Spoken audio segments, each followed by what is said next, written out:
This guy breaks the massive boulder with just one strike, shocking the professor to his core.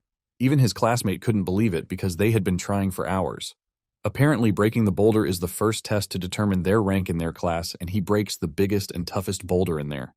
The reason he can do it is that in his previous life, in a world on the brink of annihilation, the powerful mage, our MC Setsuna Cromwell, leads humanity's last stand against the evil god Vindrake.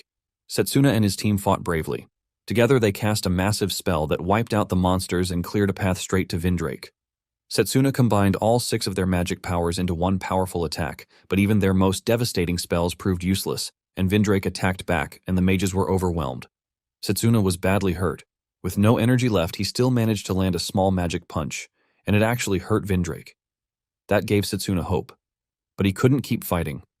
Facing death, a magical necklace, the Necklace of Rebirth, gifted by his old headmaster, activates, sending him 10 years into the past. Setsuna finally opens his eyes to a friend of his, Leo, smacking him from behind, while telling him to stop spacing out. Setsuna is shocked to see Leo since he is supposed to have gone missing before the arrival of the evil god. Setsuna also looks around to see that he is in the Magic Academy building. With this, he confirms that he has gone back 10 years to when he could change the mistake that he made. Setsuna makes a silent vow that he is going to defeat the evil god the next time he fights him. Leo then taps Setsuna on the shoulder, telling him that it is his turn to go to the stage since they are currently participating in the ceremony of blessings. Setsuna finally pulls himself together, and he walks to the stage where one of the professors is waiting for him. Everyone's eyes are on Setsuna because he is considered to be the greatest genius in the history of the academy. Apparently, he is so talented that he has an affinity for every magic path available. It turns out that there are different paths in magic, and a special technique is needed to activate the magic.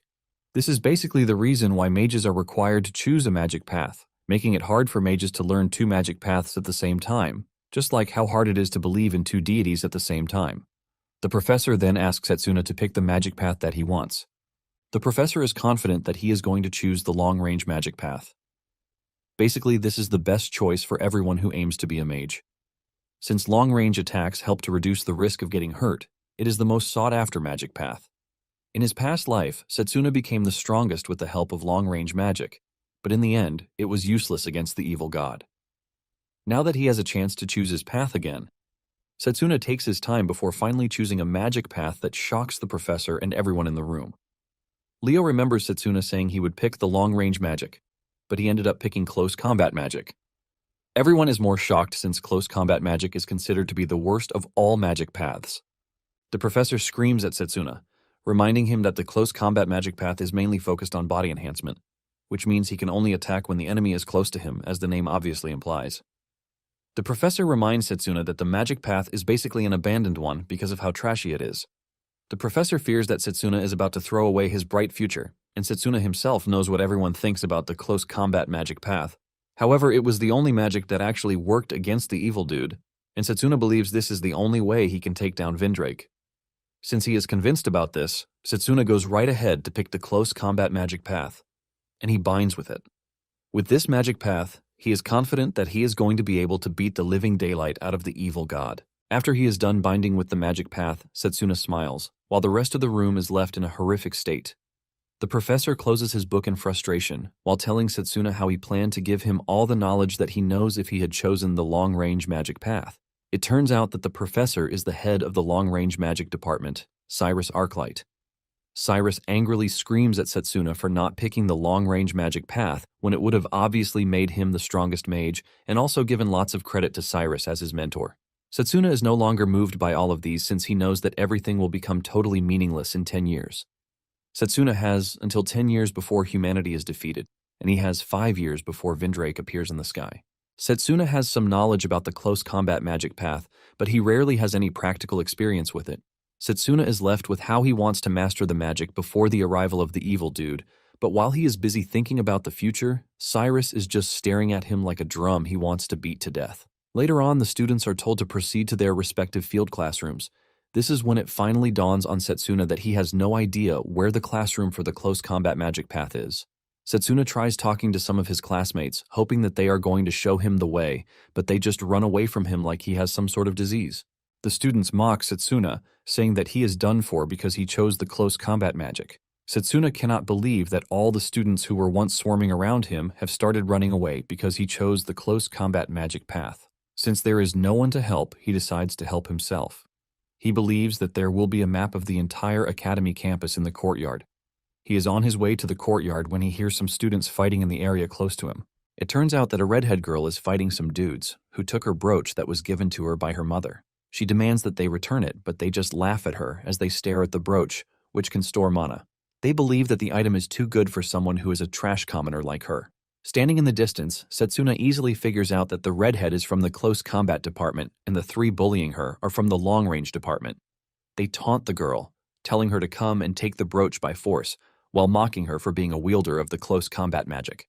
The leader of the delinquents shoots a fireball at her, which she luckily dodges before being turned into barbecue. She is able to move very fast because of the agility provided by the close combat magic. However, she is still at a disadvantage because the delinquents can just continue shooting fireballs at her. The redhead angrily conjures a mana blade, telling the bullies that she will never let them take the brooch from her. The bullies are not in any way scared of the redhead and her mana blade. The leader of the delinquents taunts her, asking if her mana blade can reach him. He unleashes a barrage of fireballs at the redhead girl. She fails to dodge everything and ends up getting thrown to the ground. The leader of the delinquents makes fun of her, calling her a pathetic loser because no matter how strong she claims to be, she will never be able to reach the level of long-range mages. With the redhead on the ground, she has no way of dodging the remaining fireballs coming straight at her. Just as the fireballs are about to hit, Setsuna swings into action and he whips the girl out of the danger zone. This shocks the spectators and the delinquents. With the girl still in her arms, Setsuna acts like the perfect gentleman, asking her if she knows where the close combat magic department is, because he is looking for someone who can guide him there. The delinquents finally get a good look at Setsuna, and they realize that he is the school genius. This initially scares them until they notice the close combat magic crest on the back of his hand. The delinquents immediately assume that they can take on Setsuna because he is now in the trash department. They plan to beat him up as much as they like. Even Setsuna agrees that the magic path is weak, but he knows that it all depends on the way the magic path is used. With what he knows, he is confident that the magic path doesn't necessarily determine the outcome of a battle. As Setsuna walks up to the delinquents, the redhead tries to stop him, telling him that he might get hurt since the delinquents are seniors. However, the delinquents don't want Setsuna to have a change of mind, and they quickly attack him. As the fireball approaches Setsuna, he digs into what he already knows about the close combat magic. He concentrates his magic on the legs so he can get leg strength. With this boost of agility, Setsuna easily dodges the incoming attack, and before the delinquents know it, he has reached them. He leaps over them and lands behind them to get into their blind spot. Setsuna is excited by the way he is moving, and he wants more of it. Setsuna runs around the delinquents while making fun of them for only shooting fireballs since the fight started. He urges them to use another element, but the delinquents are already frustrated at this point. The leader of the delinquents cannot believe the agile movements that he is witnessing right in front of him. Because of how fast Setsuna is moving, the delinquent finds it difficult to land a single hit on him. However, he finally decides to let it all out. He unleashes a powerful fireball that heads straight for Setsuna. Setsuna has already gathered enough mana to conjure a mana blade, and he easily slashes the fireball, leaving the delinquents in disbelief. Even the redhead girl doesn't know that a fire attack can be sliced. Setsuna then explains that it is basically magic against magic, and the proficient one wins in the end. Apparently, Setsuna became the strongest in his past life because of his amazing control of magical power. Setsuna smiles at the mana blade in his hand and realizes that the magic might actually be more useful than he thought. He believes that he is going to be unstoppable if he combines the power with speed. The leader of the delinquents is not about to lose to Setsuna, and he decides that he is just going to use a larger fireball to take Setsuna down. His friends try to warn him and stop him from using a more powerful fireball because of the dangers it poses, and in addition to this, it will attract the instructors. However, the dude is not ready to listen, as he is already thinking of defeating Setsuna no matter what it takes. Before he can cast his spell, Setsuna disappears right before him. Before he realizes what is happening, Setsuna has reached him. Setsuna stares him in the eye before delivering a powerful mana-infused punch to his chest to throw him to the ground in pain. Those who are watching are shocked when they see the delinquent lying on the ground, totally out of commission. Setsuna, on the other hand, is proud of himself, and he realizes that he can actually fight much better as long as his target is in range. Meanwhile, the delinquents cannot believe that the weakest form of magic just took down their comrade like it's nothing. Setsuna stretches his hand toward the delinquents and demands that they hand over the girl's brooch. Without hesitation, they place the brooch in his hands before they end up like their fallen comrade. After giving Setsuna the brooch, The two delinquents drag their leader out of there in shame. Setsuna then turns around to give the redhead the brooch. She smiles like a golden retriever while thanking Setsuna for the assistance. With a bright mood, she finally introduces herself as Layla Rosewill while stretching her hands towards Setsuna. With no care in the world, she grabs Setsuna like her boyfriend, leaving the dude in an awkward position. She then asks him why he chose close combat magic. Since no one is going to believe his reason for picking the magic, he decides to ignore the question and just asks for directions to the close combat magic building. Layla then reveals that the orientation for the new students has begun, and they need to hurry. Layla then leads Setsuna down a lonely path, which obviously leads to the edge of the campus. Setsuna cannot believe that close combat magic is considered so trash that their department is located in a secluded area. Layla then smiles at Setsuna, telling him that she would like him to teach her how to make the mana blade that he used earlier. Setsuna doesn't think too much about this, and he tells her that it all depends on the control of mana. Setsuna is basically telling her the truth, since the magic can be used in many ways, depending on the circumstances. Setsuna believes that he will be able to bypass Vindrake's dispel if he masters the close combat magic. At the same time, he remembers something important, and this is the fact that the headmaster once showed him the back of his hands, and it turns out that he has been bound with two different magic paths. It is common knowledge that someone can only have one magic path. Setsuna recognized the first crest as the crest of summoning magic, but he didn't recognize the second one. Setsuna wanted to know, but the headmaster told him that he would know it when the time comes. The headmaster assures him that he is going to entrust the knowledge of the second magic to him. However, Setsuna never got to learn of the other magic till the evil god arrived and the headmaster was killed. Apparently, Vindrake quickly killed the headmaster because he sensed the danger posed by the old man's second magic path. Now that he has a second chance, Setsuna wants to make sure that he learns the magic to change the fate of humanity. Momentarily, they arrive at the close combat magic department. However, Setsuna is still worried that with his current status, he might not be able to get the headmaster's recognition. Upon arriving at the entrance of the department, they find a creepy-looking professor already waiting for Setsuna. He scolds Setsuna for coming late, and when Layla tries to explain, he just shuts her off, saying he doesn't give a damn. The professor tells Setsuna that he might be impressive on the outside, but the moment he joined the department, he became trash. He points his fingers at Setsuna, but Setsuna slowly pushes his hand off while scolding him for being rude. He reminds him that he is a professor in the department, and he is supposed to have some shame since everyone is calling the department trash. This gets on the professor's nerves, and he angrily grabs Setsuna by the shirt. Setsuna calmly replies that he is confident that there are several possibilities to be explored in close combat magic. The professor cannot believe the nerves on Setsuna, and he decides that he has to break his pride. He then asks Setsuna to show him what he has, since he is confident. There are a bunch of other students striking a bunch of boulders as if they are looking for gold. The boulders are so tough that they can't even get them to crack. Apparently, cracking the boulder is the first test needed to determine the student's rank in class. It turns out that there is a crystal stuffed inside the rock, and the students need to extract it as fast as possible. The professor smiles evilly at Setsuna, telling him that those who can extract the crystal will be punished. The professor then screams at the other students, berating them for being stuck with the task for over an hour without any significant progress.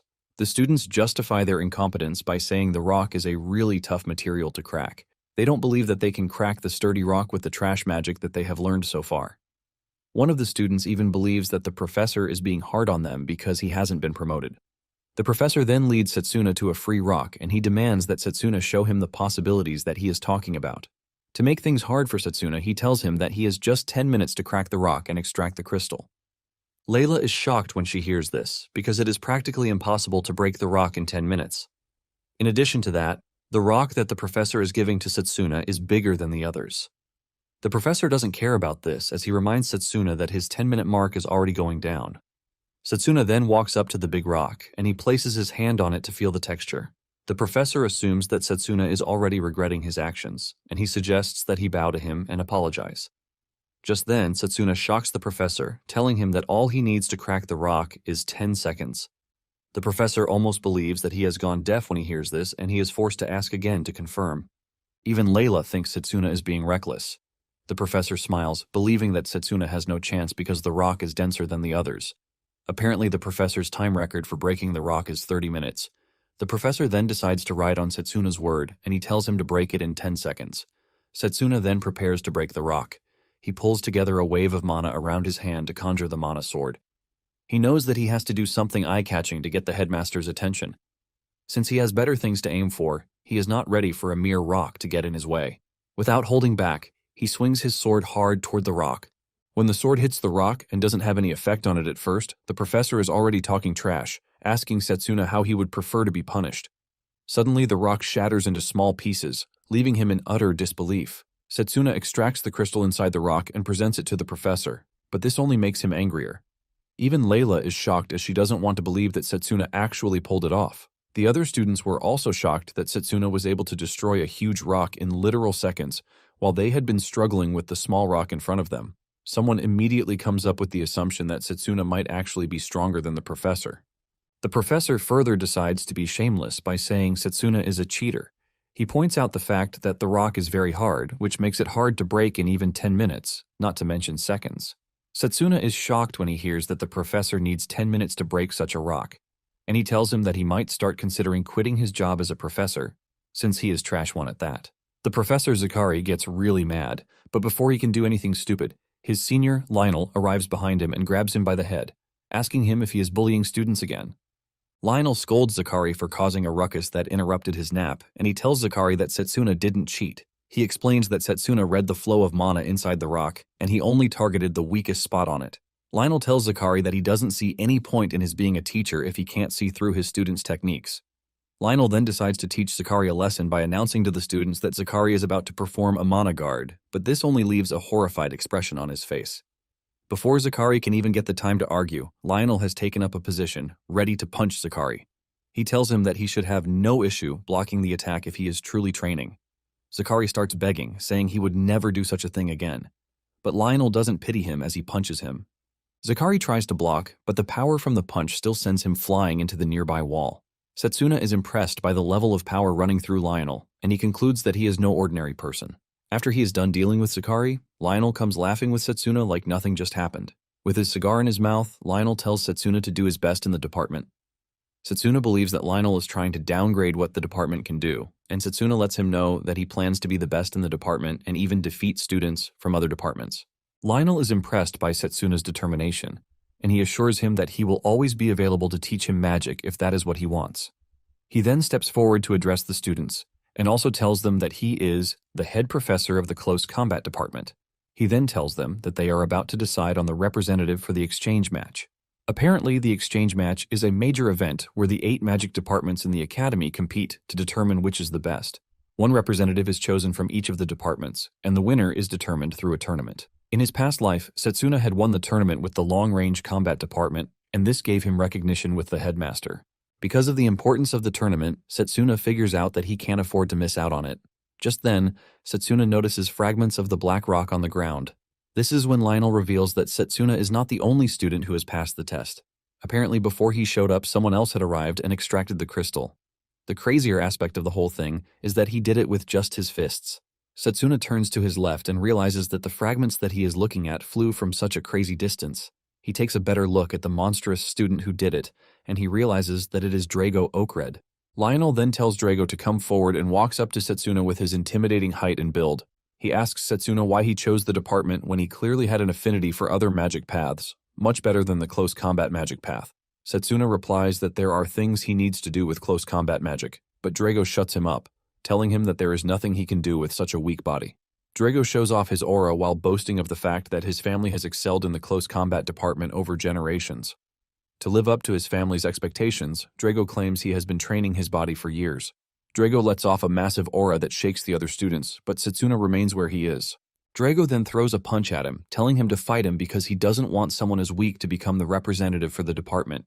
Setsuna remembers that Drago was the only outstanding student in the close combat department in his past life. Setsuna smiles when Drago challenges him, and he gladly tells him that he has accepted his challenge. Lionel is glad that the two managed to reach an agreement, and he tells them that the match between them will take place in 1 week. Drago walks away while telling Setsuna not to think of running away before the 1 week comes knocking. He even wants them to fight to the death since Setsuna is claiming that he is a close combat mage. The students are already envisaging who is going to win, but they all believe that Setsuna has no chance against Drago. Layla smiles at Setsuna, asking him if he can win. Her smile quickly fades away when she hears Setsuna say no. Apparently, Setsuna is quite aware that he is no match for Drago in his current state. However, he has a secret plan to counter this. He walks into the woods and Layla runs after him, asking him where he is going. They soon arrive at a big tree, and Setsuna reveals that it is a secret training spot, which only he knows. He touches the tree, and a green aura immediately flows out of his body. Setsuna grins while telling Layla that he plans to become 3 times stronger with the help of the secret training spot. Layla is blown away by the large size of the tree, and she concludes that it is a sacred tree that is more than 1,000 years old, no less. Setsuna, on the other hand, is glad that the tree is resonating with him, just like it did in his past life. Layla then asks him about the green aura emanating from the tree, and Setsuna reveals that it is the blessing of the sacred tree. Setsuna mentions that the blessing can only be given to those acknowledged by the sacred tree, and thanks to his holy mana attribute, he is able to recover his mana. Setsuna managed to find the tree in his past life, and he knows that no matter how much he trains, he can't run out of mana as long as he is near the tree. Setsuna grins at the possibility that he can train however he likes without reaching his limit. Layla is glad to hear this, and since Setsuna helped her get her brooch back, she believes that it is time for her to help the dude too. She makes a fist bump in the air, but Setsuna is genuinely confused as he has no idea what the girl is doing.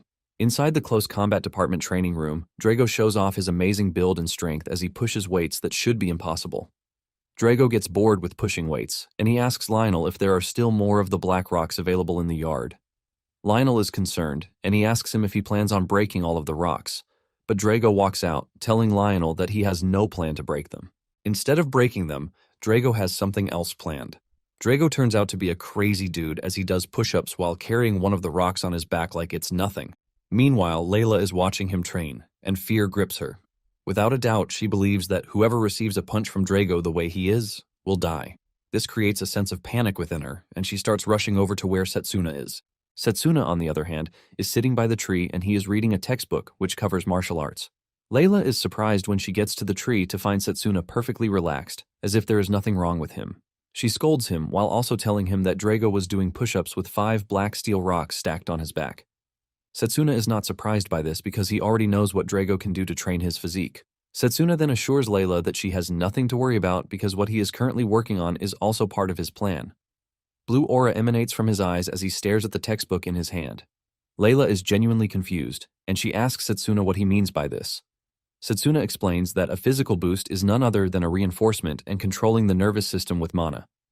Basically, a boost to the legs means focusing on the said legs, and the same thing applies to the hands. With what he has explained, he tells Layla that to boost his memory, all he needs to do is focus on his head. It turns out that Setsuna has gone through a bunch of books while Layla was not around. Setsuna finally stands up from where he is sitting, and since he has gotten all the techniques in his head, he believes that it is time to practice them. Setsuna stands in the clear and throws a well-balanced kick before unleashing his mana sword too. Setsuna makes a graceful swing, but he doesn't stop there. He continues swinging, leaving Layla in awe. Layla admits that Setsuna's method is impressive, and she has never heard of it in the past. However, Setsuna is not impressed with himself because he knows that he still has a long way to go. Setsuna soon gets overwhelmed by all the techniques he is trying to fuse into his body at the same time, causing him to crash to the ground. Layla is worried about him, but he tells her not to because he is merely pushing himself to the limit with a physical boost. Because of this, he is focused on boosting his healing. The blessing of the sacred tree kicks in, and in no time, Setsuna's rough hands turn out to be as good as new. Layla is worried, and she suggests that Setsuna find another way to train himself instead of pushing himself to the extreme. Setsuna argues that he needs to train harder because he can't afford to face Drago with just trash methods. Setsuna points out the fact that Drago has been training himself in close combat magic for years. He tells Layla that he needs to follow the same painful procedure over 1,000 times till the week runs out. Layla is shocked when she hears this because a single cycle is painful enough as it is. Setsuna smiles when he hears this because he doesn't think it is painful enough. He remembers when he was young and was at the orphanage. He couldn't use magic, and every day he was always practicing. Even though he failed countless times, Setsuna didn't give up. He only kept practicing, and even though his growth was slow, he was getting better with every step.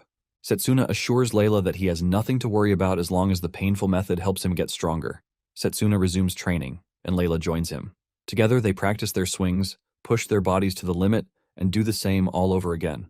In no time, Setsuna is already doing push-ups with rocks on his back.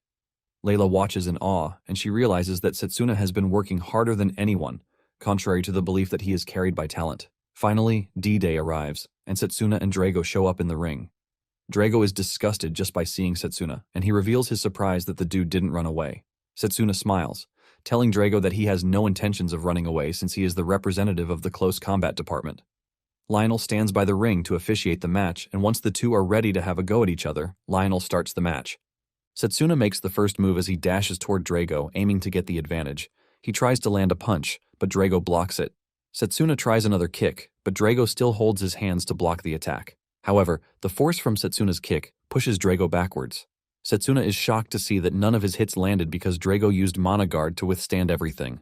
Drago now looks furious, and the moment he slightly reveals his stare, Setsuna can sense the killing intent from Drago. Before Setsuna realizes what is going on, Drago has reached him. He sends a punch directly to Setsuna's body that releases a massive aura that affects everyone in the direct line of his attack. Fear grips Layla when she sees this, believing that Setsuna is dead. However, when the smoke clears out, Setsuna is seen in a crouching position, blocking Drago's attack. The students cannot believe that they are watching a fight between two students who just got promoted. Setsuna, on the other hand, easily figured out that he would have been dead meat if he had taken Drago's direct hit. Drago throws another punch at him, but he easily weaves to dodge the punch. This doesn't make much difference as Drago follows through with a right-hand punch, aimed directly at Setsuna's head. Setsuna still manages to block the attack, but Drago is already getting pissed that Setsuna has been doing nothing but defend since the fight started. Drago taunts Setsuna, telling him that he is nothing but a weakling and that everything he is doing is his limit. Layla, in the stands, is already worried that Setsuna is still no match for Drago even after he pushed himself to the limits multiple times. Lionel, who is an experienced tutor, sees the fight from another angle.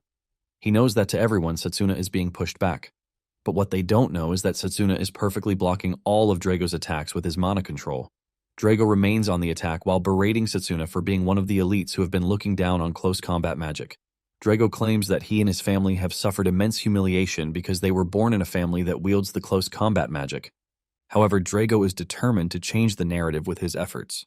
Drago gets serious, and he unleashes a mana sword. Without hesitation, Setsuna does the same. The fight goes from a fist fight to a sword fight. They swing at each other with immense power, aiming to take each other's head off. Setsuna combines speed with his movements as he dodges all of Drago's attacks. He acrobatically leaps into the air, but this pisses Drago off, and he follows him. He tracks him till he reaches the ground and tries to smash him to pieces, but Setsuna gets out of the way before it is too late. The ground suffers Drago's attack and gets smashed, but he doesn't hold back. Setsuna is pushed backwards, but Drago still follows through with another strike. Drago finally has him pinned down, and at this moment, Setsuna remembers the harsh things the other students were saying about him when they found out that he had picked the close combat magic. Remembering this, Setsuna tells Drago that he understands his frustration. However, Setsuna lets him know that they are both aiming higher. Setsuna finally kicks in and he pushes Drago back by destroying his mana sword with just a swing. Drago is shocked when he sees the difference in Setsuna's movements. Setsuna almost cuts Drago in half, but he slightly dodges the strike. Drago takes Setsuna's words about aiming higher into consideration, and he also gets serious. Drago throws a left-handed heavy punch, aiming to catch Setsuna off guard, but Setsuna easily reacts to this and dodges it. Setsuna moves past him, and in no time, he reaches Drago's blind spot. However, before he can land a hit on Drago, he turns around. Drago puts his arms up to block the attack, but this clearly takes a toll on him. Lionel realizes that Setsuna is overloading Drago's offense and defense, using his exceptional mana control. However, he still doesn't see a clear winner between the two. As the fight progresses, Setsuna figures out that he has to find an opening if he's to break through Drago's tight and hard defense. Drago jumps backwards and he whips out another mana blade. He swings his sword very hard at Setsuna, but Setsuna dodges the strike. Setsuna figures out that Drago has resorted to using all of his mana to land a powerful and devastating attack, aiming to finish off the battle. Since he already knows this, Setsuna is able to time his movement perfectly to dodge Drago's strike. However, Setsuna is now a step away from falling from the ring. He looks back to see how close he is to losing, but Drago, on the other hand, is pleased that he finally has Setsuna backed into a corner.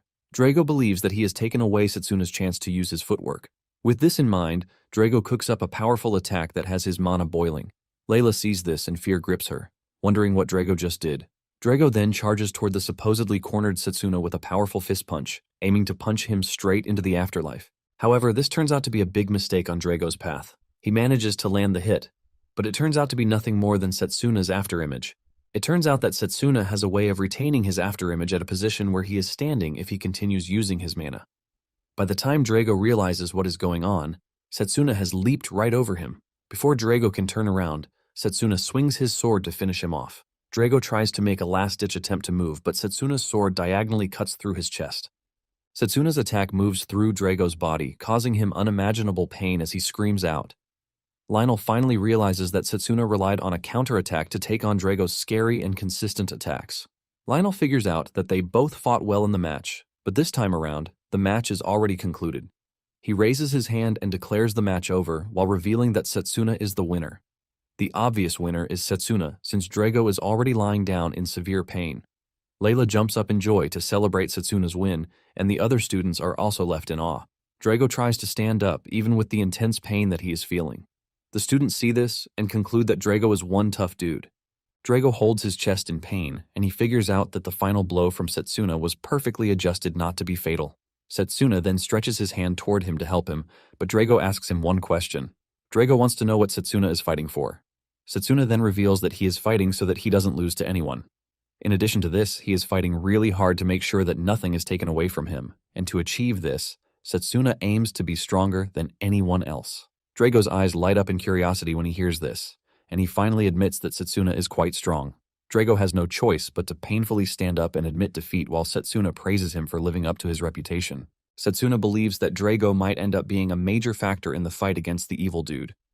Lionel then walks up to Setsuna to raise his hand as the winner and also to tell everyone watching that Setsuna has been picked as the representative of the close combat department. Some days later, Lionel tells Drago that it is time for him and other representatives to meet face-to-face in preparation for the exchange match. Lionel then urges Setsuna to behave himself when he is there. Setsuna acknowledges the advice as he pushes the door open. He steps into the room, and everyone's eyes immediately shift to him. Since he is the representative of the close combat department, the atmosphere around the other students changes toward him. One of the other representatives boldly makes fun of Setsuna, telling him that he is about to add to the shame that is already inflicting his department. Setsuna stares at the crest on the dude's hand, and he figures out that he is the representative of the enchantment magic department. The dude decides to further taunt Setsuna as he stands up to walk up to him and tell him that he is his opponent for the first round. The enchanter makes fun of Setsuna, reminding him that the close combat department has not won any of the tournaments in the past 100 years. He continues by saying the close combat department is known to stay at the edge of the school for muscle training without doing anything else that is useful. Before he finishes this statement, Setsuna steps on his legs, causing him a bit of pain. Setsuna coldly tells the dude that they must be pretty rude in his department since they lack the proper way of exchanging greetings. The enchantment rep tries to say something, but Setsuna cuts him off, telling him that he doesn't mind if the close combat department hasn't won in years because they are definitely winning the current year's competition.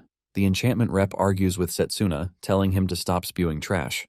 Just then, a voice from behind joins in the conversation, suggesting that they wait until the first match before they start arguing.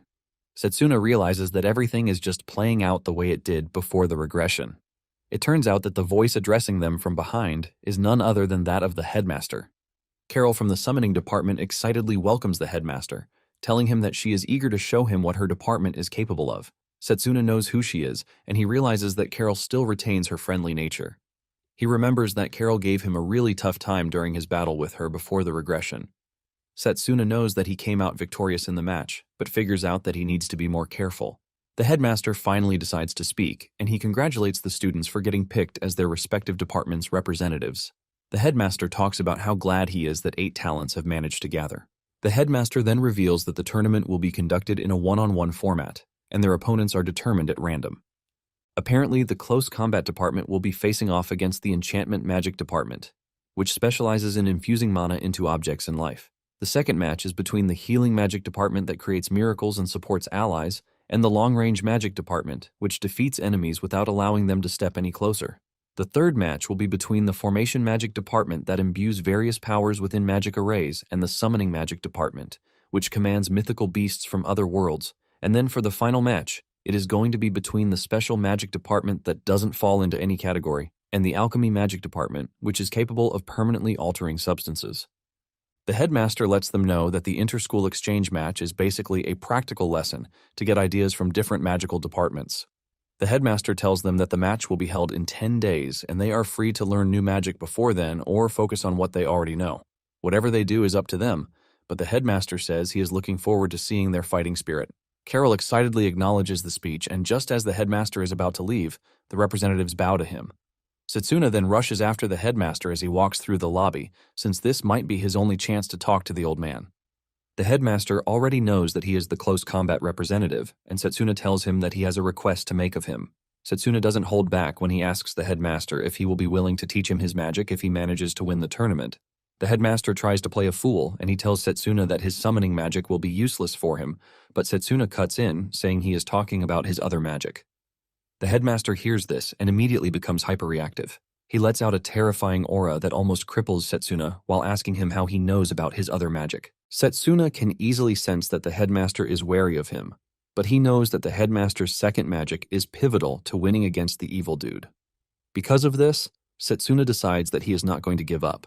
Setsuna then mentions that he might not be able to tell the headmaster the reason, but he should know that the victory of the close combat department after 100 years should mean something. He stretches his hand to the headmaster, asking him if he is not hoping for such. The headmaster finally figures out that Setsuna might not have a hidden agenda. He then tells him that he is going to teach him the second magic on the very day he wins the championship. Setsuna bows to the headmaster, thanking him for the assurance. However, the headmaster lets him know that it is not going to be an easy path. Setsuna doesn't care because he is ready to show the headmaster his resolve during the tournament. The headmaster is pleased to hear this, and he walks away. Later that day, Setsuna sits down alone to enjoy a delicious bread, which Layla told him about. While relaxing, Setsuna figures out that he must do everything he wants before the day of the tournament arrives. Suddenly, he is attacked by a golem. He almost gets his head crushed, but he manages to block it. It turns out that the golem is from the enchantment representative. Setsuna is surprised that he is getting attacked by the enchantment representative. The enchantment representative tells Setsuna that he can't wait for the match because he plans to deal with Setsuna before then. He calls Setsuna a mere trash who had the audacity to embarrass him. Setsuna mocks him, telling him that he is only suffering the consequence of his actions. Before Setsuna knows it, the enchantment rep already has a bunch of golems behind him. However, he decides to dissolve the golems when he figures out that it would be bad for him if it gets out that he is bullying a weak dude from the close combat department. He then walks away, telling Setsuna that he is going to be more prepared during the official match. Setsuna is impressed that the enchantment rep is able to provide mana to a bunch of matter to control them, and he considers him a fairly talented person. Setsuna stares at his bread on the ground, and he is emotionally hurt that the dude wasted his bread. The following day, Lionel gathers his students and tells them that it is their job to prepare for the exchange match, and to do this, they are going to analyze the battle between Drago and Setsuna. Lionel asks the students if they have finally understood what they lack, and they all say yes. Lionel then asks Drago to be the first person to reveal his weakness. Drago mentions that he lost control of his mana and emotions. Lionel then asks Setsuna the same question. Setsuna reveals that he lacks basic power, and he was basically losing to Drago when it comes to pure strength. Lionel is pleased that the two understand their weaknesses, because this is their first step to growth. Lionel then suggests that they work on improvement. Layla then asks Lionel if the match will serve as training for the exchange match. Lionel is pleased with the question, and he reveals that Setsuna will be going up against the enchantment rep, Joel, who, according to Setsuna, is capable of using multiple golems for both offense and defense. Since golems have physical bodies, their basic style of fighting is similar to that of combat magic. Layla is blown away when she hears this from the instructor. Lionel then reveals that he is going to give them each a task. Lionel wants Drago to focus on speed while acting as multiple golems so he can attack from all angles. For Setsuna, he is going to have to deflect Drago's attacks so he can launch a counterattack. Drago prepares himself for the training match, and he assures Setsuna that it is not going to be like the last time they fought each other. Setsuna smiles, telling Drago that he is looking forward to that. Drago charges towards Setsuna and he throws a left-handed punch straight at his face, but Setsuna dodges the strike. Setsuna believes that he has perfectly blocked Drago's attack until he realizes that another strike is heading straight for him. Setsuna immediately figures out that his reaction speed is slow. Lionel is impressed with the fact that Drago has managed to balance his speed and power. Drago looks like a mirage while throwing punches at Setsuna. Setsuna tries to predict his movements, but he fails at a point and almost gets his head thrown off by the giant dude. However, he is still able to dodge the strike, leaving Lionel pretty impressed. Lionel tells Setsuna what combination he needs, and Setsuna acknowledges the advice. Setsuna takes a step backwards and tries to land a counterattack. In the end, Setsuna and Drago crash to the ground in exhaustion. Drago admits that Setsuna gave him a run for his money. Lionel then commends the two, telling them that their movements were not bad. Lionel lets Setsuna know that he should be able to handle 4 or 5 golems in a couple of days. However, Setsuna knows that he is not allowed to let his guard down, no matter how much and how hard he trains. Lionel is pleased with the fact that Setsuna easily understands everything he wants to teach him. Lionel knows that Drago is well versed with the basics of close combat, without a doubt, but at the same time, Setsuna's sense is nothing short of exceptional. In no time, the D-Day arrives, and the arena is packed with students, teachers, and other spectators. The headmaster climbs the podium to address everyone. He lets them know that only one representative out of all 8 will be crowned the strongest. Just as expected, there are bookies placing bets on the match. Surprisingly, the delinquent that Setsuna beat up is betting on him to win the match. Some of the students turn around to look at the calm dude, Actor, who is representing the long-range department. Basically, he will be the one to face whoever wins between Setsuna and Joel. Actor wears a calm but very deadly look. Apparently, the matches change stages randomly, and the first round will be happening on a desert-type stage. Joel smiles evilly when he sees this because everything just worked in his favor. His classmates cheer him on, telling him to take down the weak Setsuna. Layla screams back at the boys, telling them to watch whether Setsuna will still remain the underdog or not after the match. Layla almost jumps up to go beat them up, but Lionel holds her down. Setsuna feels no pressure whatsoever, and he smiles when he sees this. With the 2 contestants ready, the referee starts the match. Joel then whips out a fragment of the black steel rock and smiles at Setsuna, asking him if he knows what he is holding in his hand. Without a doubt, Setsuna knows what it is.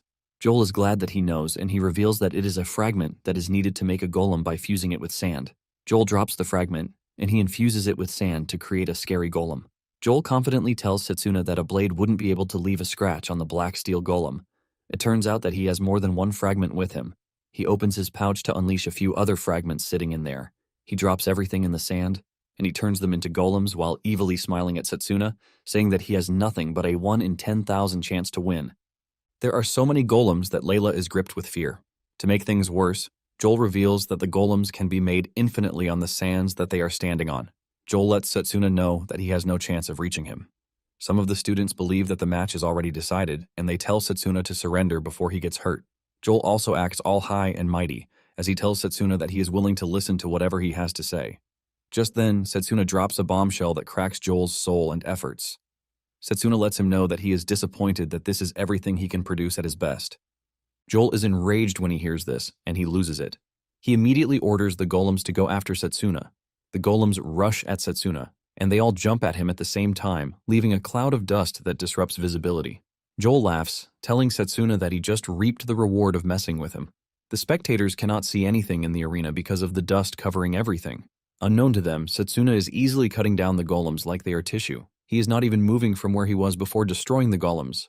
When Joel finally sees Setsuna, the golems have turned to nothing but broken pieces, and Setsuna reveals that he has already mastered the black steel rock. Joel cannot believe his eyes, because what he produced are exceptionally tough golems. Just then, Joel starts to remake the golems, reminding Setsuna that he already said he can infinitely make them. Setsuna then reveals that, when it comes to close-quarter combat, nothing beats close-range magic. Setsuna lets him know that no matter how many golems he makes, he won't lose, because all they know are basic combat moves. Setsuna leaps toward the newly formed golems, and he easily cuts them down in a flash. Setsuna swings his sword around like cutting butter, but Joel is not ready to give up. He reaches into his pouch to bring out more fragments, but Setsuna reaches him so fast before he even gets the chance to blink. Setsuna lets him know that he has just found himself in an unfair match. With no way to move, Joel gets punched right in the face. His glasses fly off, and he coughs up blood as he is sent across the arena. The spectators are still unaware of what is happening inside the dust cloud. Momentarily, the cloud dust starts to disperse, and they spot just one student standing. Before they can get a good view of who the standing student is, the referee announces that Setsuna is the winner of the first match. Joel is lying cold on the ground while Setsuna smiles because he just managed to win the first game. Layla smiles and rejoices when she realizes that Setsuna just won. Setsuna's haters cannot believe their eyes when they realize that Setsuna won his match, which is something that has not happened in years. Most of them don't know how Setsuna was able to defeat Joel. Some assume that Joel was unable to maintain his mana output, which leads to his self-destruction. With this assumption, they conclude that Setsuna only got lucky and shouldn't have been able to win against Joel. However, Cyrus knows that Joel didn't self-destruct, and Setsuna beat him fair and clear. Because Setsuna won, Actor finally decides to take him seriously. He figures out that he needs to set up against the dude. With this, the competition continues, and the second match begins. Setsuna returns to the stands, where Layla excitedly welcomes him. She asks him if he plans to watch the match, and he says yes. He wants to see if there is anything he is going to learn during the match. The departments currently going against each other are Summon and Formation. Since the start of the match, Carol of the Summoning Department has gained the upper hand. She sits on the back of a scary wolf that unleashes ice-type attacks at the Formation dude. However, the formation representative is trying to get close to Carol by cutting down the attacks. Setsuna is impressed by the representative of the formation department because his movements are quite impressive. Setsuna wonders if he will be able to do the same in close-quarter combat. Layla admits that the movements from the other departments are pretty cool, but she wishes to get stronger in close combat magic only. Setsuna then finally asks her why she chose close combat magic since there are other magic paths that she could have chosen. Layla then reveals that she was once saved by a close combat mage a long time ago. She narrates that she was playing with her little brother in the forest when they were suddenly attacked by a grizzly bear. Layla thought they were done for until a close combat mage rushed in to help with the situation. The mage punched the bear to death, and since then, Layla has made it her dream to become a close combat mage so she can start helping people around her. Layla chuckles nervously while saying her reason might be childish, but Setsuna quickly corrects her, saying it is not childish. Setsuna tells her that as long as she has a goal in her heart, she will definitely become stronger. Layla smiles like a baby when she hears this. The two are having their good moments when Leo suddenly shows up. It turns out that Leo was the second strongest in the long-range department after Setsuna. Leo pats Setsuna on the shoulder, telling him that he watched his first match and it was impressive. Leo immediately assumes that Layla is Setsuna's girlfriend. Layla's face is totally red while telling Leo that he is wrong. Momentarily, they get to the second round, and the first match is happening between long-range and close combat. The stage selected for the battle is the Scorching Hell, where the participants cannot afford to fall because it is the end for them. When Drago sees the lava-infused stage, he realizes that it would be pretty difficult to approach the opponent. Lionel believes that the stage might be a difficult one, but it is quite advantageous for the opponent. It turns out that Cyrus was the one who arranged the stage because he is trying to get his department to win by all means. Cyrus aims to teach Setsuna a harsh lesson for choosing the close combat department. Meanwhile, Layla has gone to talk to Setsuna, who is studying. There is a vase on the table and Setsuna quickly tells her not to touch it because it is a contact-triggered magic tool. Setsuna lets her know that the vase will basically suck up all of her mana. Layla is shocked when she hears this, and she demands to know why Setsuna has put something so dangerous on the table. Setsuna then reveals that it is actually a trap set for him, which is basically the 7th trap that he has uncovered. Layla is shocked to hear this, and she asks Setsuna if he is fine with the traps flying around. Setsuna mentions that he has been trying his best to avoid them, so he doesn't think he is in any trouble. Setsuna knows that the culprit is none other than Akhtar, and he is quite experienced because he didn't even leave any evidence behind. Just then, they hear some kids at the door. They step outside to see the kids holding flowers that are meant for them. The kids excitedly reveal that they were sent to deliver the flower by someone standing across the hall. However, by the time they turn around to point at the person, they find nobody. Layla asks why the person didn't come to give the flowers to Setsuna himself. The kids reveal that the unknown person claims that he is shy. Suddenly, the flower falls out of the girl's hand, and she complains about dizziness. A dark aura swirled around the girl, and Setsuna immediately kicked off the flowers because he had seen something like that in his past life. Layla is concerned, and she asks Setsuna what the problem is, and he reveals that the flower contains a poisonous grass called veninum. The kids start coughing, and they lose their balance. Setsuna and Layla attend to the kids, but Setsuna is already pissed that the culprit doesn't mind dragging kids into his scheme. Setsuna lets Layla know that they need to treat the kids quickly because the effect will become irreversible if it stays longer. However, Setsuna is worried about how they are going to find a healer to help them deal with the poison. They lay the kids on the floor, and Layla asks if their conditions need immediate attention. Setsuna says yes, but urges Layla to stay away from the kids. Setsuna is worried that there might be a chance the poison is contagious just by staying close to it. Just then, Layla tells Setsuna not to worry about the kids because she has it covered. She brings out the brooch that her mother bought for her, and just by seeing it, Setsuna remembers the brooch. Layla reveals that her mother embedded the brooch with healing magic, and she immediately activates it while kneeling above the kids. The healing magic kicks in, and the dark spots on the kids start fading away. Layla mentions that her mother gave it to her in case of an emergency, and she already deemed the kid's situation one that needs attending to quickly. Setsuna smiles, saying he is thankful for what Layla is doing.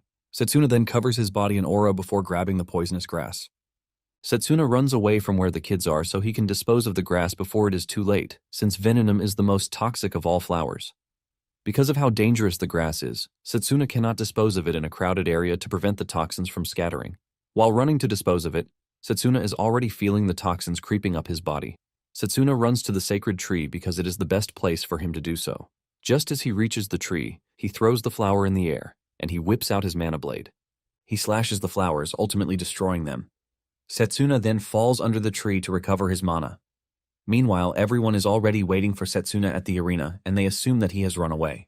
The referee looks at his time, And since the time for the match has arrived with Setsuna nowhere to be found, the referee decides to give his verdict.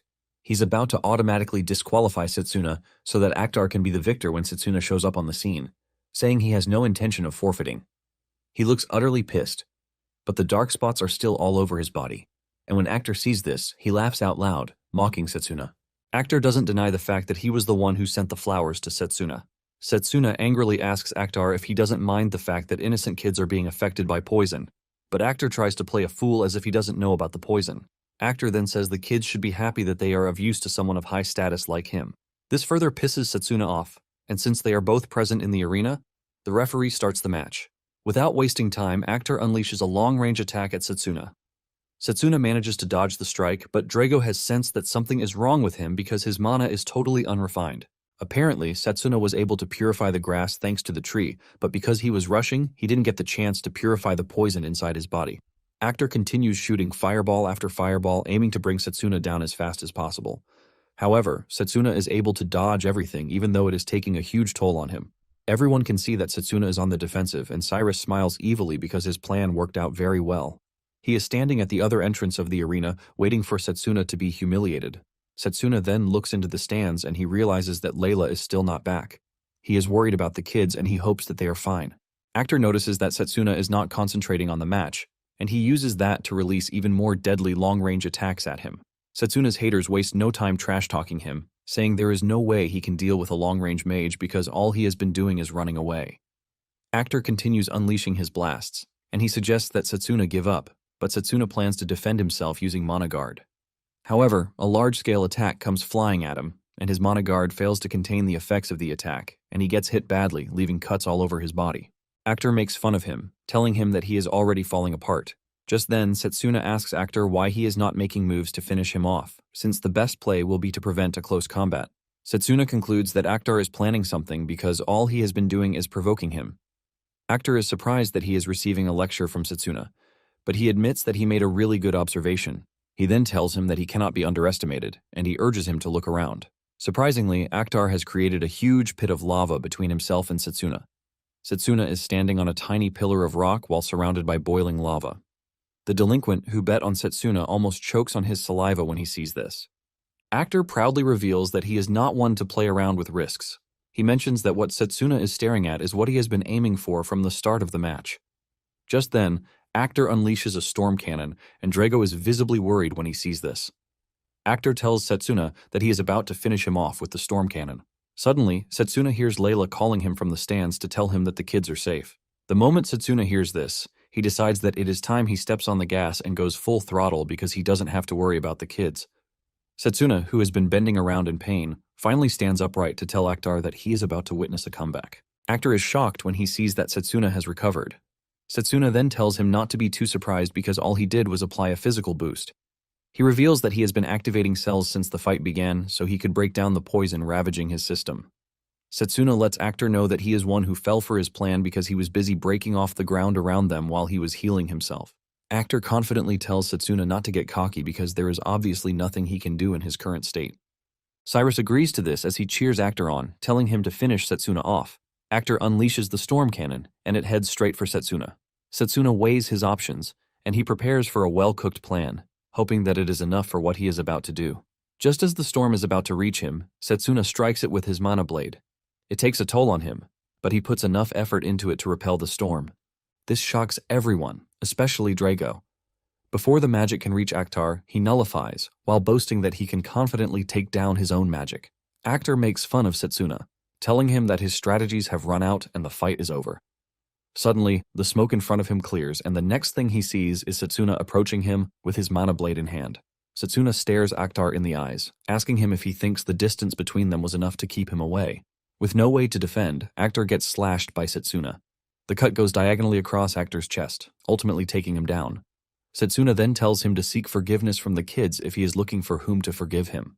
Actar passes out cold on the ground, and the referee declares Setsuna the winner. Drago smiles when he sees this, but suddenly the ground under them gives way, and the two start heading into the destructive lava. Setsuna realizes that Actar is unconscious, and he has no way of evading the lava. He decides to save the dude, and he applies some physical boost to his feet so he can move faster. He manages to grab Akhtar, and just before they fall into the lava, Carol uses her summoned beast, the Fenrir, to save them. Setsuna is shocked when the large beast appears to save them. The spectators are hyped by what they just witnessed from the representatives. The Fenrir gets the two to safety, and Carol pats its head. The medical staff show up to take Akhtar away while they attend to Setsuna.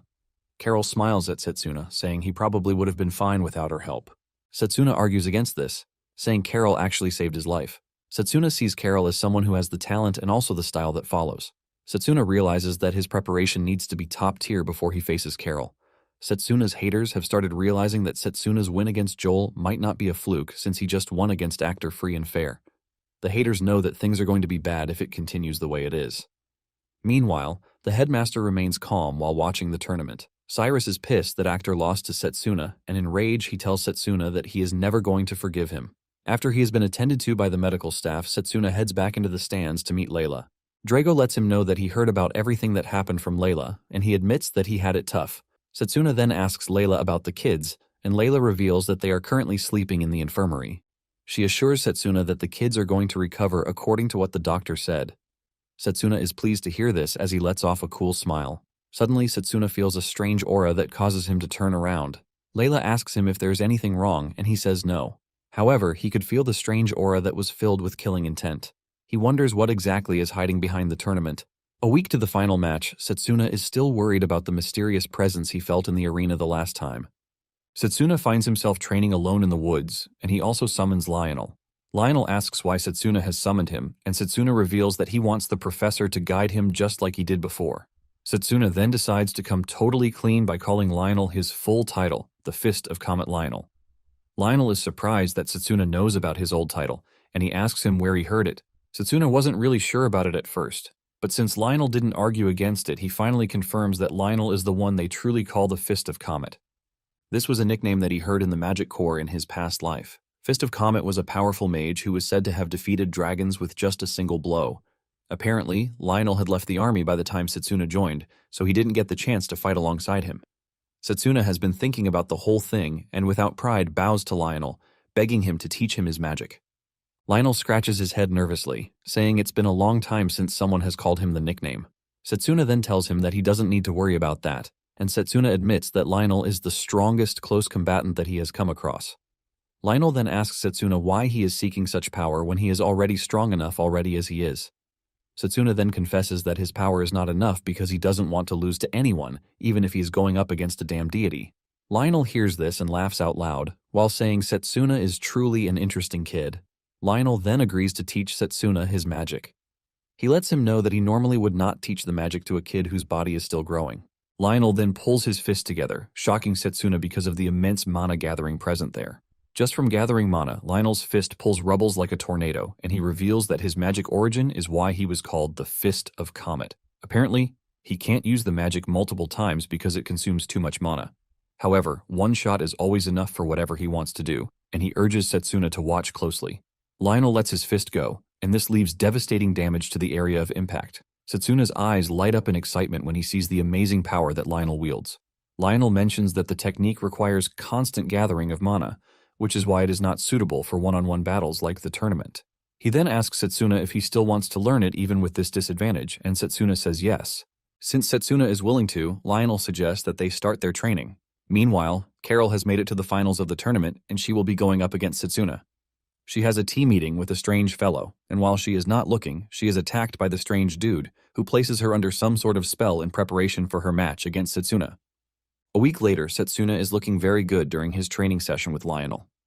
Even Lionel is impressed, as he never expected Setsuna to have been able to memorize everything he told him in just a week. This was something that took Lionel at least 2 years to learn, but Setsuna has been able to learn it in a couple of days. Lionel commends Setsuna, telling him that he taught him the Fist of Comet, but Setsuna changes it up, renaming it to Charge Bullet. Soon afterward, the arena is packed with spectators, ready to witness the tournament final. The exhilarating final, which is between Carol and Setsuna, has everyone on their toes. Unlike before, people now think Setsuna has a chance, but at the same time, most believe that Carol will still emerge as the winner. The kids whom Setsuna helped are also present in the arena, and they are there to watch and cheer Setsuna on. This time around, the stage that has been selected is the Ruins of the Goddess. To prevent people from getting hurt due to the fierce battle that is about to ensue, the mages put a barrier around the stage. Layla is glad to see this because Setsuna is finally in a stage that won't put him at a disadvantage. However, Lionel is still worried about the whole thing. Setsuna looks at the headmaster, and he remembers the promise he made to him about teaching him his magic if he wins the tournament. Carol smiles as she talks about how Setsuna is looking brighter than before. She urges Setsuna to put up his best during the match. The two then take their position, and once they are ready, the referee starts the match. Carol immediately summons the Fenrir, and the beast releases a massive ice blast from its mouth. Setsuna barely dodges the attack, and he easily figures out that the beast is using a freezing attack. Carol is excited when Setsuna dodges the attack because it just shows how amazing Setsuna's movements are. However, she lets him know that she is not going to give him breathing space. She orders her beast to attack Setsuna again, and this time around, Setsuna multiplies his physical boost 10 times to dodge the beast's attack. With his incredible speed, he is able to evade all of the attacks that are aimed at him before slicing the Fenrir on its head. Layla is glad that Setsuna has finally done it. But Lionel lets her know that it is not done yet because summoned beasts are basically condensed mana. Lionel says the wound is nothing to the beast, and it would ultimately heal in no time. Just as he suspected, the wound on the Fenrir's head starts to heal. Carol is proud of her summoned beast, and she commends it for showing what it is capable of. Just then, Carol freezes the entire stage, and thanks to the barrier, the freezing effect doesn't get outside. Apparently, the Fenrir's attack will be more deadly when operating on a freezing stage. Meanwhile, the strange dude who attacked Carol is also watching, and he wants to see what Setsuna plans to do against the beast. Setsuna finally realizes that he is at a disadvantageous position, and he decides that he is going to end the match with his new skill, Charge Bullet. Before he can make his move, Carol fires several attacks at him, causing him to stay on the defensive.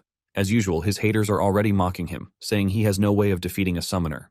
Even the kids are scared as they watch Setsuna get thrown around the ring. Just then, Lionel notices what Setsuna is about to do, and his eyes light up in shock. Layla notices this and asks him what the problem is. Lionel lies that there is nothing wrong. But, deep down, he knows that Setsuna is trying to use the charge bullet.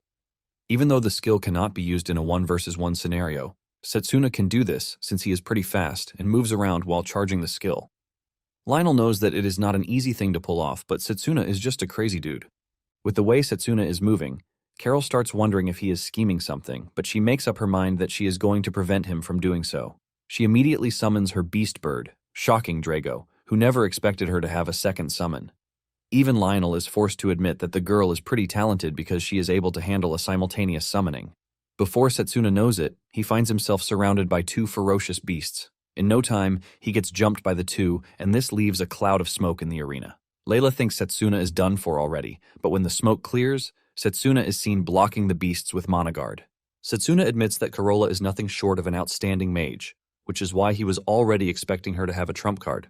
Carol cannot believe that Setsuna was able to deflect her attack, and while she is still trying to recover from the shock, Setsuna activates the charge bullet so he can finish Carol off. At the same time, the strange dude watching from behind the scenes snaps his fingers, and the spell he puts on Carol kicks in. Carol screams out as the magic takes over her body. Setsuna screams as he leaps toward Carol to try and help, but just then, he senses the type of magic that affected Carol, and to his surprise, it is the evil god's magic. Setsuna is confused about the whole thing, and he starts to wonder what is happening to Carol. Carol raises her hand and summons a ton of evil beasts, but the watching spectators still don't understand that Carol is not the one doing the summoning. Lionel, on the other hand, quickly figures out that Carol is not the one emitting the strange mana that he is feeling. He screams at the referee to stop the match and lift the barrier too. Lionel wonders where the formation mage who put up the barrier is. Unknown to them, he has been knocked unconscious by the strange dude. Apparently, the barrier can only be lifted by the person who put it there. Setsuna now has a ton of beasts on his hands to fight. While dodging the beasts, Setsuna figures out that the person emitting the mana is most likely in the area. He decides to follow the trail of the mana, but while he is making his plan, the strange dude increases the intensity at which the beast will attack him to make sure that he doesn't have the time to cook a stupid plan. Because of the intensity of the attacks, Setsuna finds himself getting clawed by the summoned beast. Setsuna screams in pain as he is thrown to the ground. Setsuna manages to get up, but his hands are badly injured from the beast's claws. The strange dude behind everything is pleased that things are going his way because there is no way Setsuna is going to know where the source of the mana is. He is also confident that Setsuna will soon lose his life, thanks to the severe injury to his arms. Lionel is seriously worried because Setsuna is not being allowed any chance to use his charge bullet, and Carol is also at her limit. Lionel fears that Carol will lose her life if things continue the way it is. Carol manages to regain some part of herself, and she subtly tells Setsuna to run away. Setsuna is shocked when he hears this, but this confirms his suspicion that Carol is being controlled. Tears drop from Carol's eyes as she begs Setsuna to run away so he doesn't die. Setsuna tries to make a run for it, but the summoned beasts have so much coordination that they are able to intercept him. Setsuna then grabs the unicorn, and he angrily throws it at the rest of the summoned beasts. Meanwhile, the headmaster remains in his seat and decides not to make a move. Elsewhere, Lionel is trying to find the mage who placed the barrier because he knows that Setsuna's mana is almost out. He hopes that Setsuna doesn't die before he finds the mage. Setsuna continues to struggle against the summoned beasts. Just then, one of the beasts appeared in Setsuna's blind spot and pierced Setsuna's thigh with its horn, ultimately making life hard for him. Layla gasps in horror when she sees that Setsuna's leg is ruined.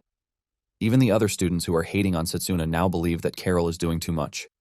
Setsuna crashes to the ground, and the strange dude behind the scenes prepares his summoned beasts to finish him off.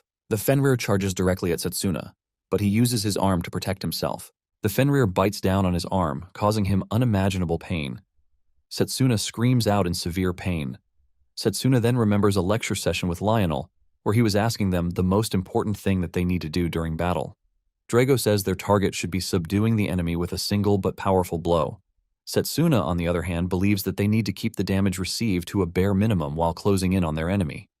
Lionel says they are both correct, but he lets them know that there is one more thing that they have not mentioned. Lionel then reveals that they need a fighting spirit above everything else, which is needed to land a hit on their opponent. Because of this, Lionel decided to take them through an endurance training to help them in the most dire situation. Now that Setsuna is in such a dire situation, he has been surviving thanks to the training. Since the Fenrir is still pressing down on his arm, Setsuna finally gets the chance to charge his mana. He prepares to use the charge bullet, and this shocks the evil dude because Setsuna should be done already. He realizes that Setsuna has been hiding his mana charge using the beast's attacks. Since the summoned beasts are all out of control, Setsuna plans to finish all of them off at the same time. Setsuna pours all the mana into his right fist, and his eyes glow in rage as he prepares to unleash what he has in his tank. Since the summoned beasts are all lined up, Setsuna releases his charge bullet, and it cuts through the beasts, decimating all of them at the same time. Once he one-shots the beasts, Carol falls off the Fenrir, but before she hits the ground, Setsuna rushes over to grab her. Setsuna is glad to see that Carol is fine, and Setsuna heaves a sigh of relief. The students are blown away by Setsuna's display, and since Carol is knocked out, it automatically means Setsuna is the winner. Just as expected, the referee declares Setsuna the winner of the tournament. The referee glazes Setsuna as he tells the spectators that it has been over 100 years since a representative from the Close Combat Department won the Magic Academy exchange match. Setsuna rides the wave as he walks to the front to make a fist bump to celebrate his win. Those who are supporting Setsuna erupt in joy as they all cheer for Setsuna. Meanwhile, his haters are blown away by the type of technique that he used, which is something they have not seen before. Layla smiles with joy all over her face as it finally dawns on her that Setsuna has won. Drago is impressed by Setsuna's display during battle, and even the delinquent who bet on him made a lot of cash. Meanwhile, the strange dude, who is operating behind the scenes, is utterly disappointed that he wasn't able to finish Setsuna off, even with everything that he did. Enraged about his failure, he decides to cut ties with the Formation Mage, since he no longer needs him. While clearing out his involvement in everything, he senses that they have tracked down the Formation Mage. Just as he suspected, Lionel finds the Formation Mage, but the strange dude is far gone already. Lionel rushes over to the Formation dude, who is totally out of commission. Just then, the barrier breaks apart, and the headmaster comes into the arena to talk to Setsuna. The headmaster talks about Carol, and Setsuna tells him that Carol was most likely under someone's influence. The headmaster already knows this, and he tells Setsuna to leave the rest of the problem to the academy. The headmaster is impressed with what Setsuna showed him during the tournament, and because of this, he assures him that he is going to keep his promise. Setsuna is glad to hear this, and he thanks the headmaster for keeping to his word. The headmaster stands up to leave, but he tells Setsuna to come to his chambers the next day.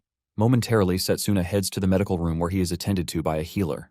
After some minutes of working on him, she tells him that his external injuries are all healed, but it might take some time for his internal injuries to heal, and she advises him to rest up. Setsuna acknowledges this and thanks the healer for her help. Just then, they hear knocks on the door. The door opens, and it turns out to be Lionel, Drago, Layla, and the kids, who have come to check on him. They ask him if he is fine, and he says yes. Layla is glad to see the dude hale and hearty, and she thanks him for his victory. Drago does the same thing, and he lets Setsuna know that he is the pride of the department. The kids rush over to him to tell him how amazing he was during the fight. After they are done rejoicing with him, everyone except Lionel leaves. Lionel then tells Setsuna that someone attacked the Formation Mage, but he is going to survive. Lionel says Carol is also shaken, but all she needs is rest. However, Lionel believes that she is going to be questioned when she wakes up. Lionel says Setsuna appears to be the target of the attack, and he asks Setsuna if he has any idea what is happening. But Setsuna just remains silent like a ghost. Later on, the strange man heads to Carol's room. He encounters barrier magic at the door, but he easily breaks through. He plans to kill Carol and then go after Setsuna once he is done. He is aiming to erase everything that connects him to Carol by killing her. Just as he is about to finish Carol off, Setsuna comes rushing in. He already knew that the strange dude would try to silence Carol. Setsuna is able to intercept him before he carries out his plan, but Setsuna is hit with the biggest surprise of his life when he realizes that the person under the hood is Leo. Leo laughs when he realizes that he has been exposed, but he reveals that he left no evidence behind. Setsuna agrees that he didn't leave any evidence, but after seeing what Leo was just about to do, he knows more than enough. Leo smiles evilly while suggesting that they talk outside because he can't stand the scent of medication. Setsuna agrees to this. And as they walk through the street, Setsuna can feel the impact of the injuries he sustained because his internal injuries are not fully healed. Leo then asks Setsuna how long he has known that he was the culprit. Setsuna reveals that after the ceremony where they chose their magic paths, Leo suddenly disappeared, and after thinking about him, he was struck with an ominous feeling. In addition to this, Leo lost his ticket to become the long-range department representative, which is quite weird. Leo is impressed that Setsuna is able to put everything together and come to a conclusion. Setsuna then reveals that he can sense the same mana he used during the tournament. Setsuna refers to the mana as someone else's mana, and Leo asks him what he means by that. Just then, Leo lets the dark mana take him, with strange marks running down his face, and he reveals his surprise that Setsuna knows about the strange deity. Sweat runs down Setsuna's face when he realizes that Leo is no doubt working for the evil god. Setsuna then prepares to engage Leo so he can stop him and prevent him from causing further havoc. At the same time, Leo wants to eliminate Setsuna because he is already tired of him ruining his plans. Realizing that Leo wants to end him, Setsuna makes the first move and tries to slash him with his mana sword, but Leo easily nullifies his attack. Setsuna is shocked to see this, and he realizes that he has suddenly found himself in the same situation that he was with the evil dude. Leo then reveals that he has been granted authority over mana nullification by the evil god, and no matter what sort of magic he uses, it is never going to reach him. Setsuna doesn't want to believe this, and he tries another strike, but the result remains the same. Since the nullification spell only activates when it comes into contact with his attack, Setsuna wonders what will happen if he manages to get to Leo via his blind spot. He maneuvers his way to get behind Leo and he charges toward him with everything, but just before he can get to him, the sword shatters again. Leo turns around to look at Setsuna to tell him that he is basically wasting his time because his mana detection is way faster than his. Before Setsuna knows it, Leo has hit him with a flame attack that throws him backward in pain. Leo then reveals that he wanted to go up against Setsuna when he is fully recovered, but it is what it is. Leo admits that Setsuna has done well for himself because close combat mages are not that powerful the way he is. Leo believes that things would have been much better if he had chosen the long-range magic path. Nonetheless, Leo lets him know that it is the end of the line for him because he is about to die. Leo shoots a lightning attack into his thigh to cause him intense pain. Setsuna screams out loudly as blood gushes out of the wound. Setsuna figures out that Leo is most likely aiming for the wound he sustained during the final round of the tournament. While he is still in pain, Setsuna is forced to ask Leo why he is doing what he is doing. Leo then reveals that he is already tired of the world and he just wants it destroyed. Setsuna doesn't want to believe that this is the sole reason why Leo has turned evil because he knows the destruction that comes in the end. Setsuna screams at him to shut his mouth because he doesn't want to believe that he is talking to the real Leo. Leo angrily charges at Setsuna, and Setsuna is already planning what he wants to do. He knows that he has to wait for Leo to reach him before he unleashes his mana blade. Setsuna wants to do the same thing he did to the evil god at the last minute when he was fighting him. Setsuna is confident that he still has a chance against Leo even though he is badly beaten.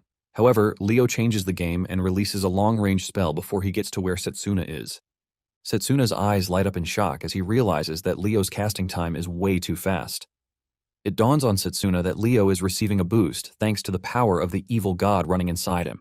Leo is about to finish Setsuna off when a voice echoes from behind, telling them to stop, and what follows is white flames blocking Leo's attack from reaching Setsuna. The two are stunned when they see this because they obviously know who it is. Standing on the rooftop is the headmaster and his summoned dragon, as he looks down on the two with a fierce and scary expression. The headmaster and his summoned beast jump down, and he apologizes to Setsuna for coming late, but Setsuna doesn't take offense because the principal literally just saved his life. The headmaster easily figures out that Leo was the one who caused trouble during the tournament. He reveals that he sensed the residual mana and followed the trail. Leo is impressed that the headmaster is able to figure this out, even though it is the least expected thing of him. Just then, the headmaster unleashes a powerful aura from his body that almost blinds Setsuna. He tells Leo that he has no choice but to take him in, even though he doesn't like suspecting his students. The dragon then fires off a powerful magic blast from its mouth to cover the entire area where Leo is standing. Setsuna is blown away by the amazing firepower that the beast boasts of. However, even with the scorching fire that the dragon just unleashed, Leo is still standing. He is able to block the attack using barrier magic. Leo admits that the dragon's power is amazing, and he definitely would have died if not for the authority given to him by the evil god. The headmaster is surprised to see Leo wielding magic nullification, as this is his first time seeing it in person.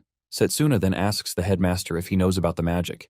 The headmaster reveals that the technique was recorded in his family's archives, the House of Silverbook. It is said that by the time the unknown dark powers awaken, the world shall be engulfed in disaster. Apparently, magic nullification is one of the said powers. Leo confidently tells the headmaster that his power is not going to work on him, and Leo starts cooking up a powerful spell that Setsuna recognizes as the three-element compound magic. The headmaster closes his eyes, and when he opens them, his eyes are golden.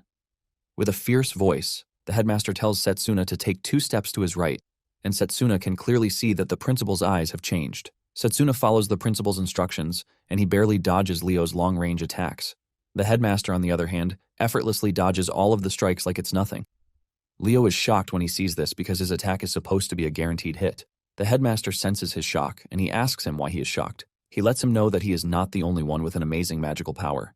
Leo admits that the headmaster has amazing power, but he doesn't think he has what it takes to dodge his next attack. Leo digs into everything that he has, and he unleashes a powerful dark aura that shoots up into the sky. Setsuna is gripped with fear when he sees the power of the evil god in action.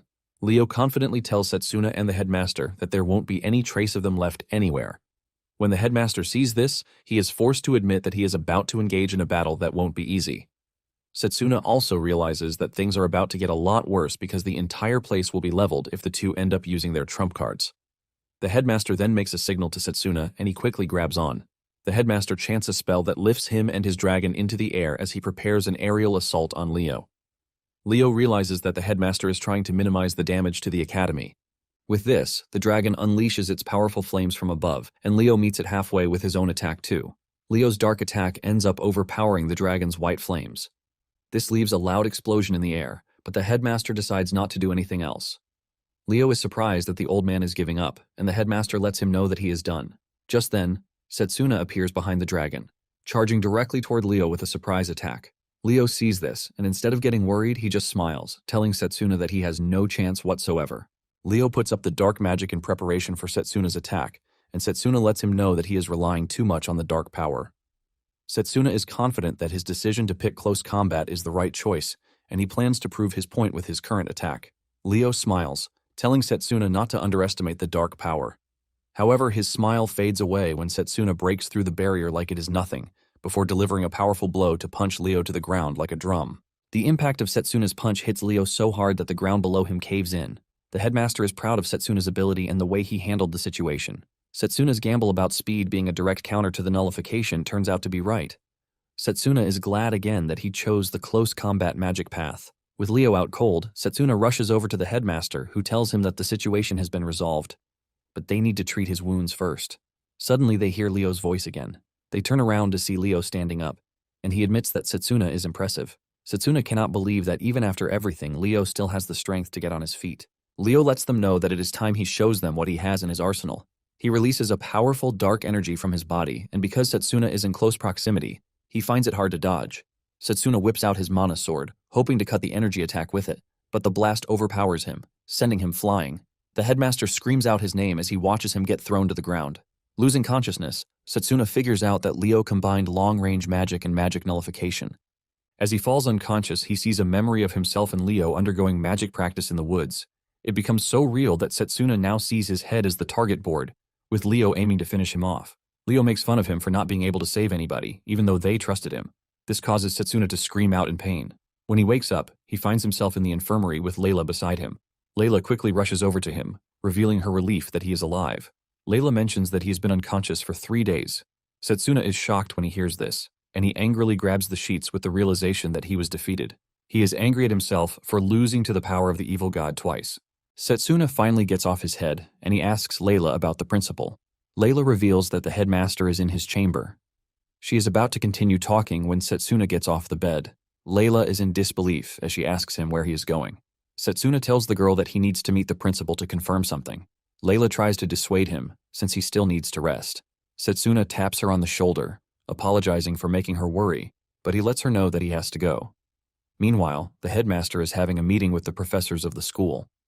Just as they rounded up the meeting and were about to leave, Setsuna rushed into the room. Setsuna screams out in worry, but to his surprise, the headmaster looks fine. The headmaster then reveals his relief that the kid is fine. Setsuna walks past the bitter Cyrus, and he just stares at him like some kid he needs to strangle. Lionel pats Setsuna on the shoulder, telling him how Drago and Layla were worried about him. However, he decides to let him be so he can talk to the headmaster. Once the professors are gone, Setsuna bows his head to the headmaster, apologizing for not meeting up to his standards. Setsuna then asks the headmaster about the aftermath of the fight. Setsuna's wounds open up, causing him to grab his tummy in pain, and the headmaster urges him not to push himself too hard. The headmaster then decides to narrate the events that happened after he passed out. Leo decided to retreat because he had used up so much mana. He opened a portal to escape, and the headmaster just watched him disappear. However, the headmaster notices that there is something sinister behind the portal, and he figures out that he has to build up his strength in preparation for the main battle. After hearing this, Setsuna becomes particular about the eyes behind the portal, and the headmaster asks him if he knows anything that he doesn't. Setsuna hesitates, but the headmaster insists that Setsuna tell him every little detail that he knows. Setsuna is hesitant to talk, and the headmaster removes his left glove, reminding him that he already mentioned his hidden magic too. The headmaster says he wants to believe Setsuna, but he needs him to come clean. Setsuna is left in a conflict as he doesn't know if he is allowed to talk about the future. He also doesn't think the headmaster is going to believe him if he says he went back in time. The headmaster notices his stubborn refusal to talk, and he asks him if there is a reason why he can't talk about it. Just then, an idea comes into his head, and Setsuna asks the headmaster to check on the necklace of revival. The headmaster is surprised by this, and when he finally looks at the pendant on the necklace, he realizes that the blessing of the spirit of time has vanished. The headmaster wonders if the blessing has already been used in another timeline, and Setsuna confirms this. Setsuna then comes clean, telling the headmaster that he used the necklace 10 years in the future. He was able to use the power of the necklace because he had his regrets. Setsuna explains everything to the headmaster, and after digesting everything, the headmaster agrees that the future is one that is hard to believe without evidence. However, the headmaster knows how insane it is to go back 10 years to the past. Realizing how much Setsuna has suffered, the headmaster stands up and pats him on the shoulders. The headmaster then tells Setsuna that he is going to be his strength from that moment forward.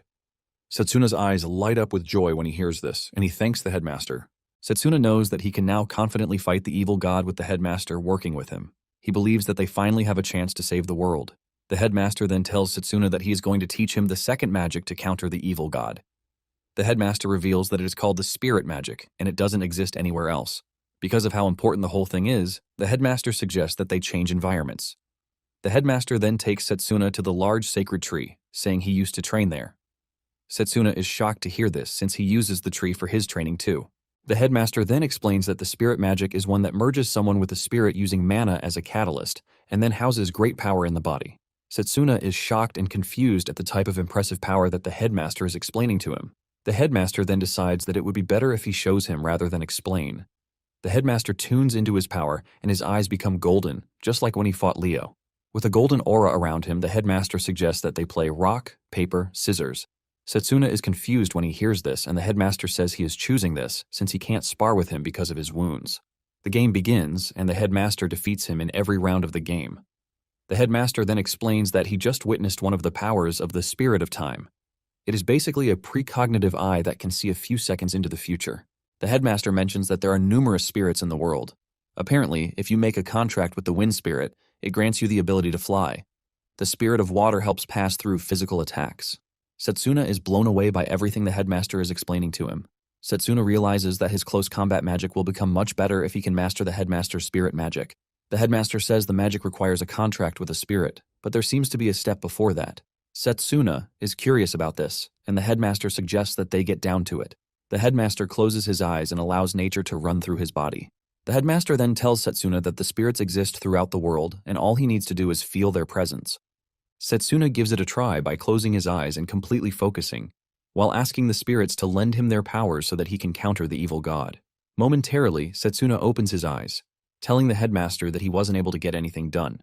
The headmaster then explains that this might be the case because of his resentment. Setsuna is totally confused about this, and the headmaster tells him that he needs to achieve inner peace if he wants to become one with nature. This is basically a situation where he feels what is going on around him instead of thinking about it. Setsuna then closes his eyes to give it another try. Setsuna admits that he is always overthinking things. He tries to concentrate, but his mind is all muddled up.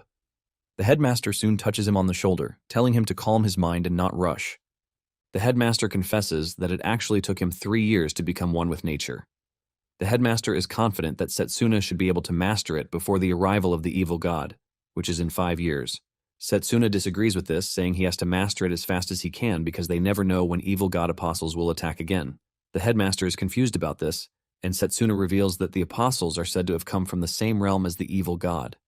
Apparently, each of the apostles possesses powers that are totally different from magic. Setsuna is pretty sure that Leo is one of the apostles because of the type of magic that he uses. Setsuna reveals that he only fought one apostle before his regression, and it was his long-range magic that gave him an edge because of how insanely strong the apostle was. The headmaster figures out that the apostles are using the 12 dark powers recorded in his family's legend. Setsuna then says there is a high chance that there are other apostles like Leo who are hiding in the world. The headmaster understands his worry, but urges him not to rush himself because he might end up in a chaotic situation. Just then, the headmaster makes mention of the joint dungeon training, and he tells Setsuna that he might be able to learn 1 or 2 during the training. Setsuna doesn't understand this, and the headmaster assures him that his mentor, Lionel, will explain things to him in detail. The headmaster is confident that Setsuna will get the chance to surpass his limit during the training. However, he lets him know that it won't be easy, and because of this, he urges him to rest very well in preparation. Unknown to Setsuna, the headmaster has another surprise waiting for him in the dungeons. Elsewhere, Leo arrives at the castle where his fellow apostles are waiting. He apologizes for coming late to the meeting, but the 10th Dark Apostle, Jagan, is already pissed. The 9th Dark Apostle, Puker, also makes fun of Leo, saying he was unable to kill a single student during his mission. Leo apologizes for his incompetence, saying he couldn't control himself in front of his best friend. He is saying this while wearing a smirk on his face, and this further pisses Jagan off. Apparently, Leo is the 12th Apostle, and the situation between him and Jagan soon becomes awkward. They are about to attack each other when the 2nd Apostle, Satanakia, stops them with just his voice. He reminds them that they are apostles and they are supposed to act like it. Satanakia then demands personal reports, but Jagan is still not satisfied. He points out the fact that Leo is a failure, and he asks Satanakia how they are supposed to deal with him. In fact, he is ready to kill him, but Puker urges Jagan to leave the killing to him. Satanakia then tells his comrades to back off because he has already made an arrangement. It turns out that he has someone else already, and he is pretty sure that they are going to succeed on the mission. Days after the tournament, Setsuna returns to class, but Layla remains worried because she believes that he is not strong enough to start attending classes. Setsuna then says he will be fine, since it is nothing more than a theory class. Layla then points out the fact that Setsuna mysteriously got injured again after the final. She wonders what happened, but Setsuna's mouth remains shut. It turns out that the headmaster has already told him not to divulge the existence of the evil god to anyone. The headmaster told him that he would only inform the professors whom he could personally trust about the issue. In addition to this, the headmaster says he is leaving the search for Leo and the protection of the school to the professors. Surprisingly, the headmaster postponed the training for the spirit magic. After thinking about everything that the principal said, Setsuna just smiles at Layla as he usually does, and he apologizes for making her worry. Deep down, Setsuna is thinking about how he is going to recover fast so he can get even stronger. Moments later, Lionel enters the room, telling the students about the faculty's joint training. The students are surprised to hear that there is joint training. Lionel explains that, as the name obviously says, the training will be conducted together with other faculties. Basically, the exchange matches were used to learn the battle style of each magic, but this time around, they will be working together to know each other's limits so that they can break them. Setsuna easily figures out that the headmaster came up with the plan to help improve the mage's teamwork. Lionel mentions that the training will be held in the 1-star class underground dungeon. Because of how dangerous it is, the participation will be based on candidacy. Lionel urges the students to prepare themselves because the training will start in 2 weeks. Setsuna is fired up to be a part of the training, and he figures out that recovering is the first step to doing that. After class, Layla suggests that she and Setsuna have dinner together. She manages to convince Setsuna by telling him that they need to eat a lot before the training starts. As they walk through the school, the students can't get Setsuna's name out of their mouths. They all talk about how amazing he is during the tournament. They are more impressed with the fact that he won the tournament by being a close combat mage. Layla notices the sudden change in students' attitude, and she tells Setsuna about it. Just then, the two run into a blonde-haired dude, Carl. Apparently, he is a noble, and he appears to be a proud one at it. Carl asks Setsuna if he was the one who won the tournament, and he says yes. Carl then presents Setsuna with a ridiculous offer by asking him to join his salon. Basically, the salon that he is talking about is the noble gathering, not the salon where they make hair. Carl confidently says only the respected nobles are invited to the community. Basically, commoners or close combat mages are not allowed. But Carl says he has made an exception for Setsuna. Carl is desperate to get Setsuna in his group because he knows that this will automatically make them unstoppable. The background NPCs are excited when they see Carl scouting Setsuna himself. Carl then tells Setsuna that he needs the connection because it is better he rolls with the big boys instead of rolling with a trash lady, like Layla. Without thinking twice, Setsuna tells the dude that he is not interested. This shocks Carl to his bones, as he was expecting Setsuna to jump at the offer. Setsuna lets Carl know that his magic is irrelevant, and he is the one wasting his time, not the other way around. Carl is pissed by this, and he accuses Setsuna of insulting nobles. He whips out his weapon, which is a golden blade, and he angrily dashes towards Setsuna, aiming to catch him off guard. Before he can get to Setsuna, Layla grabs his hand to restrain him. She tells him that personal fights are not allowed on the school grounds. With a scary look on her face, she subdues Carl. Carl finds himself totally overwhelmed but can't do anything about it. His friends rush over to check on him, and Carl demands that Layla leave his hand. Carl and his friends are forced to retreat, but not before promising to report the issue to his father so that the two can get in trouble. Layla's angry face soon turns into a bright one as she turns around to look at Setsuna. Setsuna grins back at her with the realization that the girl is getting stronger. Just then, Carol shows up with a big smile on her face, waving at Setsuna. Setsuna reveals his relief that the girl has recovered and is doing fine. Carol is thankful that Setsuna saved her, and this is why she wanted to personally thank him. Out of nowhere, Carol asks Setsuna if he will be willing to come to her room. After the embarrassing proposal, Setsuna, Layla, and Drago decide to visit Carol in her private room. Carol is happy to have them around, and she tells them that she is going to prepare a homemade meal for them. Layla immediately offers to help since doing everything alone will obviously make her tired. Layla is glad that all Carol wanted to do was cook, as she was already thinking it was something dirty. Drago starts questioning why he was invited, and Carol lets him know that he believes in having a full house. When they step into the kitchen, Layla is blown away by the healing ingredients that Carol has in her kitchen. Carol says she is trying to cook healing dishes. Setsuna, on the other hand, is worried about Carol, but from what the headmaster told him, she doesn't remember anything about the incident with Leo. He wonders if it is because of the shock or if she is suffering from memory manipulation.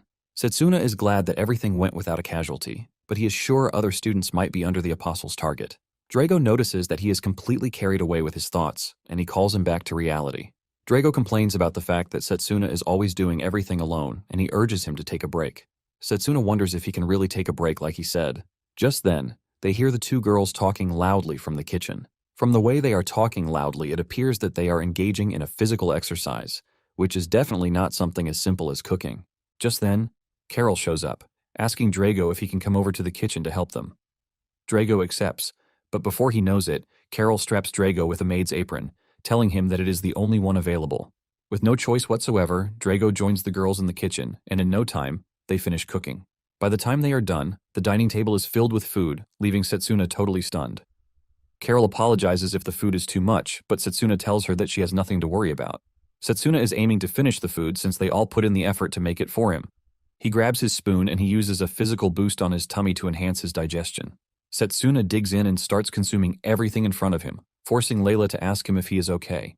Setsuna says yes, while staring at the delicious egg soup in front of him. Drago notices that he is interested in the soup, and he lets him know that there is more if he wants. Drago makes sure to mention that he was the one who made the soup. Setsuna doesn't hesitate before accepting more of the soup, leaving Carol dazed because she just lost to a man when it comes to cooking. Setsuna is pleased with the fun that they are having, but he remembers that the same thing happened in his past life. However, everything was destroyed thanks to the evil god. Setsuna is determined to prevent the same occurrence again. Before they know it, 2 weeks fly by, and they reach the day of the joint training. The students participating in the training are all present at the entrance of the dungeon, and Drago asks Setsuna if he has totally recovered. Setsuna assures Drago that he is back in top form, which is thanks to the healing meals prepared for him by Drago and the girls. With a good smile on his face, Setsuna thanks them. Drago is happy to help, and he says the effect of the food would have diminished if he hadn't eaten it continuously. Since Setsuna is in the same team as Drago, he is confident that he has nothing to worry about. Momentarily, their seniors start to show up. One in particular walks up to them and introduces himself as Mifune, a third-year student from the formation department. He is accompanied by a lady called Yuzuha. Drago and Setsuna also introduce themselves to the two. Apparently, they are on the same team, and Mifune urges Setsuna to put his best into the training. After Mifune and Yuzuha walk away, Drago tells Setsuna that he looks like a good person, and he agrees. Unknown to them, Mifune is trash, and he can't wait to sabotage them. Once the students are complete, they are addressed by the teacher in charge of the training, Giovanni. He tells them what the joint training is all about, and he lets them know that the dungeon that they are entering is the ruin of the sealed demon. He tells them that ancient undead are inside the dungeon, but it is a 1-star dungeon. Giovanni lets them know that they have to defeat the monsters during the training session. Giovanni informs them that their performance inside the dungeon will be recorded with the bracelet he is wearing, which is known as the Bracelet of Memory. In addition, the loot dropped by the monsters will be considered as bonus points. Apparently, the best team will receive rewards from the academy. However, the best individual student will have the chance to join the training of the kingdom's Magus battalion. Setsuna hears this and gets excited. The Magus battalion is the strongest mages in the kingdom, and this is where he met most of his comrades in his past life. He knows that joining the battalion again this time around might give him the chance to meet his former comrades. Giovanni then gives each student their own bracelet, while telling them that they won't be going deep into the dungeons because they might meet dangerous monsters that they won't be able to handle. He then tells them to inject mana into their bracelet if they are in danger, and they are going to be transported back to the entrance. Setsuna, on the other hand, is aiming for the top spot, but he knows that Drago is also waiting to compete with him, making it 200 points. The two stare at each other while saying they are both eager to know how well they are going to perform. Once the teacher tells them to enter the dungeon, the two are the first to unleash a massive aura before rushing into the dungeon. From the story that Setsuna heard, the ruin was made by an ancient civilization, and most of it still remains unexplored. As expected, the monsters inside will be hostile toward intruders. Setsuna figures out that they are still in danger, even with the teleportation circle. Drago and Setsuna lead the way until they find a beautiful, spacious room with some ancient vegetation. This makes Setsuna question whether there was really an ancient civilization living in the ruins. He remembers the principal telling him that the training will be crucial for their future missions. Setsuna is aiming to master the spirit magic and also to be the top student in the training session. Momentarily, the other students finally catch up to them. Mifune talks about how fast the two were, while he is completely exhausted. It turns out that they have finally reached the point where they are going to split up. After a quick deliberation, Mifune points to a path which he suggests they take. Mifune believes that going deeper is the right choice, and since they are in a point-based competition, Setsuna believes that Mifune is pointing them in the right direction. However, he notices that the wall in front of them is fake because the vegetation on it appears to be off. Setsuna then tells them that there is a possibility that there is a room behind it. Mifune doesn't want to believe this, as he thinks it is a mere coincidence. Drago agrees with Setsuna, saying he can hear the sound of wind from the other side of the room. With a single punch, he destroys the wall, and it turns out that Setsuna was actually right about a room being behind the wall. Setsuna smiles at Mifune, saying that they are most likely on the right path with this. Mifune is forced to agree that Setsuna is right. With this, they dash into the new path, and Mifune is confident that they will be able to make loads of points. Drago and Setsuna lead the way as usual, but they soon run into a falling boulder. Without hesitation, Drago takes control of the situation, and he cuts down the boulder with his mana sword. Setsuna is impressed because Drago appears to be hyped, and Drago confirms this, saying he wants to show people how impressive close combat magic is. In addition to this, Drago wants to do everything in his power to make sure that he doesn't lose to Setsuna. Suddenly, Setsuna senses a projectile coming towards him, but he is able to dodge the projectile at the right time, and it ends up hitting the wall. Drago realizes that their reaction time and insight have increased a whole lot. Drago then suggests that they should start clearing the traps so that Mifune and his companion can have an easy time on their hands. Shortly afterward, they find a room that houses a chest. Drago and Setsuna are still observing it when Mifune quickly claims ownership of the chest, ultimately taking the glory. He smiles innocently while thanking Drago for giving him the chest. Because he claimed the chest for himself, he was awarded 15 points. Drago is shocked to see this, and it finally dawns on him that they are in a battle of speed. With this in mind, he promises himself that he is not going to lose next time. Setsuna and Drago don't think too much about it, and they continue pushing further into the dungeon. Drago soon finds another chest through hard work, and just as he is about to grab it, Mifune uses his long-range formation spell to grab the chest again. With this, Mifune now has 30 points on the board, and he is smiling innocently while doing all of these. Drago, who has been the one discovering the chests, is basically stuck on 0 points. Drago ignores the red flags, and he continues with the exploration of the ruins. He soon comes across an enemy knight, and after weakening the knight, Drago is about to finish it off. But just as usual, Mifune leaps forward to cut the knight's neck, ultimately taking the glory again. Mifune now finds himself on 40 points, while the hard worker remains on 0 points. Momentarily, they run into a bunch of monsters, which requires teamwork. Since Mifune cannot claim everything there, Drago manages to grab 10 points by taking out some monsters. Yuzuha, on the other hand, has also reached 30 points.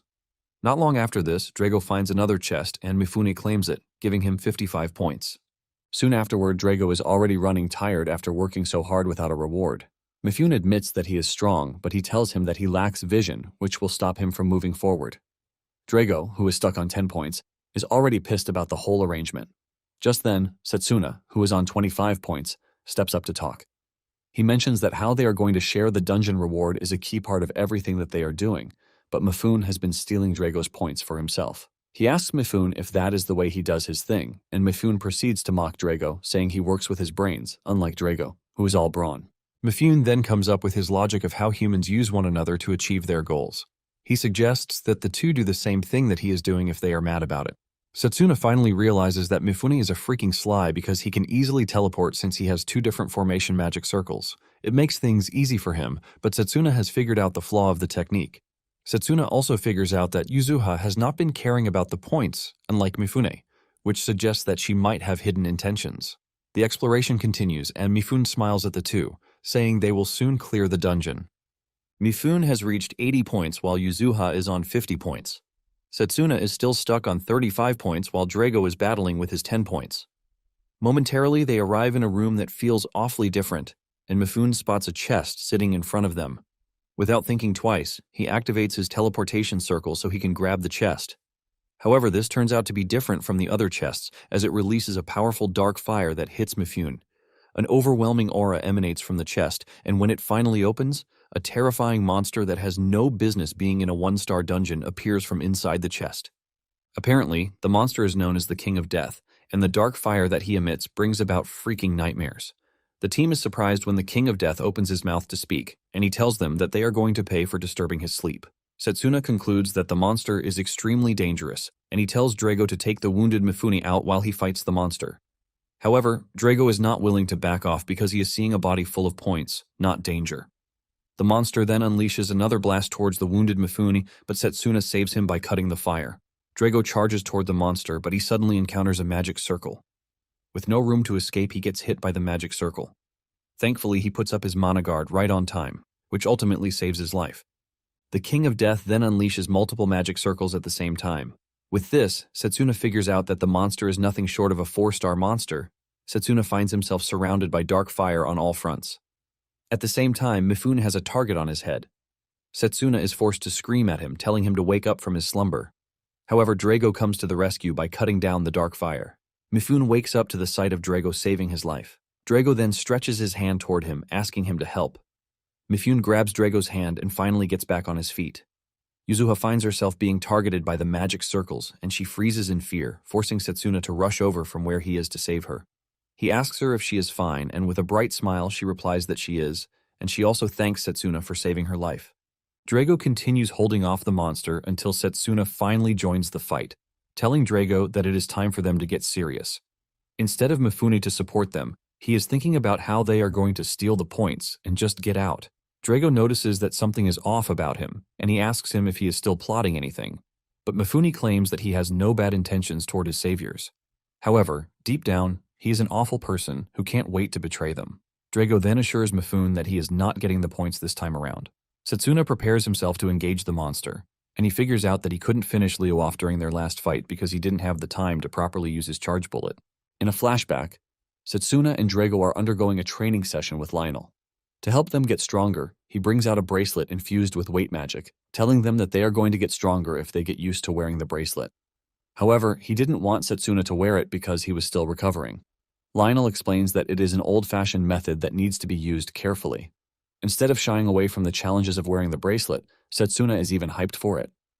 Now in the dungeon, Setsuna decides to take off the weight bracelets from his legs and hands. He is already used to it, and taking them off makes his body feel very light.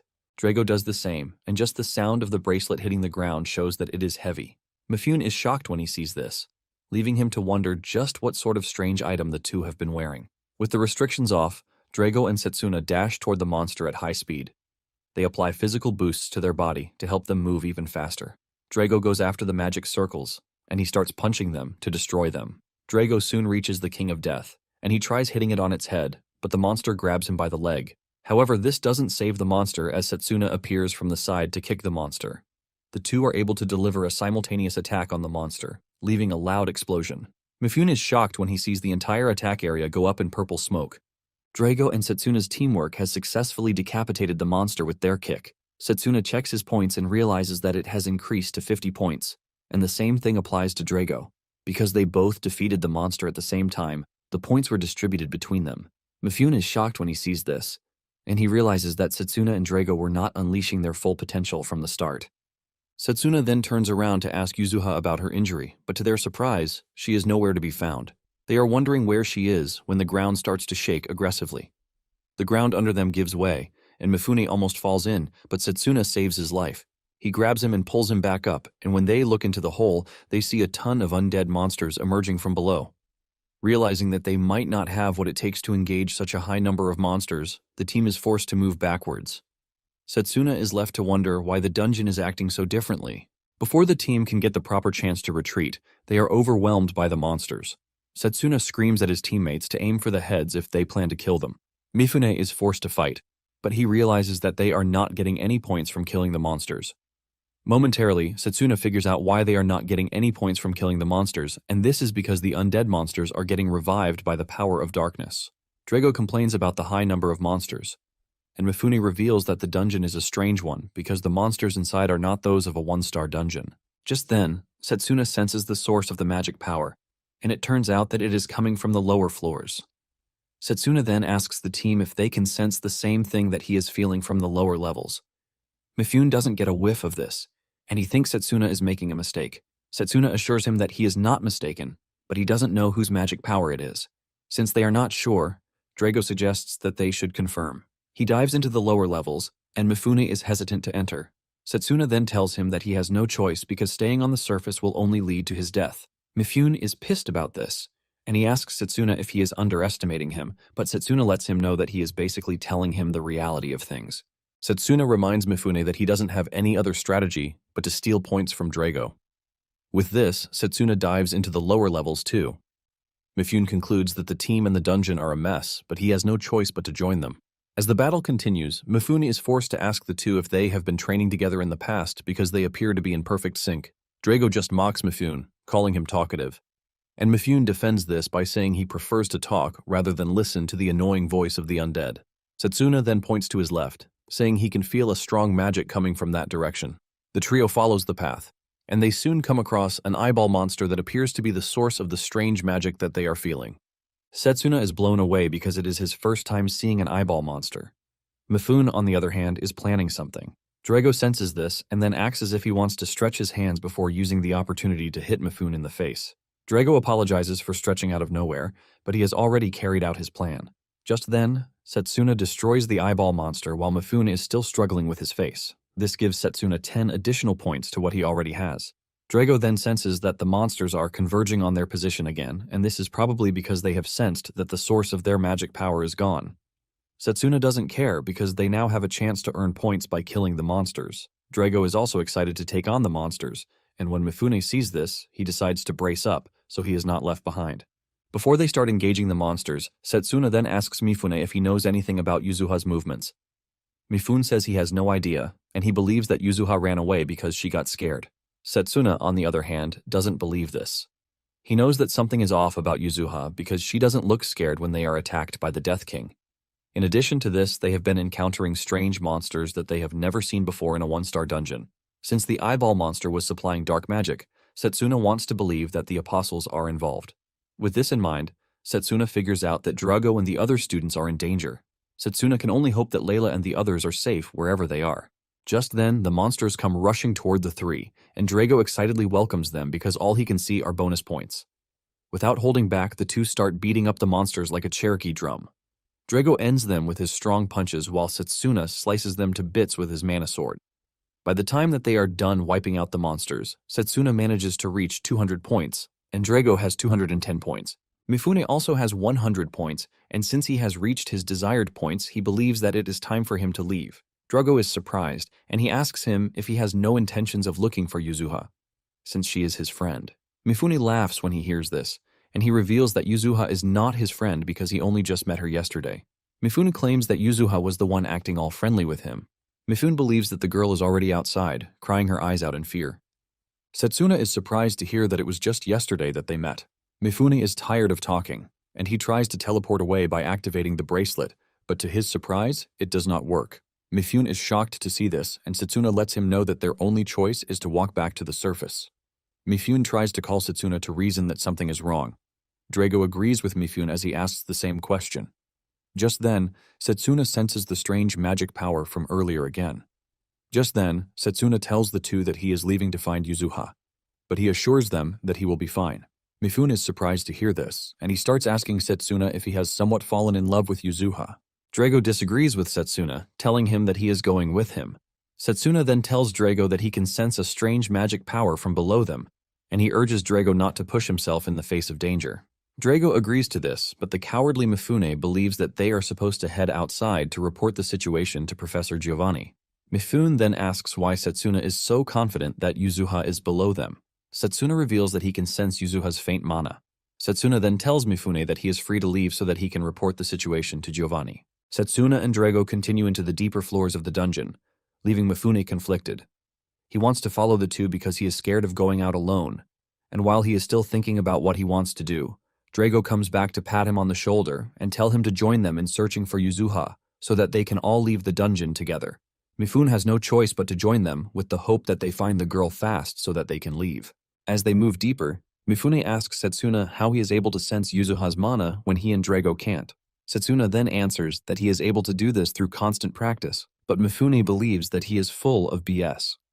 Suddenly, Drago senses cold air hitting them as they get to the lower floor, and he realizes that the atmosphere is also different. They soon hear a strange sound coming from a distance, and Setsuna points in the direction from which the noise is coming. Drago leads the way, and he realizes that there is someone in front of them. Suddenly, it dawns on them that it is Yuzuha.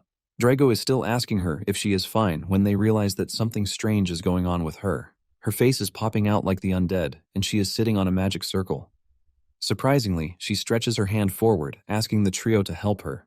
Mifune starts regretting all of his life decisions as to why he followed the two. Drago wants to grab Yuzuha, but Setsuna stops him, telling him not to get close to the girl.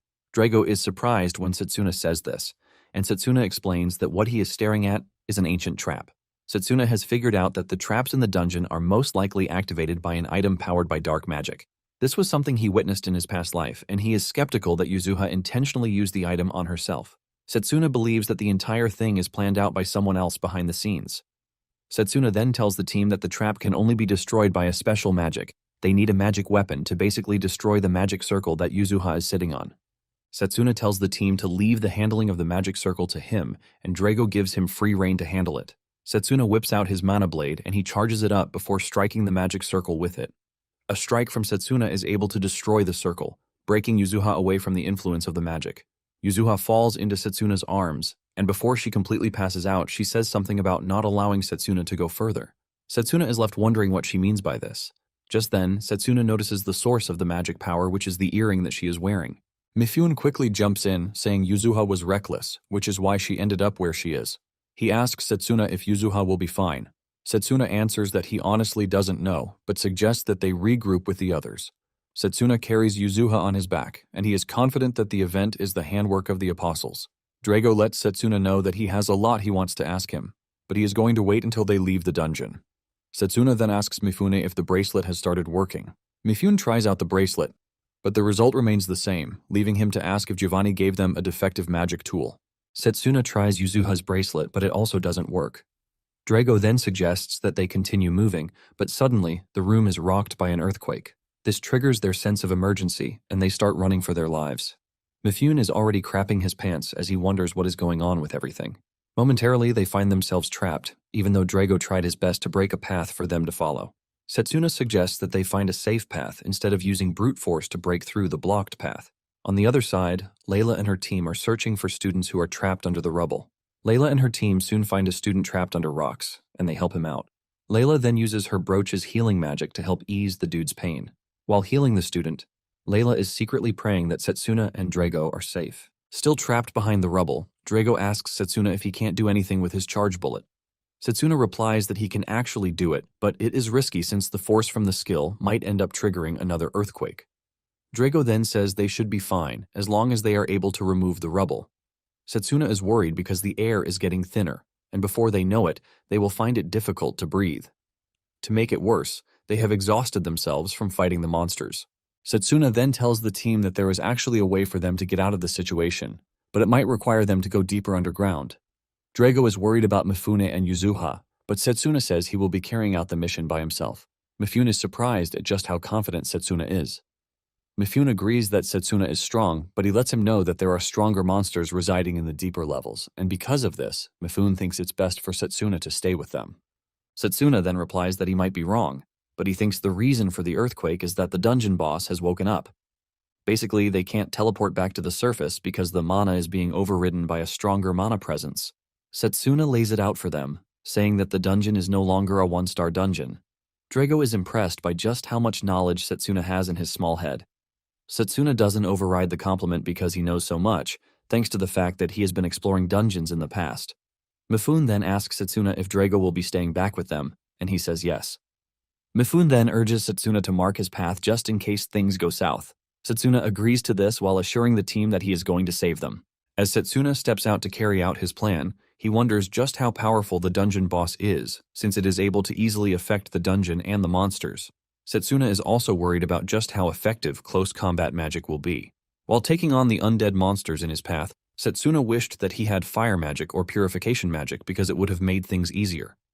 Basically, the downside to close combat magic is that it lacks elemental attributes, and most of the magics are direct attacks. Nonetheless, Setsuna is able to easily take down the monsters, thanks to the unexplainable fire burning inside him. While Setsuna is trying to save them, Drago is trying to find a way through the rubble. Mifune then finally admits to how impressive the close combat magic is because he has been cheating, but the two were simply outshining him. Mifune sounds pathetic while saying this, and Drago tells him to stop being the P-word because they are definitely leaving the dungeon alive. Suddenly, they hear Layla's voice from behind the rubble. Drago quickly screams out, telling Layla and his team that they are trapped and they need help. Layla places her ear on the rubble to clearly hear Drago, who tells her that they are all trapped, aside from Setsuna, who is looking for a way out. Without wasting time, Layla and her team get down to removing the rubble. As Setsuna moves deeper, he notices that the atmosphere has changed. He soon notices an exit in front of him, but there is no way to access it because it is blocked, all thanks to the boss's awakening. Setsuna looks around but can't see anything, but at the same time, he knows that he can't let his guard down at any point. Suddenly, he senses a strange aura behind him, and his spider senses kick in, forcing him to immediately jump from where he is. The unknown monster attacks where he was previously standing, leaving massive destruction in its wake. Setsuna barely escapes death, and when he turns around to check out what sort of monster it is, he almost dies from fear. The monster turns out to be the terrifying double-headed Hydra, and without a doubt, the exhausted Setsuna has somehow found himself in a 2v1. Setsuna wonders if the Hydra is the cause of the dungeon's weird patterns. Setsuna then notices that the Hydra's body is corrupted, which means it was forcefully resurrected by someone. Without thinking too much about it, Setsuna figures out that the only one strong enough to do this is someone blessed by the power of the evil god. Setsuna is still analyzing the situation when the Hydra unleashes a green mist from its body. Even though Setsuna doesn't know the components of the mist, he knows that he can't afford to be dragged into it. Setsuna leaps backward, but he figures out that the only way out of the dungeon is for him to defeat the Hydra. Coming to this conclusion, Setsuna holds his breath, ready to effectively engage the Hydra. Setsuna leaps into the air and charges directly at one of the monster's heads. He lands a hit, causing the monster to get really mad.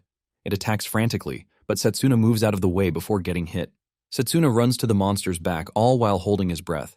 Setsuna reveals that he was used to fighting Hydras in his past life, and the Hydra obviously doesn't die unless the heads are completely destroyed. He knows he has to cut down the heads one after the other. However, his last attack did nothing thanks to the monster's thick skull. Setsuna makes another move at the monster while aiming for the soft spots. He targets the neck area, and he successfully cuts down one of the heads. However, Setsuna almost gets melted by the liquid attack unleashed by the surviving head. Setsuna's cape is shredded, but he manages to get out of the situation in one piece. Setsuna is thankful that he wasn't hit by the corrosive attack because it would have been the end for him. As if things are not bad enough already, Setsuna watches the Hydra's decapitated head grow back. Setsuna figures out that the Hydra is able to regrow its head thanks to the regeneration ability provided by the undead power. It finally dawns on Setsuna that the only way out of the situation is to cut the two heads at the same time. Setsuna knows that defeating the Hydra would have been much easier, given that he was able to use long-range magic attacks. Setsuna then decides that his only option might be to try out the secret move he has up his sleeve. In a flashback, Lionel finds Setsuna trying to conjure two mana swords, but he is having a difficult time with them. Lionel commended him for even getting stronger than his peers, and Lionel figures out that his body is unable to keep up with the impressive image that he has in his head. Lionel told him that it usually takes 20 years for a capable close combat mage to do what he is trying to do. Lionel lets him know that his body as a student is underdeveloped, and his mana path is also blocked. Lionel revealed that the first thing he has to do is to train to control his mana from inside his body. After hearing what Lionel had to say about the technique, Setsuna finally realizes that the mana control between a long-range mage and a close combat mage is totally different. Setsuna then sits down to properly learn how to control his mana. Now that he is facing the Hydra, Setsuna figures out that the only way out for him is the technique, even though he hasn't tried it out yet. He figures out that doing it safely with the first sword is the way out. Once he is able to safely carry out the first sword attack, he can then do the second sword strike. Setsuna jumps toward the Hydra, and he is able to land a hit using the mana sword, but it doesn't achieve the desired result. Setsuna realizes that he needs more strength to do this. He tries landing on his feet, but the Hydra shocks him by hitting him with its tail. Setsuna still manages to land on his feet, and he decides to give it one more try. While he is still trying to cook up his attack, the Hydra shoots the corrosive liquid at him. Setsuna barely dodges the attack by changing position at great speed, all while excessively draining his mana. He notices that something is putting pressure on him, and he assumes that it is the Hydra's poison. Setsuna figures out that he needs to end the fight as fast as he can. He runs at the Hydra with the clear thought that he has just one chance. He holds his breath and concentrates while leading the Hydra on. The Hydra chases after him, but thanks to his maximum concentration, he is able to pull out two mana swords at the same time. Before the Hydra can react to the sudden change in Setsuna's movements, he has decapitated the Hydra, leaving a massive and gory explosion behind him. Setsuna is thankful that he was able to pull it off, but he knows that he still has a long way to go in fully mastering the technique. Just then, a strange dude appears in the room, clapping for Setsuna and commending him for being able to defeat his creation, even though he is just a close combat mage. The dude finally understands how Setsuna was able to defeat Leo. Setsuna finally gets a good look at the dude's face when he comes closer, and it turns out to be their professor, Giovanni. However, Setsuna doesn't show any sign of fear and nervousness, leaving Giovanni more impressed. Setsuna lets Giovanni know that he is not surprised because he is always expecting the unexpected to happen. Giovanni commends Setsuna's amazing knowledge of how things work. Setsuna then tells him that he has two things to ask him. Setsuna wants to know if Giovanni is an apostle, and why he is also doing everything that he is doing. Giovanni takes a moment before revealing that he was impressed by Setsuna's display at the tournament. Because of this, he was interested in getting an undead to make it his puppet. It turns out that he was the one who afflicted Yuzuha with the magic that affected her. Setsuna is pissed that Giovanni planned everything from the start. Giovanni claims that Yuzuha wanted to become his ally, and all he did was to fully use her to his own advantage. Giovanni is glad that she was not suspicious of the earring that he gave her, but Giovanni is not happy with the fact that Yuzuha resisted being an undead at the last minute. Setsuna is tired of hearing the trash that is coming out of Giovanni's little mouth, and he promises him that he is going to defeat him. On the other hand, Layla and the other students have been able to move the rubble out of the way to save Drago, Mifune, and Yuzuha. Drago thanks everyone involved in getting him out of the hole that he was trapped in. Layla then points out that the ground is no longer shaking, and Drago says there is the possibility that Setsuna has defeated the dungeon boss already. Mifune gladly tells them that the bracelet's mana signature is also back online. Layla then suggests that they move up a bit so that they can teleport to the safe area. Drago, on the other hand, tells Layla that he is heading back to find Setsuna. Drago tells Layla to take care of the other students, and she acknowledges the order, saying she will be waiting for him outside. Drago thanks Layla, and he runs back into the dungeon's deeper level. Back to Setsuna and Giovanni. Giovanni is excited to see how Setsuna plans to make him pay for his sins. Setsuna angrily dashes toward Giovanni, aiming to punch him to the afterlife. But Giovanni blocks Setsuna's attack with a freezing attack. Setsuna's punch ends up hitting an ice wall, shocking him, but before he knows what is happening, an ice spike emerges from below. Setsuna barely escapes being impaled to death, but he leaves with a clear cut to his face. Giovanni makes fun of Setsuna, telling him that he has no chance of defeating him because his attacks are more effective against a close combat mage. Setsuna quickly figures out that Giovanni, being a formation mage, can launch counterattacks. Without thinking twice, Setsuna concludes that he has to finish the fight as fast as he can. However, he is running on empty mana thanks to his previous battle against the dungeon boss. Setsuna figures out that Giovanni's magic is the same as Mifune's. This means he has to do something at the teleportation destination before activating his magic. With all of these running through his head, Setsuna dashes toward Giovanni, but before he lands his hit, he looks around to sense where Giovanni's magic circle is. However, it is too late as he gets impaled in the shoulder by an ice shard. This pierces him really hard and he cries out in pain. Setsuna crashes to his knees in pain, and Giovanni makes fun of him, telling him to give up. Setsuna assures Giovanni that he is not going to give up until he breaks the curse on Yuzuha. Giovanni is shocked to hear this, and he asks how Setsuna knows how to break the curse. Giovanni also asks him why he is so passionate about saving Yuzuha when the girl was ready to sacrifice him to become an undead. Giovanni then tells Setsuna that he will easily break the curse on one condition, which is pledging allegiance to him. Giovanni grabs Setsuna's head like a baby while saying this, but Setsuna angrily replies that he is never going to pledge allegiance to an evil dude like Giovanni. Setsuna tries punching Giovanni's head, but he blocks the attack with an ice wall again. However, Setsuna has figured out where Giovanni will be this time around. Just as Giovanni is emerging from the magic circle, Setsuna is already onto him with his mana sword in hand. Giovanni is shocked when he sees an enraged Setsuna in front of him. He can't believe that Setsuna has already figured out his magic pretty fast. With no time to react to Setsuna's surprise attack, his hand gets sliced off. However, Giovanni is an evil dude with much in his arsenal. He smiles while commending Setsuna for his wise moves. Giovanni then grows his hands back, revealing that he is also an undead. He claims that he was saved by the evil god when he was on the verge of death. He calls himself the evil god's masterpiece because he has been given the power of immortality. Giovanni starts talking about his stupid logic on how weak humans are because they grow old and die. Because of this, Giovanni plans to turn all humans into undead. Giovanni grins at Setsuna, reminding him that he doesn't have any strength left to fight, and he urges him to surrender when he still can. Setsuna knows that Giovanni is not wrong because he is starting to lose consciousness, but he wants to find a way to defeat Giovanni before he is totally knocked out.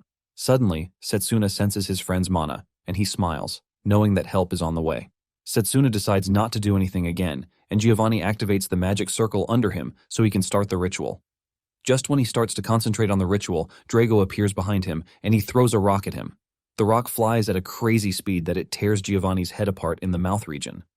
Setsuna then follows through with an uppercut, but Giovanni's body turns into ice again, ultimately escaping to another magic circle. Drago runs to Setsuna, asking him if he is fine, and Setsuna thanks Drago for coming just in time. Drago is worried about how badly injured Setsuna is, but Setsuna tells him not to worry about him because he can still fight.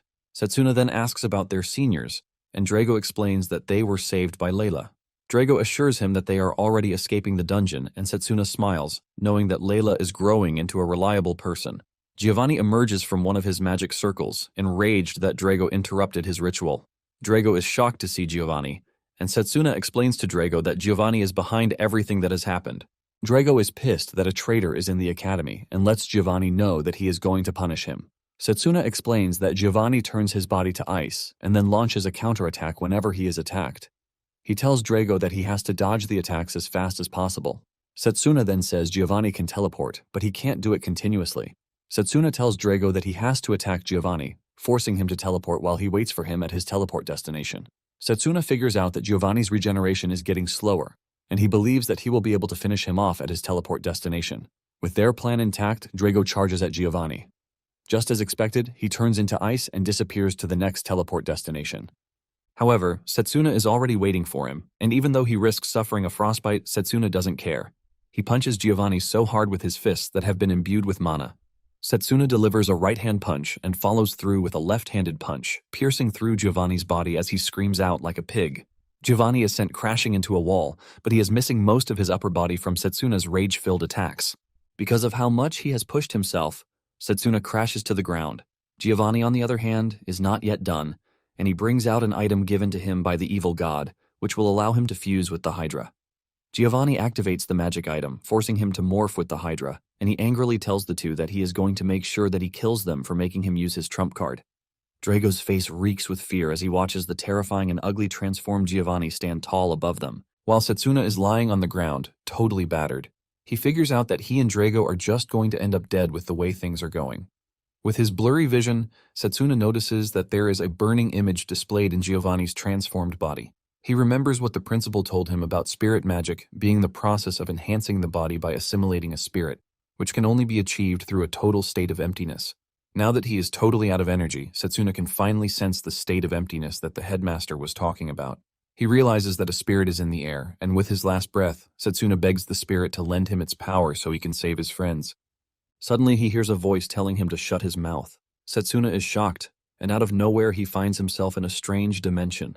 He wonders where he is because the environment looks totally different from inside the dungeon. Just then, he looks behind him to see a giant fiery creature staring down at him. Setsuna wonders if what he is looking at is one of the spirits that the headmaster was talking about. And if this is the case, he realizes that the spirit has a titan form with an aggressive mana form. Setsuna's legs are visibly shaking just from standing in the presence of the fiery spirit. Setsuna manages to pull himself together, and he tells the spirit that the evil god threatens the safety of him and his friends, and to save them, he needs his power. The spirit looks down on Setsuna before opening his mouth to tell him not to be arrogant.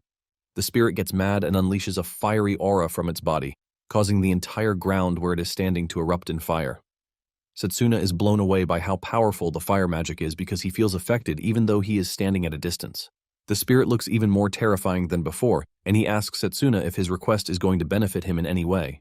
Before Setsuna knows what is happening, he gets hit with a fiery boulder, which pins him down. Setsuna is shocked, and he asks the spirit why he is acting all strange. The spirit then replies, telling Setsuna that he is not obligated to agree to his requests. The spirit shows how serious he is by choking Setsuna further with the boulder, while increasing the intensity of the fire.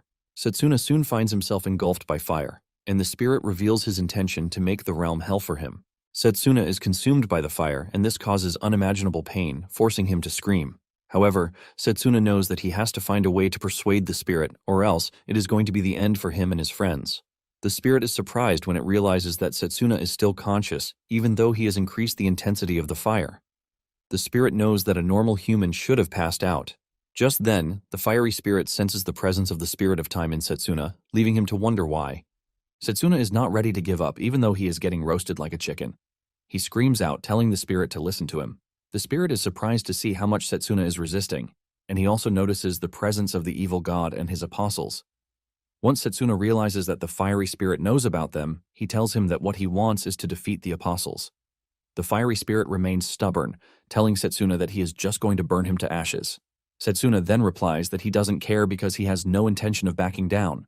This reaches the fiery spirit, and he finally tells Setsuna to prove himself. He releases a massive wave of fiery breath on him that engulfs his entire body down to his soul. Setsuna is completely overwhelmed by the fire, but he manages to stay conscious by using the well-being of his friend as a focal point. Setsuna is in so much pain, but he maneuvers his way around by telling the fiery spirit that he can't do it until he defeats the evil god and his minions. The fiery spirit is surprised to see just how much Setsuna is willing to endure. He admits that no one has ever endured a whole year in his dimension. The fiery spirit cannot believe that Setsuna is taking all the pains just because he wants the power to save his friends. Momentarily, the fiery spirit realizes that Setsuna is losing consciousness already, but he has shown enough to impress him. Because of this, the fiery spirit bestows upon him his powerful crest, while telling him to get rid of the evil god and his detestable minions. With this, Setsuna is sent out of the fire dimension, and he returns to his body. Meanwhile, Drago is getting battered by Giovanni because he can't properly defend against his ice attacks. Giovanni is surprised that even after everything that he has done to him, he is still standing. Giovanni cannot believe just how stubborn he is in defending his pride. Giovanni lets him know that his stubbornness is not going to lead him anywhere. Drago finds himself unable to move because Giovanni had hit him so badly with his ice powers.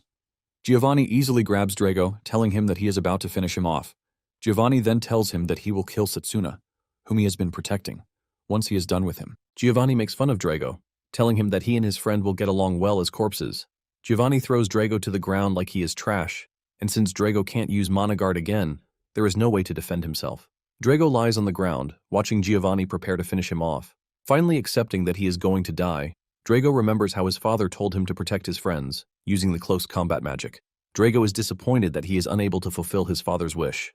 Giovanni angrily unleashes his corrosive attack on Drago, leaving a cloud of dust. By the time the dust clears off, he is expecting a mangled body, but to his surprise, there is no one there. All that is left is the damaged ground where the attack hit. Giovanni starts wondering where Drago disappeared to, but he suddenly feels a warm presence close to him. He turns around to see Setsuna in a bright and fiery new form staring at him.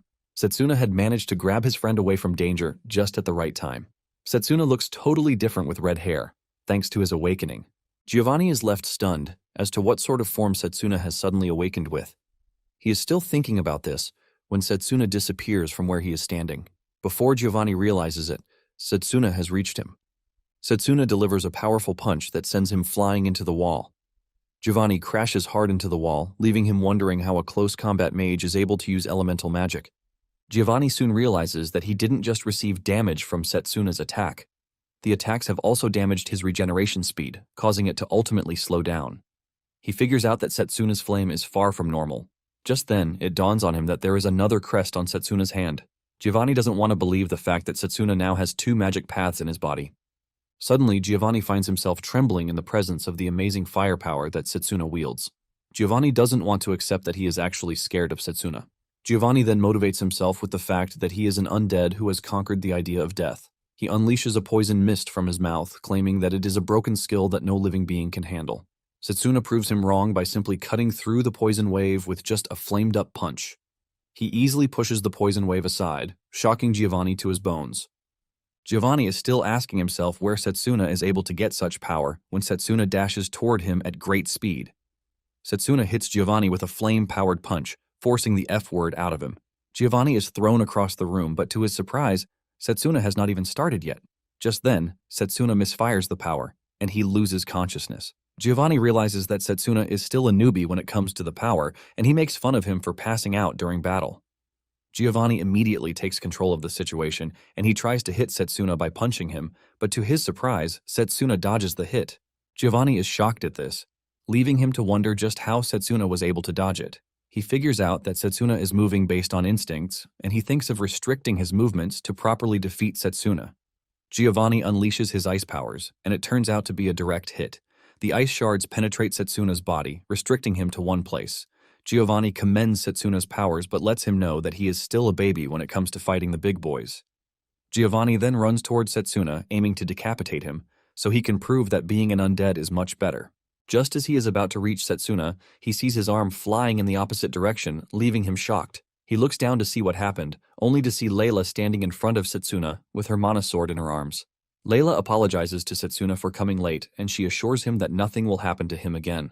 Giovanni is pissed at himself for putting all of his focus on Setsuna, which is why he didn't see Layla enter the room. However, he is not worried about Layla as he plans to end Layla very quickly. Layla turns around to check on Setsuna, and because of the changes happening to Setsuna, Layla is left to wonder what is happening to the dude. Nonetheless, she is willing to protect Setsuna as long as she can. On the other hand, Setsuna finds himself back in the fire dimension. The fire spirit makes fun of him for losing consciousness to just a weak level of flame. Setsuna expresses his concern because he thought he had become one with the fire spirit. Just then, Setsuna notices that Layla has joined the fight and she is in danger. With this in mind, Setsuna starts begging the fire spirit to teach him how to properly wield the power so he can return to the real world. The fire spirit then tells Setsuna that he will have to find an answer himself because this is the first time he will be granting a human his power. Setsuna is shocked to hear this, and at the same time he sees Layla struggling against Giovanni. Layla tries to hold her place against the terrifying beast, but Giovanni is way above her league. He hits her repeatedly before smashing her into the iced-up Setsuna. Layla coughs up blood, but she is not ready to give up. She remembers Setsuna telling her that she can become stronger as long as her resolve is strong. Layla starts burning up with the desire and right resolve to protect her friend. However, she is still no match for Giovanni. She gets hit even more, but this starts to spark something crazy inside Setsuna. The fire spirit adds more fuel to Setsuna's determination, asking him if he is ready to be alongside his potential girlfriend. When the fire spirit doesn't get a response from Setsuna, he decides to end Setsuna himself. He releases a massive firepower that engulfs Setsuna totally. Giovanni is still toying with Layla when he suddenly realizes that something has changed. Setsuna steps up with flames engulfing his body. He leaps toward Giovanni and grabs him by the head before activating the magic of the flame spirit Inferno Blaze. The flames from Setsuna's body totally fill the area where he is standing. Setsuna pushes Giovanni down with just one hand while releasing a powerful fire magic from his body. Setsuna tells Giovanni that he claims immortality is good, but he reminds him that humans work really hard to get everything they want because they know that they have limited time. Setsuna then reveals that he was able to properly understand the flame magic when he was about to die. Giovanni deems Setsuna's power an impossibility, but Setsuna increases the intensity of the fire until there is nothing left of Giovanni again. Just then, Setsuna hears Layla calling him and asking if he is the real Setsuna. Setsuna replies that he is unchanged, while assuring her that everything will be fine, with a big smile on his face. Setsuna walks toward Layla, thanking her for protecting him while he was out cold. He asks her about her wounds, and she assures him that she is fine and that she is also glad that he and Drago are also fine. From the other side of the room, Drago confesses that he never expected Layla to come. Layla reveals that their seniors have already escaped with the teleportation magic, but she had a bad feeling, which is why she decided to come and check on them. She also told the other students to explain what is happening to the professors, and because of this, she is sure that they will soon arrive to help. Setsuna is about to commend Layla for her hard work when the amount of power he has used takes a toll on him, and he loses his mobility. He crashes to the ground and his red hair returns to his normal hair color. Fortunately, help arrives at the right time. A rescue team rushes into the room saying they heard about what happened, which is why they came to help. One of them grabs Setsuna to help him, but he tells the rescuers to help his friends first. He then looks up to see that his friends are being attended to. Setsuna smiles, realizing that everything turned out well. With this, he finally passes out, and when he opens his eyes again, he realizes that he is now in the infirmary.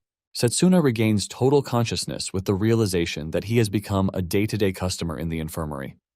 Nonetheless, he is glad that everything turned out good. Just then, Lionel enters the room, revealing his shock that Setsuna is already awake. Without saying too many words, Setsuna is already asking after the well-being of his friends. Even Lionel talks about this, saying Setsuna is always worrying about his friends even though he was totally out of commission for 3 days. Lionel then tells him that his friends and his seniors are all fine. He is apparently the last one to wake up in the group. Lionel says he heard how he fought a strong opponent, but he assures him that the entire aftermath has been handled by the headmaster. Setsuna is glad to hear this, but he knows that there is a lot that remains hidden from them. Just then, Lionel tells Setsuna that he is sorry, but Setsuna is confused as to why the teacher is apologizing to him. He then reveals that he heard about Leo's incident from the headmaster. Lionel then says the principal had told them to conduct an internal investigation because there are still a load of dangerous people like Leo in the school, but the recent incident has delayed it. Lionel is pissed that they were not able to notice Giovanni's ambition and ended up putting the students' lives in danger twice. Because of this, Lionel tenders his sincere apology. Lionel assures Setsuna that he is not going to allow such an incident to happen again. Setsuna cannot believe that his teacher is bowing to him and quickly tells him to raise his head. He tries reaching Lionel, but the pain in his body drags him back. Lionel urges him to calm down because his body is still suffering from the after effects of using his mana too much.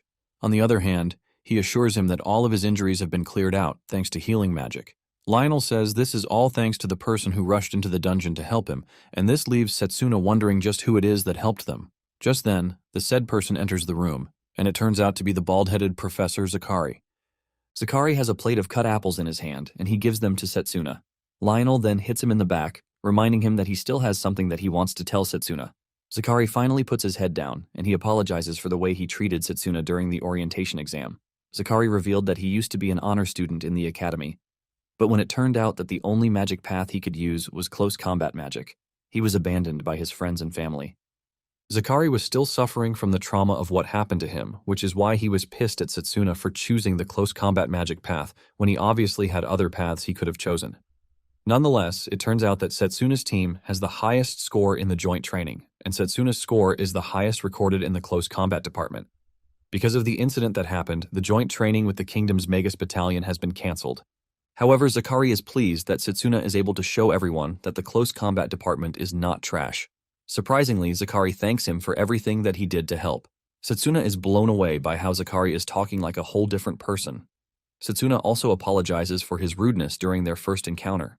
With the two settling their differences, Zakari leaves, assuring Setsuna that they are going to be meeting in class.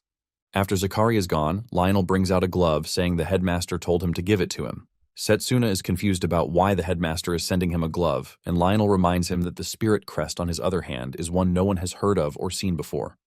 Setsuna then asks Lionel if he knows about spirit magic, and Lionel reveals that the other name they call spirit magic is ancient magic. It is basically the magic that triggered a great war among mages hundreds of years ago.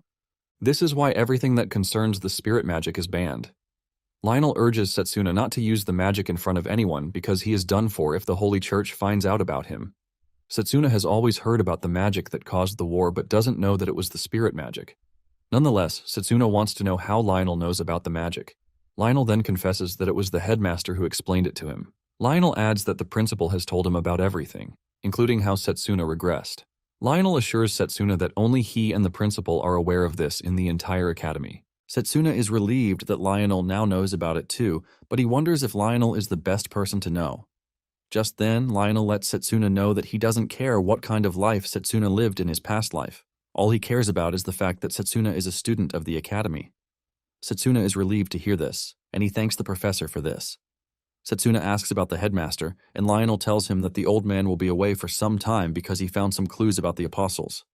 Setsuna is curious when he hears this, but Lionel tells him to ask the headmaster himself when he comes back. Lionel leaves the room, urging Setsuna to rest so he can recover because he has something to tell him afterward. This further increases Setsuna's curiosity because he doesn't know what Lionel is hiding from him. Setsuna then realizes that he would have been dead meat if not for the power of the spirit. Although it was all thanks to Layla's confidence in him, Setsuna is worried that he might not have what it takes to use the power again. Setsuna removes the bandages to stare at the crest, and he admits that the flame's power was incredible. Suddenly he hears the spirit's voice, telling him that he is a mere human, and he should not think he has the strength to wield his power. Setsuna is confused as to where the spirit is talking from until the spirit finally shows itself in a physical form, and it sits on Setsuna's head like a loyal puppy. The spirit jumps off of Setsuna's head before introducing himself as Blazer. Even with how cute Blazer looks in his animal form, Setsuna can't get the terrifying image of how he previously saw him out of his head. Blazer rushes to the window to see how much the world has changed, and he is blown away. Blazer says everything is so huge, but Setsuna knows he is feeling that way because he is small. Setsuna then asks Blazer if he is that impressed with what he is seeing. Blazer admits that human society might not be special, but because it is his first time seeing it in his current form, he is blown away. Since it is his first time, Setsuna asks him why he chose his current form. Blazer, being the proud dude that he is, says he has no obligation to answer, but he decides to make an exception. Blazer then reminds Setsuna that they are connected via the crest, and since he needs to manifest physically, he needs mana. However, he can't manifest in his true form because Setsuna will just run out of mana in no time. This is basically why he chose his current form, and Setsuna finally understands what isn't clear to him. However, it dawns on him that this might be his only chance to know everything that he needs to know about spirits. Setsuna then decides to ask about the Great Magic War from hundreds of years ago. He asks him if he was involved in the war and what happened at the end of the war. Blazer realizes that Setsuna is a sly dude, but he decides to answer anyway. Blazer tells Setsuna that he doesn't remember much about the war, but he knows he went on a rampage just as his contracted human wanted him to. Blazer then stops there, saying he is not interested in the past and just wants to live in the moment. Blazer leaps off the bed and runs out of the room, forcing Setsuna to chase after him. Setsuna is scared that things won't end well for him if the church finds out about the existence of a spirit. He puts on his glove, ready to capture Blazer before this happens. Blazer runs through the school like a lost cat, while Setsuna tries chasing him down. Blazer runs past students, who are surprised to see such a weird creature. While some are weirded out, some think Blazer is a cute creature. Setsuna finally catches up to Blazer, but Blazer still makes fun of him for having such a weak body. Blazer decides to push him further, and he runs away again. Setsuna has no choice but to continue chasing Blazer, and he knows that things would have been better for him if he were in the perfect condition. Joel spots Setsuna running toward him, and he thinks he can get his attention, but Setsuna just runs past him like he is invisible. Joel cannot believe that he just got ignored by Setsuna, but the same thing happens to Carl too. Meanwhile, Cyrus is watching from behind a pillar as Setsuna tries to catch up to his rogue pet. Setsuna soon finds himself in a classroom, but there is no sign of Blazer anywhere. Setsuna looks up to see that he is in Mifune's class, ultimately shocking him. Mifune hears the girls in his class mocking Setsuna, but he quickly steps in, telling them with a serious tone not to mock his friend. The girls are surprised when they see Mifune defending Setsuna and even calling him a friend. Mifune then tells Setsuna that the atmosphere in the school changed towards him because he scored the highest during the joint training exercise. Mifune knows that it is that way because none of the other students know the real story. Setsuna smiles, saying he never expected to be called a friend, and Mifune lets him know that whoever he can use is worth being his friend. Setsuna grins, talking about how unique Mifune's personality is. Mifune then tells Setsuna about Yuzuha, and he lets him know that Yuzuha is no longer in danger, but she is still suffering from the after effects of what happened to her. Basically, she's being interrogated by the professors. Setsuna hears this, and since he knows how meticulous Giovanni is, he doesn't think he is going to leave any trace. Just then, Setsuna asks Mifune if he has seen any red animal in the area, and Mifune tells him to head toward the courtyard. Setsuna looks from the window and sees Blazer running in the courtyard just like Mifune said. Setsuna thanks Mifune and continues his chase. Meanwhile, people are already gathered as they are all attracted by the type of animal Blazer is. Some wonder if it is a magical beast, while others think Blazer is a pet. Blazer, on the other hand, couldn't care less as he enjoys himself with some flowers. Setsuna stands by the corridor shouting Blazer's name, and this catches Actar's attention. Because of the way Setsuna is calling Blazer, Actar quickly figures out that the creature is his pet. He decides to act rashly by punishing Setsuna through his pet. Trying to act like he is protecting the students from a magical beast, Actar decides to attack Blazer with ice magic. Blazer watches as the ice shards fly towards him, and all he does is blow out some flame from his mouth to entirely destroy the ice shards. Actar is shocked to see this, and he almost dies from fear when Blazer smiles at him in a creepy way, while asking him if he just attacked him. Blazer then decides to teach Actar a lesson as he breathes fire on him, burning him up a bit. Actar screams in pain before rushing off to avoid further damage to his body. Setsuna witnesses everything unfold from where he is sitting, and he is only glad that his pet is okay. Just then, it dawns on him that the students might be in danger, since Blazer can use his powers even in his animal form. Some students who witness the incident also get curious about Blazer, but they decide to back off when Blazer wants to associate them with Actar. Setsuna is still standing on the balcony when Layla arrives on the scene. Setsuna fears that his friend is in danger, and he tries rushing toward Layla. However, the pain in his legs prevents him from doing this. Layla is now face-to-face with Blazer on his guard because he was attacked by Actar. Just then, Layla senses a familiar presence in Blazer, and she walks toward Blazer, asking him if he was the one who helped Setsuna in the dungeon. Layla, being the nice and modest girl she is, goes on her knees and she bows to Blazer, thanking him for helping her friend. Blazer is impressed by Layla's attitude, and he commends her for it. Setsuna is shocked when he realizes that Blazer is no longer trying to hurt people, and his mood has totally changed. Layla then reaches into her basket and brings out one of the fruits that she wanted to give Setsuna. She offers Blazer the fruit, and he happily accepts the gift. Blazer bites into the fruit, and his eyes light up in happiness because of how delicious the fruit tastes. Setsuna cannot believe just how easily Blazer can be domesticated. Later on, Blazer joins Setsuna and his friends in the dining hall. Blazer sits on Layla's lap while consuming everything sitting in front of him. Drago is blown away by just how much Blazer can eat, and he asks Setsuna what kind of animal he is. Setsuna nervously answers that it is a magical beast. Setsuna decides not to tell his friend about Blazer's original nature because he might be in danger if the church later finds out. Setsuna is relieved that Blazer is not acting aggressively toward the students. Setsuna thanks Layla for her help, and she replies that she only did what she could because Blazer only acted the way he did because he was surrounded by a lot of people. Blazer himself soon notices that his presence is drawing the attention of the students, and since all they are doing is gossip, he decides to let them off. Setsuna is also relieved that all the students believe that Blazer is nothing but a rare animal. Blazer turns to Layla, telling her that he won't mind making her his subordinate if she continues bringing him gifts. Thankfully, Setsuna is the only one who can actually hear Blazer's voice. Setsuna then thanks Layla and Drago for saving him in the dungeon. Layla lets him know that it is their duty to save him as their friend, and Drago agrees with her. Drago then reaches into his pocket to bring out a letter that was sent to him by his parents. They heard the news that his team got first in the joint training exercise, and this made them really proud. Setsuna is happy to hear this, and Layla tells Setsuna that she is worried about Giovanni's real identity. Setsuna tells her that he shares the same worries because he doesn't know all the details, but he thinks they might have a lead once they are done interrogating Yuzuha. Setsuna initially thought Giovanni was an apostle, but the only impressive power he showed was fusing with the Hydra, which makes him really weak to be an apostle. Just then, Drago asks Setsuna what sort of power he used in the dungeon because it clearly wasn't close combat magic. Layla then cuts in, telling Drago that Blazer lent Setsuna the power that he used. Blazer is impressed that Layla has some really keen eyes to have known where the power was coming from. He rolls around on Layla's lap while being patted on the head, and Setsuna concludes that Blazer has been domesticated by the girl.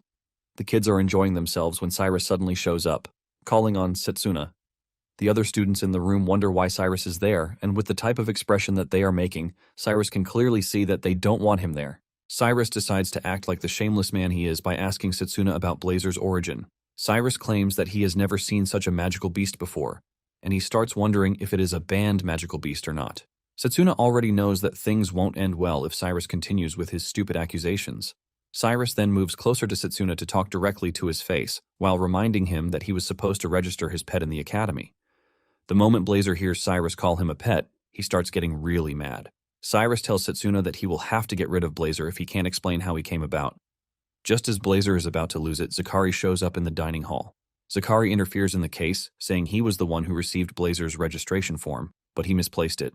Zakari bows to Cyrus, apologizing for his carelessness. Setsuna cannot believe that Zakari is helping him out, and Cyrus uses the opportunity to mock Zakari, saying he was once a top student, but he has become trash. Zakari doesn't take offense at this and still continues acting the role of a fool just to get Cyrus to get off Setsuna's back. Just then, Drago gets off his seat, and Cyrus thinks he is about to do something rash, but Drago rushes over to Zakari to thank him. Drago claims that Zakari was the reason they were able to come out first in the joint training exercise. Setsuna and Layla then join in, thanking Zakari for his help. Zakari is moved to tears by the way the students are treating him, but Cyrus cuts in again, saying that they are all acting in a skit. However, the rest of the students in the hall soon join in as they talk about how the close combat department is now ranked above the long-range magic department. They mock Cyrus for acting all high and mighty, even though his department is no longer the top dog in the academy. Cyrus is forced to leave the hall, but he tells Zakari to submit the registration form the first thing in the morning. Setsuna is relieved that everything has been resolved because just a minute longer, and Blazer would have lost it. Setsuna thanks Zakari for helping them, even though he didn't know the details of the situation. Zakari tells Setsuna that there is no need to thank him because he knows that there is a reason for him to have brought the magical beast into the school. Drago and Layla smile at the professor, calling him a role model for other professors. Blazer, on the other hand, is in no way impressed. Later that day, Setsuna is in the schoolyard when a phantom beast brings a letter for him. The letter turns out to be from the headmaster, and he congratulates Setsuna on being able to acquire the spirit magic. The headmaster talks about how worried he is that Setsuna might not be able to control the power, and he wishes to show him, but he can't, since he will be away for some time. However, he has asked someone else to teach Setsuna in his absence. Setsuna is surprised to learn that there is actually a way for him to control the power. The headmaster then tells Setsuna that Lionel will be the one to introduce him to the said person. After Setsuna is done reading the letter, it self-destructs. Meanwhile, the old woman whom the headmaster has asked to teach Setsuna the magic is pissed that the headmaster is exposing her identity. Enraged, she promises to end Setsuna with her own hands if it turns out that he is some incompetent kid. Elsewhere, the headmaster has called an emergency magic meeting with his fellow elders in magic. The other members don't want to believe that there is an evil god because there is no evidence to support this, and the headmaster lets them know that the enemy has not left any evidence whatsoever. The headmaster reveals that this is one of the reasons he has come to ask them for help. The members of the council all think the headmaster is going crazy, even after hearing everything that he just told them. One of them even thinks the headmaster is suffering from amnesia. Momentarily, the headmaster leaves the meeting with Lionel waiting outside for him. He asks him about the meeting, and the headmaster reveals that it was hectic. Lionel was already expecting this, and at the same time, the headmaster was not surprised that the council members did not believe him. Lionel adds that they obviously cannot tell the council members that they reverse time with forbidden magic. The headmaster then says his efforts might actually have some meaning if the apostles decide to make a move.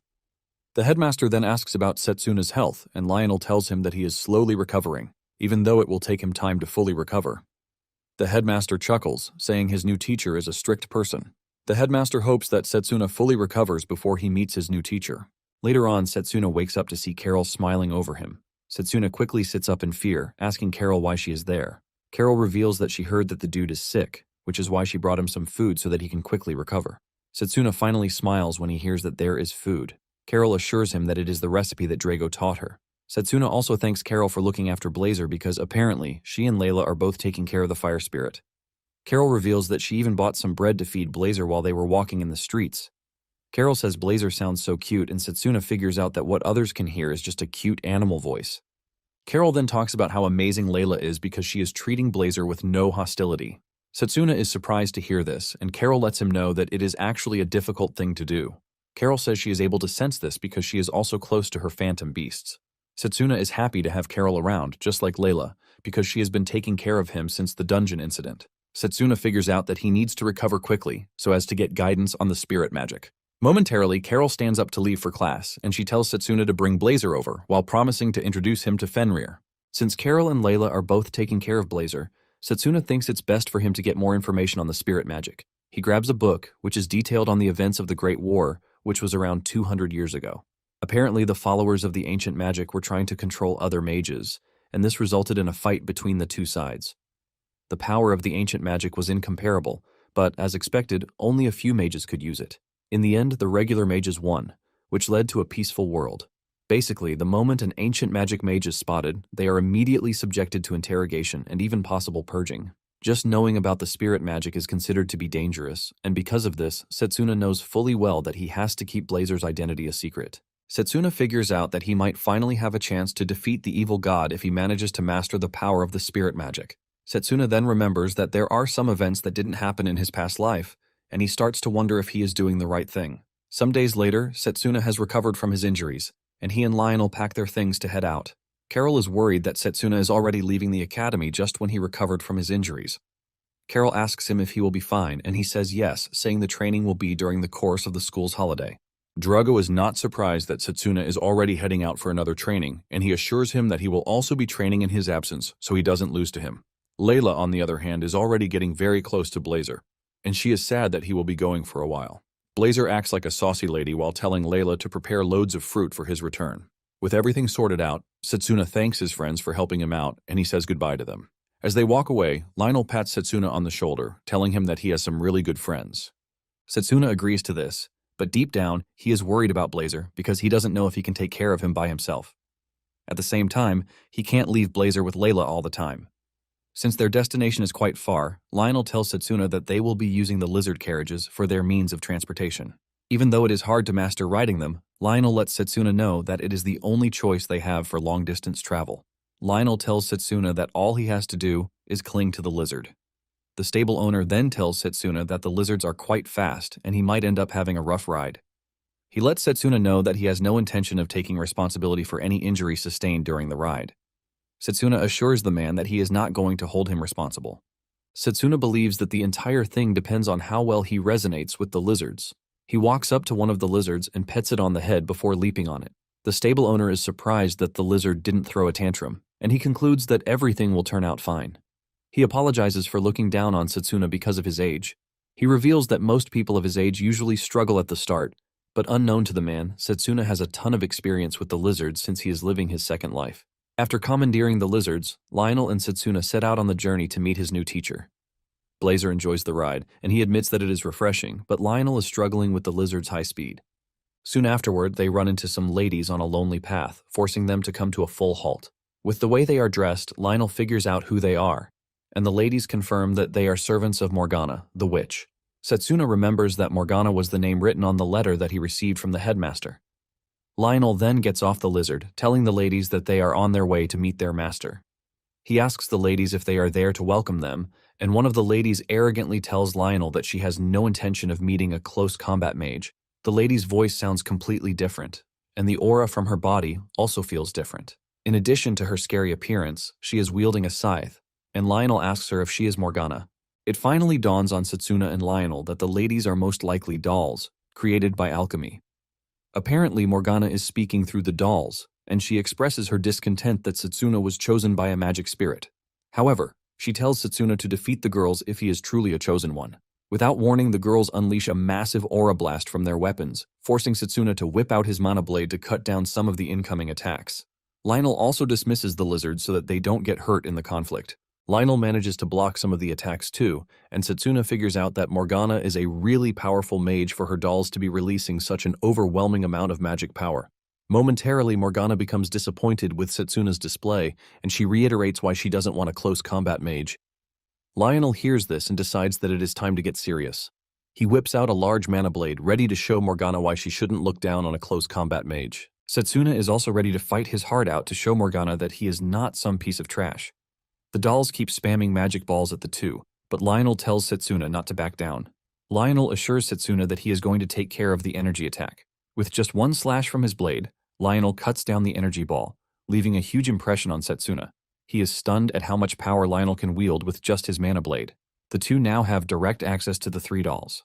They charge at each other, and Setsuna figures out that the lead doll has a lightning-imbued weapon, the scythe. Setsuna barely avoids having his head chopped off by the scythe as he leaps backward. The other dolls follow through with long-range attacks, forcing the two to jump back even further.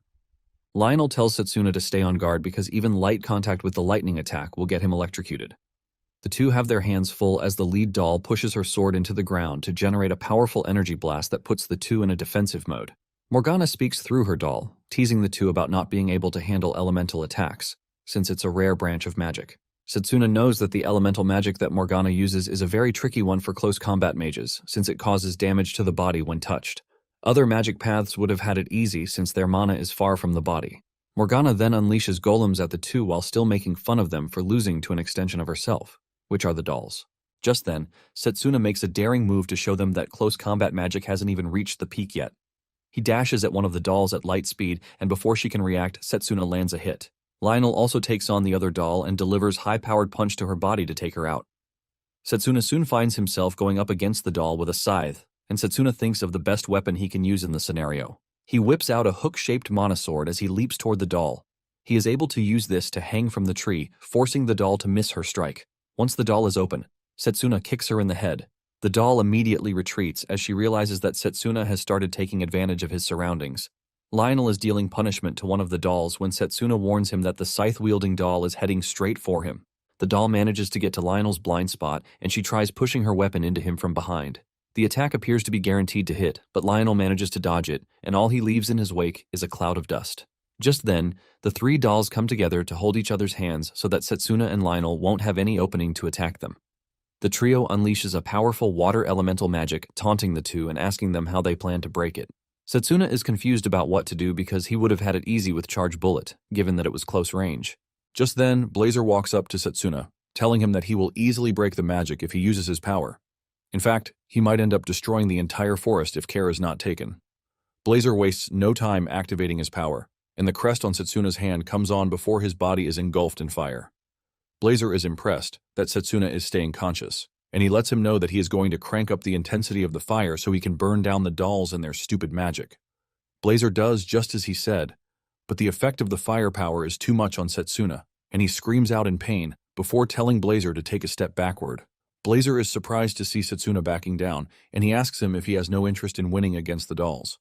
Setsuna tells him that he wants to win, but he reminds Blazer that he is currently undergoing a test of strength. It is pretty obvious that Morgana wants to know his real strength. Since this is the case, Blazer decides to back down.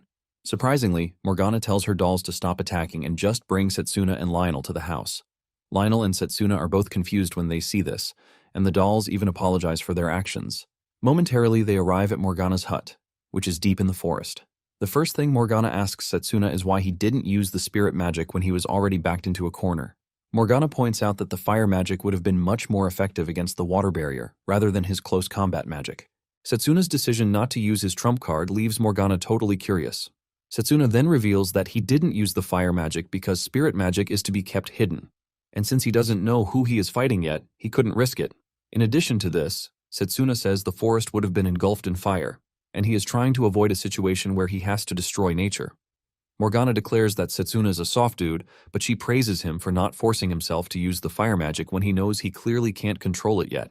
Since this is the case, Morgana tells him that she is going to guide him on how to control the fire magic. With this, Setsuna bows to the old lady, thanking her for the consideration. Blazer, on the other hand, wants to die of laughter because he doesn't think someone as weak as Setsuna can control him. Morgana hears this, and she tells Blazer that she doesn't see a powerful spirit but a cute animal. This pisses Blazer off, and he decides to show Morgana his true form.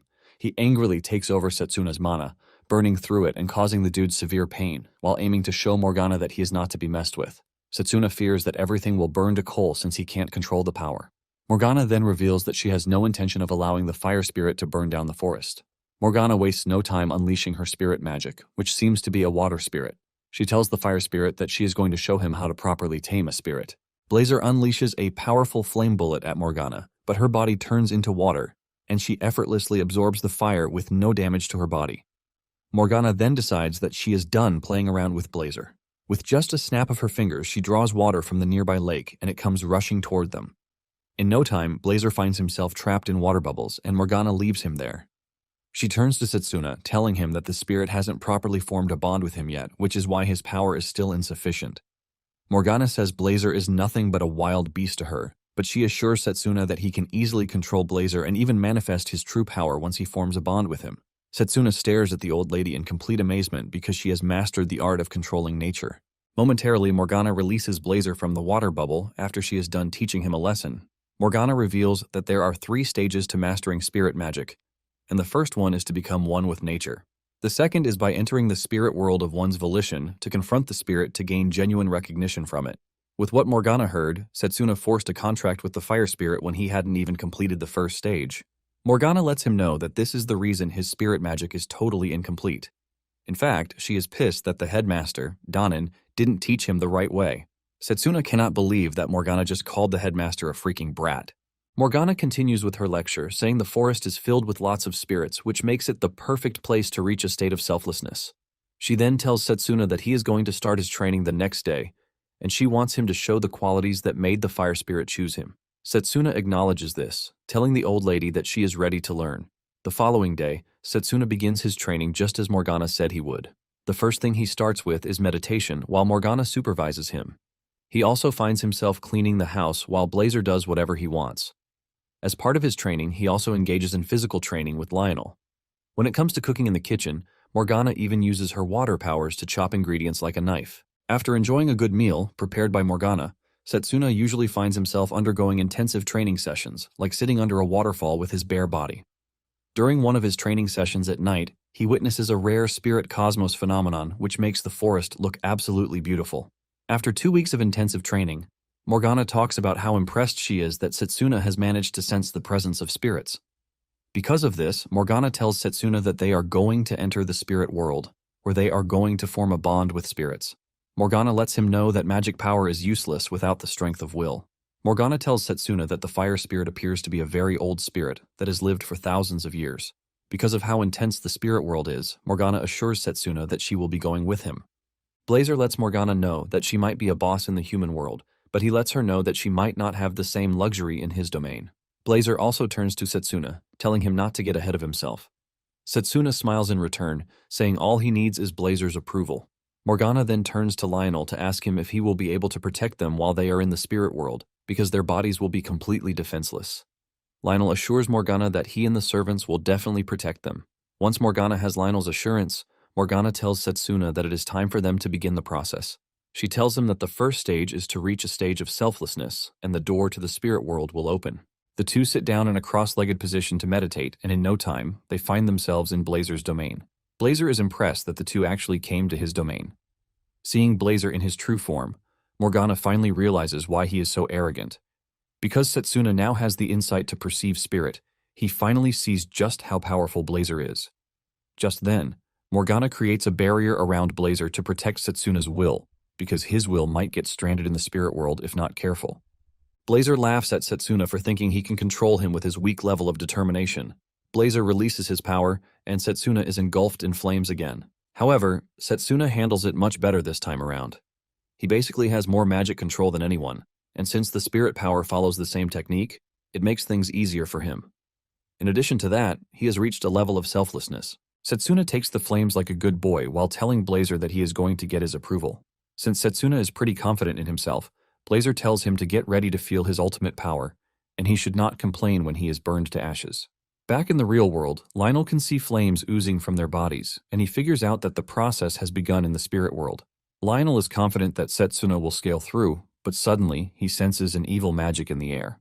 Lionel realizes that the evil power is aiming directly for the hideout at the worst of times. Lionel has a duty to protect the two, and he immediately prepares himself to engage whatever it is that wants to take down the hideout. Just then, the ominous presence enters the room, and it turns out to be Leo. Leo is surprised to see Lionel and Setsuna at the hut. Lionel shows no sign of fear, even with Leo's evil presence. Just then, things go from bad to worse when Jagan enters the room. Lionel now has two evil dudes to deal with, and Jagan is eager to get his hands on Setsuna and Morgana. Leo grins at Jagan, urging him to take Morgana and leave Setsuna to him, since they were once old buddies. From the overwhelming power emanating from Jagan, Lionel can sense that he is also an apostle. Lionel then tells the two that they have come at the wrong time because he is a teacher and will not run away. Leo arrogantly tells him that he is free to run away, since they are not after him. But this pisses Lionel off. He whips out his large mana blade and he dashes toward Leo to teach him that teachers of the academy are not cowards who will run from fights. Back in the spirit world, Blazer is playing a psychological game with Setsuna to get him to fall off, but Setsuna is trying to keep his calm to avoid getting reeled in by the annoying fire spirit. Setsuna is prepared to keep his heart strong and overcome, but suddenly he notices that there is worry on Morgana's face, and he asks her what the problem is. Morgana lets him know that something serious is going down in the real world. Morgana can sense that an evil power has invaded the forest, and her servants have been taken down. When Setsuna hears this, he immediately figures out that it might be the apostles. Setsuna then steps up to take on Blazer by himself. Morgana is worried, and she doesn't want to leave because her barrier is what is protecting Setsuna's will. She lets Setsuna know that he might not be able to return to the real world if he fails, but Setsuna lets her know that he doesn't care about this. He considers the trial one he has to overcome by himself. Setsuna begs Morgana to take care of Leonel and the servants. With this, Morgana decides to leave, but she urges Setsuna to make sure he returns because she doesn't want her teachings to go to waste. After Morgana is gone, Setsuna now has to face Blazer, and Blazer asks him why he desires his power when it is something far above his reach. Setsuna takes a minute before answering the question, and he tells Blazer that he actually lost everything in his past life. When Setsuna says this, Blazer is able to get an insight into his memories, and he sees the overwhelming destruction. Setsuna reveals that the army was manipulated by the apostles, which caused the collapse of the force. He lost everyone who meant something to him because of this. The regret of this was what awakened the spirit of time and sent him back 10 years. Burning with desire, Setsuna tells Blazer that he has no intention of letting anyone take the things he cares about. Blazer hears his reasons and calls it a petty motivation, but he is impressed that Setsuna is willing to face his fears. Because of this, Blazer tells Setsuna that he is worthy of facing a trial from him, but he lets him know that what he is asking for is the totality of his power, not a portion of it. Since this is the case, Blazer tells Setsuna that he won't be taking him through an endurance test just like before. Blazer reduces his size so that they can engage in a battle of wills. Setsuna is not shy to take on the challenge, and he makes the first move by charging at Blazer. Now in the real world, Lionel has his hands full against the apostles.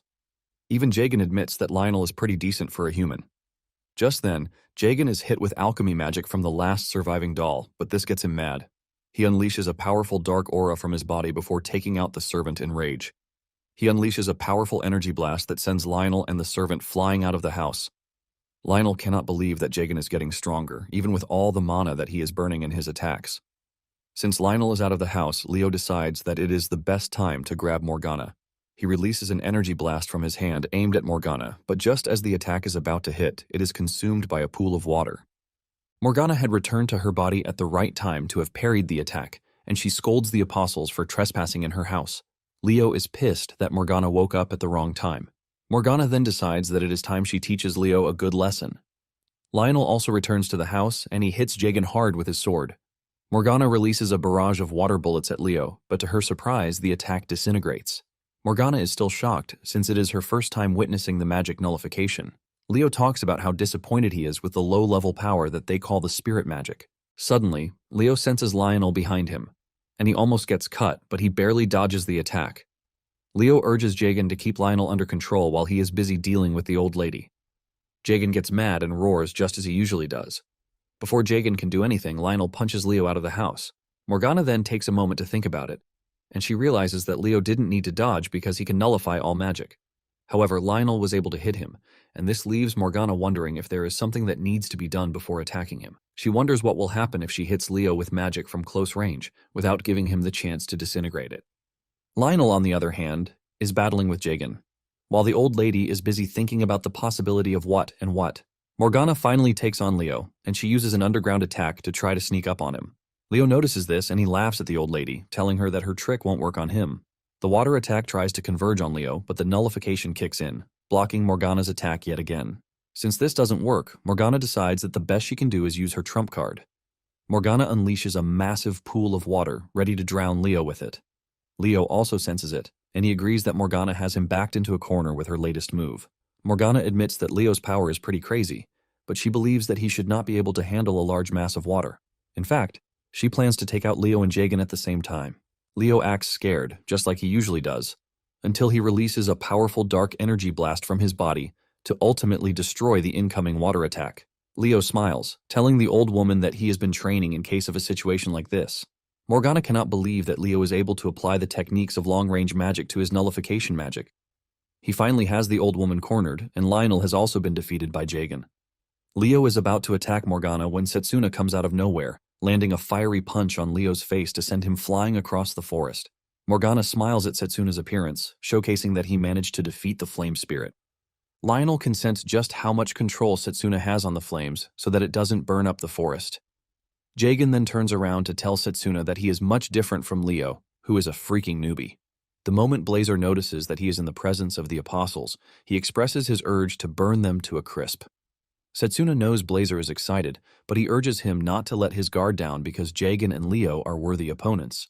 Blazer berates Setsuna, telling him that he doesn't need to be humble since he was able to win their battle. A few minutes back in the spirit world, Setsuna and Blazer are busy landing punches on each other. Blazer lands some really good hits on Setsuna, and Setsuna does the same too. Setsuna is able to make Blazer bleed, forcing him to admit that Setsuna has some incredible willpower. Suddenly, Blazer notices that Setsuna is actually smiling, and when he asks him why he is smiling, Setsuna confidently says he's going to win. Even though all of Setsuna's face is totally disfigured from Blazer's hard punches, Setsuna has no intention of giving up. Blazer dashes toward Setsuna, telling him that he is too confident for a weak human. But Setsuna tells Blazer that he is riding on certainty, not confidence. Setsuna is forced to match Blazer's overwhelming firepower, and this leaves Blazer blown away. He never expected a human to be able to withstand his full power. Setsuna tells Blazer that he is actually pretty strong, which is why he hasn't lost until then, but he lets him know that it is also his weakness. Blazer is confused as to what Setsuna is talking about, and Setsuna reveals that he has faced despair and defeat loads of times in his past. And because he has failed plenty of times, he knows just the right way to rise again. Setsuna assures Blazer that no matter how much he is pushed into a corner, his heart will never break, which is why his willpower will help him become victorious. With a confident exclamation, Setsuna assures Blazer that he is about to face his first defeat. Blazer, on the other hand, tells Setsuna that it is going to be his last defeat. The two are locked in with one hand while throwing the other fists at each other with all the power that they can put into the fist. The clash of their fists leaves a powerful explosion that blinds everything like a nuke. When the explosion clears off, Setsuna is still standing, and Blazer has no choice but to admit that Setsuna is pretty strong and has even surpassed his expectations. Because of this, he finally acknowledges Setsuna, telling him that he has won. However, Blazer is curious to know when Setsuna became so strong that he was confident of victory. Setsuna reveals that during the battle he could feel his willpower rising. Setsuna tells Blazer that his own will also felt like a blazing fire, and he started absorbing it. Blazer is surprised to hear this, and because of how Setsuna handled everything, Blazer acknowledges Setsuna as an ally that he can entrust his power to. For the first time, he calls Setsuna by his name, not the usual way of calling him boy. The two then make a fist bump, and with his battered face, Setsuna thanks Blazer for entrusting his power to him. Blazer tells him that he has no reason to thank him, and he urges him to return to the real world. Now that Setsuna is face to face with Jagan, Lionel tells him to be careful of Jagan's claws. Setsuna already knows what Jagan is capable of, because his claws steal the power of whatever they touch. Setsuna knows this because Jagan was the only apostle he fought before regressing, and the authority given to him is the devourer of all. Basically, he can't nullify magic, but he can absorb the mana of those he slashes. Jagan was the one who single-handedly wiped out the Northern Kingdom in Setsuna's past life. It turns out that the Northern Kingdom had some of the world's best alchemical equipment, but Jagan annihilated them while stealing their magic power. Jagan is surprised that Setsuna knows about his power, but at the same time he is confident that Setsuna cannot win. On the other side of the forest, Leo also manages to stand up, and he realizes that Setsuna has gotten stronger and faster than before. Setsuna is also surprised that Leo still has the energy to stand up from the hit he delivered. This basically tells Setsuna that Leo has also gotten stronger. Jagan is excited to take on Setsuna, and he tells Leo to back off. Not ready to argue, Leo lets Jagan know that Setsuna is all his. Setsuna knows that he was only able to defeat Jagan in his past life thanks to the long-range magic. However, he doesn't have the luxury of long-range combat in the current timeline. Setsuna knows that just one slash from Jagan will make things hard for him. But at the same time, Setsuna is not about to falter in the face of danger, because he has also grown stronger. Jagan charges at Setsuna, but he throws him back with a powerful fiery punch. Setsuna doesn't give Jagan any breathing space as he dashes toward him to deliver more flame-imbued punches to his body. While getting battered by Setsuna, Jagan cannot believe that Setsuna is actually faster than him. Unknown to him, Setsuna is moving at such a great speed because he combined Blazer's power with his physical boost. Lionel senses this, and he smiles like a proud father. Setsuna continues to hit Jagen like a drum as he runs around him, leaving him no good option to land a counterattack. Even Morgana is impressed that Setsuna already has what it takes to control the range of fire attacks in such a short time. When Jagen realizes that he is losing the fight badly, he roars loudly, and the intensity of the roar causes Setsuna and his allies to cover their ears in pain. Jagen is able to land a hit, forcing Setsuna backwards. However, Jagen has managed to get some of Blazer's power, and he is starting to magnify it, saying it is pretty impressive. His entire body starts to burn in flames, and he mocks Setsuna, reminding him of his grand title about being the devourer of all things. Setsuna is more hyped when he realizes this, as he dares to see just how powerful Jagen is with the flame powers. Jagen dashes towards Setsuna at high speed, but Setsuna is able to match his speed and he dodges the hit. Jagen continues his rampage as he cuts through everything in his path, but Setsuna dodges everything. Suddenly, Jagen notices that his body is burning, forcing him to run toward Morgana so he can take her water powers. However, he suddenly realizes that his body has refused to move. This is when it dawns on him that he can't fully devour spirit magic. Setsuna makes fun of him, telling him that he might be able to absorb it, but it is no use if he can't properly wield it. Instead of Jagen consuming the power, the fire magic is consuming him instead. Setsuna assures him that he is not in the caliber of those who can devour the spirit magic. Jagen screams in agony as he asks Setsuna if he intentionally allowed himself to be hit. Frustrated and desperate, Jagen turns to Leo, telling him to disintegrate the power that is burning him up. Leo cannot believe that Jagen is asking him for help when he clearly told him minutes ago to stay away. Jagen screams at Leo to just do what he told him, and Leo finally agrees to just so the dude can stop screaming at him. Leo unleashes his powerful long-range magic and he hits Jagen with it, but instead of nullification magic, he resorts to destructive magic, shocking Jagen. The magic cuts through Jagen's body, but it doesn't stop there. It ends up going through Jagan and reaching Morgana where she is. Because she is not expecting the attack, it melts half of her just by getting in contact with her. Setsuna screams out in horror when he sees his mentor getting fried off. Jagen also shouts at Leo, claiming that he betrayed them, but Leo argues that he only prioritized the mission. Basically, they were able to locate Morgana thanks to Jagen's sense of smell, but Leo thinks his work is done. Jagen is not ready to die alone, and he decides to take everyone close to him down. Just as he is about to self-destruct, Setsuna jumps in, and he uses the spirit flame magic to conjure a fiery sword. With a single strike, Setsuna cuts Jagen down, leaving a black gemstone. By the time he is done dealing with Jagen, Setsuna turns around to see that Leo has escaped just like before. Setsuna tries to track him, but he can't detect his mana. Setsuna then makes it known that no matter what it takes, he is going to defeat Leo. Setsuna then runs over to where whatever remains of Morgana is lying. Setsuna helps her up, telling her to hang tight so she can receive treatment. Morgana smiles, telling Setsuna that there is no way to save her because Leo used a disintegration magic to hit her. Setsuna doesn't want to give up, but Lionel taps him on the shoulder not to push his luck. Morgana then tells Setsuna that he needs to be proud because he is a close combat mage who is recognized by the flame spirit. Morgana then tells him that she has something that she has to entrust to him. She hands him a pendant and reveals that it contains her spirit, Waternia. Basically, it is going to help in forming a bond with the water spirit, and because of this, Morgana decides to entrust it to him. Setsuna still doesn't think the lady is dying because he believes that there is a way to save her. However, before he can even finish his statement, Morgana dies right in his arms. In despair, Setsuna lays her on the ground, and Setsuna is forced to ask Lionel the point of getting stronger if he can't protect those who are close to him. Lionel takes a moment before answering the question, and he tells him that life is uncertain because they will never know what will happen. He assures him that no matter how strong he isn't perfect because he is human, which is normal. Lionel says the important thing is to never give up, even when it seems really tough. Lionel believes that Setsuna, of all people, is supposed to understand this. Setsuna is bawling his eyes out when Morgana's servant shows up and smacks Setsuna on the head, telling him that he just got tricked. Setsuna is confused as to what the servant is talking about. Just then, the servant reveals the ultimate surprise that she is the real Morgana. Setsuna's head almost blows off when he hears this. Morgana then reveals that the old lady is nothing but an alchemical doll, just like the other servants. However, unlike the other dolls, Morgana actually embedded her soul into her, which is why she had emotions and could wield her powers too. Lionel cannot believe that the Morgana they have been interacting with is just a decoy. The real Morgana smiles, saying the decoy was her masterpiece as an alchemist. Setsuna remains skeptical because he has never seen a doll look so alive. In addition, Morgana looked just like the old doll in the spirit realm, and Morgana reveals that appearances can be changed in the spirit world. When Morgana realizes that Lionel is exceptionally doubtful, she takes off her headwear, revealing her long ears. It turns out that she is an elf, and because she is of elven blood, she can live longer than humans.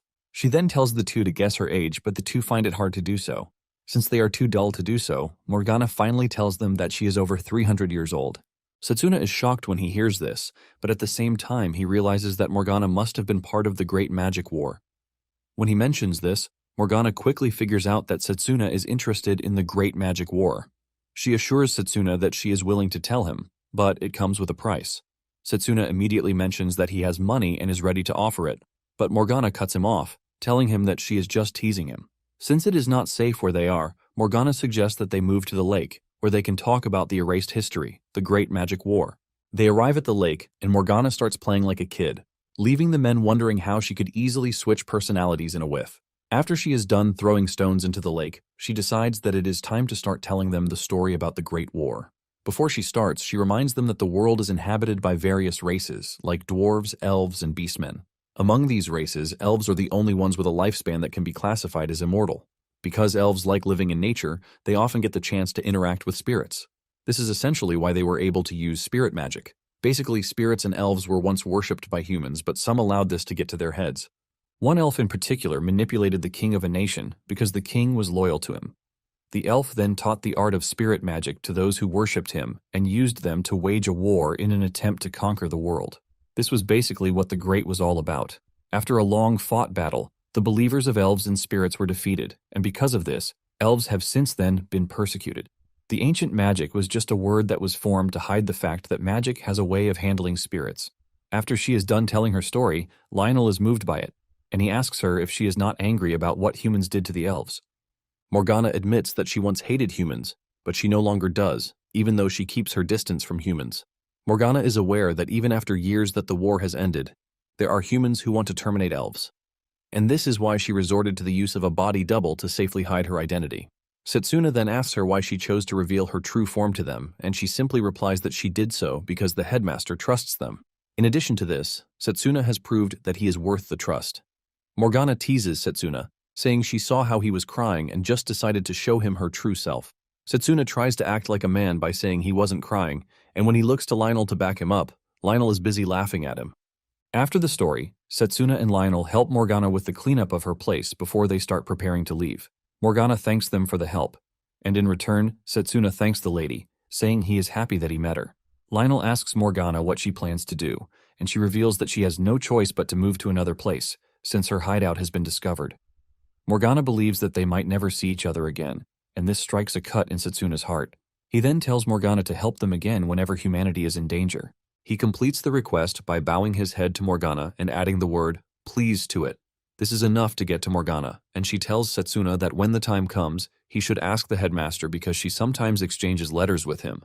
Setsuna is happy to hear this, and he thanks the old lady, but Blazer, who still has a beef with Morgana, jumps out of the crest to threaten her.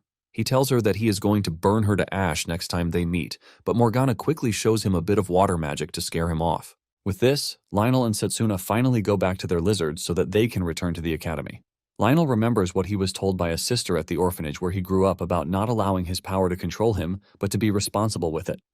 Setsuna then redeems his vow to use the power of the spirit of good and justice only. Setsuna and Lionel are glad that they are about to have a blissful ride back to the academy. Meanwhile, Leo is facing trial for not killing Setsuna and even abandoning his comrade. In his defense, Leo says he was able to kill Morgana, and Santanakia asks him if he confirmed the death of the witch. Leo confesses that he didn't, but he is pretty sure that she can't survive the intensity of the attack that he used on her. Santanakia is pissed when he hears this, and a scary aura emanates from his body as he reminds Leo that he was told to confirm that the witch is dead. The pressure from Santanakia almost crushes Leo's bones until the 8th apostle, Tsukuyomi, comes in, saying Leo should have at least returned with Jagen's body because she would have turned him into an undead.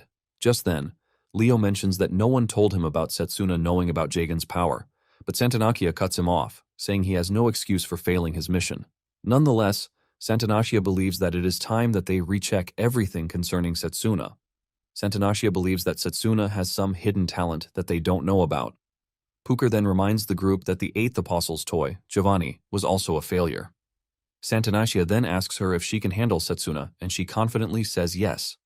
Apparently, she has something cooking behind the scenes because of her power, which is the power to revive the dead.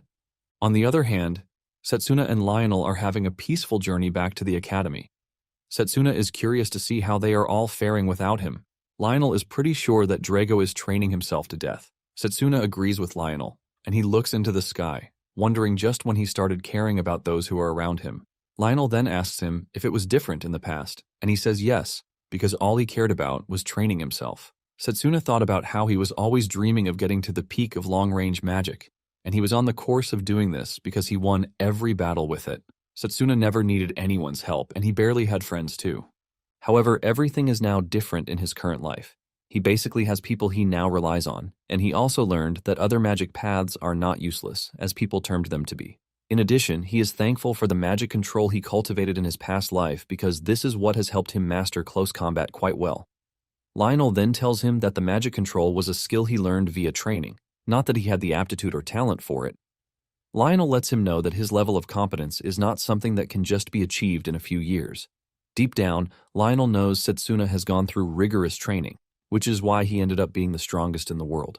Shortly afterward, Lionel suggests that they take a break. Setsuna sits down and he brings out the magic item that Morgana gave him. He reads the note attached to it and he finally realizes that it is a very important item that will come in clutch when the time comes. Blazer takes an interest in the necklace because he senses the presence of the water spirit in it. Setsuna then puts it on just like Morgana told him, and he silently whispers to the water spirit, asking if she can hear his voice. Surprisingly, the water spirit speaks back to him via the pendant. Setsuna is stunned, but the water spirit tells him not to because she already knows who he is, since he is hanging out with Morgana. The water spirit assures him that she is going to lend him her power if he manages to overcome her trial. Setsuna is excited to hear this, but it suddenly dawns on him that he must not celebrate because it's going to be a tough battle. Just then, the water spirit urges Setsuna not to be worried or scared because the trial she is giving to him is to move her. Setsuna is confused by what she means, and the water spirit reveals that she is already getting tired of the spirit world, and because of this, she needs a new experience. When Blazer hears the trial, he is disappointed because he wanted the water spirit to give Setsuna a tougher trial. Just then, the water spirit tells Blazer that she bears no ill intent toward him. Setsuna is surprised to see that the water spirit is actually friendly, unlike Blazer. However, Setsuna is still confused about moving the water spirit. Just then, Lionel taps him on the shoulder, telling him that he is such a lucky dude. In addition to this, he tells him that he has a story for him that will move him to tears. The water spirit immediately becomes interested in this, and Lionel sits down to tap into his narrating skills. Lionel reveals that the story is about the heroes who saved the nation years ago. The heroes are Ordino, the indestructible blade, and Wallace, the iron wall. Lionel narrates the story, and in no time, everyone gets bored and just falls asleep. Setsuna is worried about the trial, but he decides to wait till he reaches the academy to talk about it with his friends. When they arrived at the academy, Layla was the first to hear of it, and she started racking her brain on what it might be. Layla then tells Setsuna to follow her to the art museum whenever he is free, because she has a friend who is knowledgeable about his worries. Setsuna is willing to go, and just as expected, Carol and Drago also offer to follow them. Setsuna then continues life with his friends. Setsuna visits the sacred tree regularly to train, while also trying to pass the water spirit trial, but he keeps failing. After months of training, Blazer is forced to admit that Setsuna has mastered his power to some commendable extent. Setsuna is surprised to hear Blazer commending him, which is a really weird thing to hear. Momentarily, winter comes upon them, and Setsuna remembers that the incident he is worried about is fast approaching. Setsuna is disappointed that he couldn't make a contract with the water spirit before the incident. Nonetheless, he decides to put the trials aside because he has other things to do. Blazer asks him if he is confident that he is done training, and he says yes because it is finally time. In addition to this, he can't train using the sacred tree again because he has drained the tree's mana, and it is going to take a few years to recharge. However, he is thankful because he was able to master Blazer's power at the time when the tree was still active. Setsuna then tells Blazer that the year's break is coming, but there is no time for them to rest. Blazer asks him if they are preparing for a big battle, and Setsuna says yes. He reveals that the arrival of the evil god was preceded by 4 great catastrophes, and one of them is happening in 7 days. Blazer then asks Setsuna about the said 4 causes of defeat. Setsuna explains that the invasion of the evil god had 4 particular fatal events. The first one is the Great Plague of Dragon Silence. The second is the destruction of the Magus army. The third is the overnight disappearance of the royal capital. And the last one, which will come first, is the undead army, attacking the world. The massive surge of undead army caused a lot of death to the human populace in his past life. Blazer is surprised to hear this since he doesn't see the undead as a big deal. Setsuna then tells him that the undead are not the regular ones that he knows. Apparently, the enemy undead were former heroes who had an influence on the world. Setsuna believes that the power is one that turns the dead into extraordinary undead. He initially thought Giovanni was the apostle behind the undead surge, but after fighting him, he realized that the dude is too weak to command the army of the underworld. Apparently, the first incident will happen in Eldina, Setsuna's hometown. This is an incident where corpses were taken from the graves of the heroes, leaving people initially believing that someone was trying to steal the heroes' treasures. Unknown to them, the main target was the corpses themselves. Since Setsuna already knows this, he plans to head to the royal cemetery before the night of the incident in an attempt to stop it. During lunch that day, Layla asks Drago if he will be going home, since it is the winter break. Drago says yes, confirming that his father is going to teach him the secret techniques of close combat that have been passed down through generations. Carol also mentions that she is going to have fun with Fenrir in the icy plains of her family's territory, and she asks Blazer if he would like to join her. Without thinking twice, Blazer ultimately refuses the proposal. Layla, on the other hand, is blown away by this because Carol's family happens to be a rich one.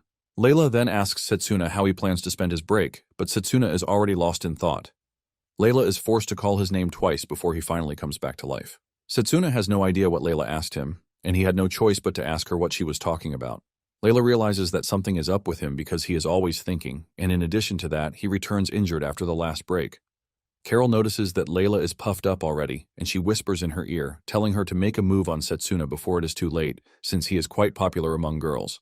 Layla is taken aback by this, and she tries to play a fool, saying Carol has it all wrong, but Carol tells her that she has no reason to hide it. Layla then moves past the conversation as he asks Setsuna about his hometown. Setsuna reveals that he is from an orphanage in the Eldina region. This surprises Layla because the region is close to her family's inn. They are in the middle of the discussion when the trash noble, Carl, shows up to join, when he is not asked to. After hearing where Layla came from, he extends a hand to her, asking her if she is willing to join his luxurious vacation. But Layla just looks at him like he is an infested pig. Before he can touch Layla, Carl suddenly gets uprooted from the ground with an earth magic. This shocks everyone, and when they turn around to see who attacked Carl, it turns out to be a girl wearing a nun's outfit. Setsuna is surprised when she runs over to hug Layla, leaving him to ask Layla who the girl is. Layla then reveals that the girl is Roberta and that she is her relative. Apparently, she is there to take her home for the winter break. Roberta mentions that she is planning to help with the Saints Festival being held in Eldina. The moment Setsuna hears this, his face lights up in excitement because he knows about the Saints Festival, which is always held at the end of the year. Basically, the event is about praying to the heroes, who are resting in the royal cemetery. Setsuna also remembers that the festival was the trigger for the grave robbery incident. Because of the reduction in security during the festival, it was easy for the heroes' corpses to be stolen. Momentarily, Roberta finally releases her tense face after she concludes that Drago and Setsuna have no ulterior motive in being around Layla. Layla's friends finally introduce themselves to the uptight lady, and Roberta takes an interest in Setsuna, particularly because he has heard about him. Layla then tells Roberta that Setsuna's hometown is Eldina, and she immediately suggests that they give Setsuna a ride. Setsuna is happy to hear this, since it is going to take a lot of stress off his neck. On the first day of the winter break, they begin their journey, and Roberta reveals that they are going to stop at Layla's home first. After this, she is going to take Setsuna to Eldina. When Layla hears this, she remembers what Carol told her, and she becomes worried that Roberta might just elope with Setsuna. To prevent this, Layla immediately reveals her desire to join the Saints Festival, but just as she is saying it, something hits the carriage, grabbing their attention. They step outside to check, and it turns out to be a pack of demonic dogs. Roberta reveals that there has been an increase in monster activities in recent times, leaving her to wonder what the problem might be. Roberta whips out some seeds and throws them at the monsters. Setsuna is confused about the essence of the seeds until they suddenly sprout into full-blown trees, ultimately terminating the monsters. Setsuna immediately figured out that Roberta applied healing magic on the seeds, and Roberta confirms that he is right. She sent mana into the seeds to accelerate their growth, leaving Setsuna impressed. Apparently, the tweaking of healing magic to make it more offensive later turned out to be effective in the war against the evil god, and Setsuna is happy that someone has already mastered it very early. Setsuna then tells Roberta that he is going to help, but Roberta tries to stop him, telling him how dangerous it is to be bitten by demonic dogs. However, Setsuna assures her that she has nothing to worry about. With just a swing from his punch, Setsuna activates Charge Bullet, and he wipes them all out in one go. Roberta is left stunned, forced to ask Setsuna if he is really a student. She walks over to Setsuna to touch his arm while saying his magic control is top-notch. She starts asking several questions, like who his master is and what type of training he does. Setsuna realizes that they are just going to be stuck on questions, and he tells Roberta that they need to check on the others first. However, during the entire thing, Layla notices that Setsuna is protecting his glove, and this makes her confirm that our MC is definitely keeping something from them. Later that day, they arrive at an inn, and just as they are about to start eating, Roberta raises more questions for Setsuna. That night, Layla finds it hard to sleep, and she decides that she will have to tell Roberta to take her to Eldina. She walks to Roberta's room to talk to her about this, but arriving at the door, she notices that she is speaking to someone. She's about to walk away to avoid hearing her conversation when she hears her speak Setsuna's name. This grabs her attention, forcing her to stay back and listen. From the way she is talking, it appears that she is in contact with the church via a magic tool. She tells them that by her report, Setsuna is a wielder of ancient magic, which makes him dangerous. To subjugate him, Roberta initially asks for 10 purification nights, but immediately changes it to 20 purification nights. In fact, she is willing to carry out judgment herself, if needed. Layla is shocked when she hears this, causing the cup she is holding to fall from her hand in fear.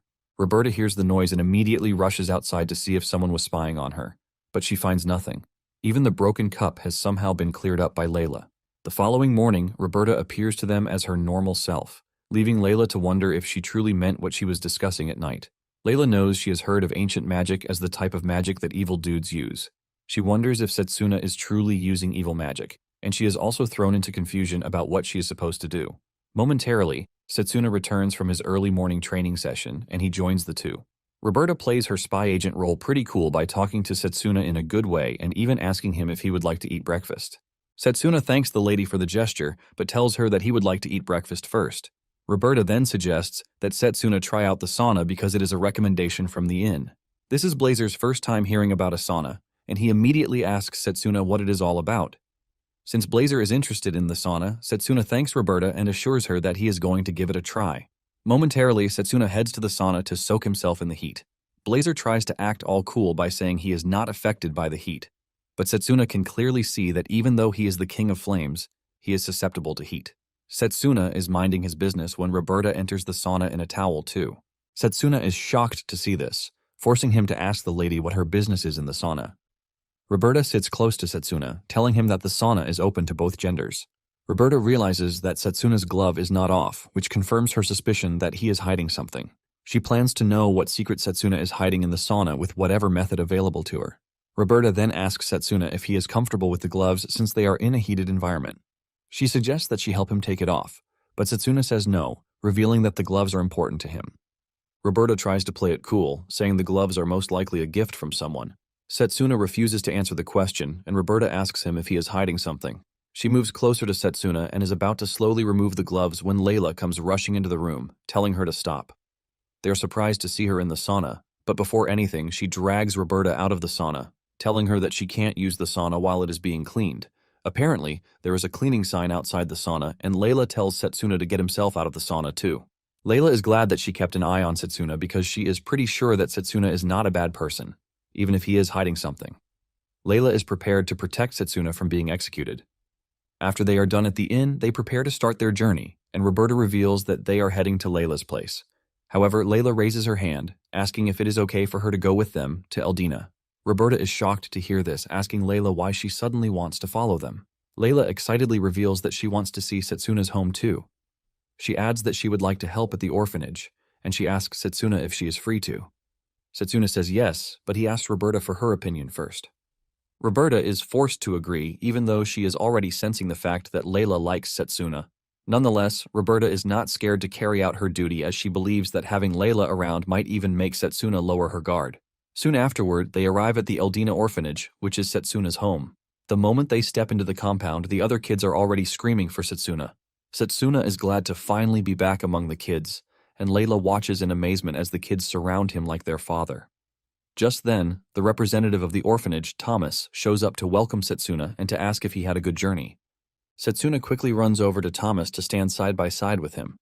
He tells the girls that Thomas is like a brother to him, and it is because of him that the orphanage is still running.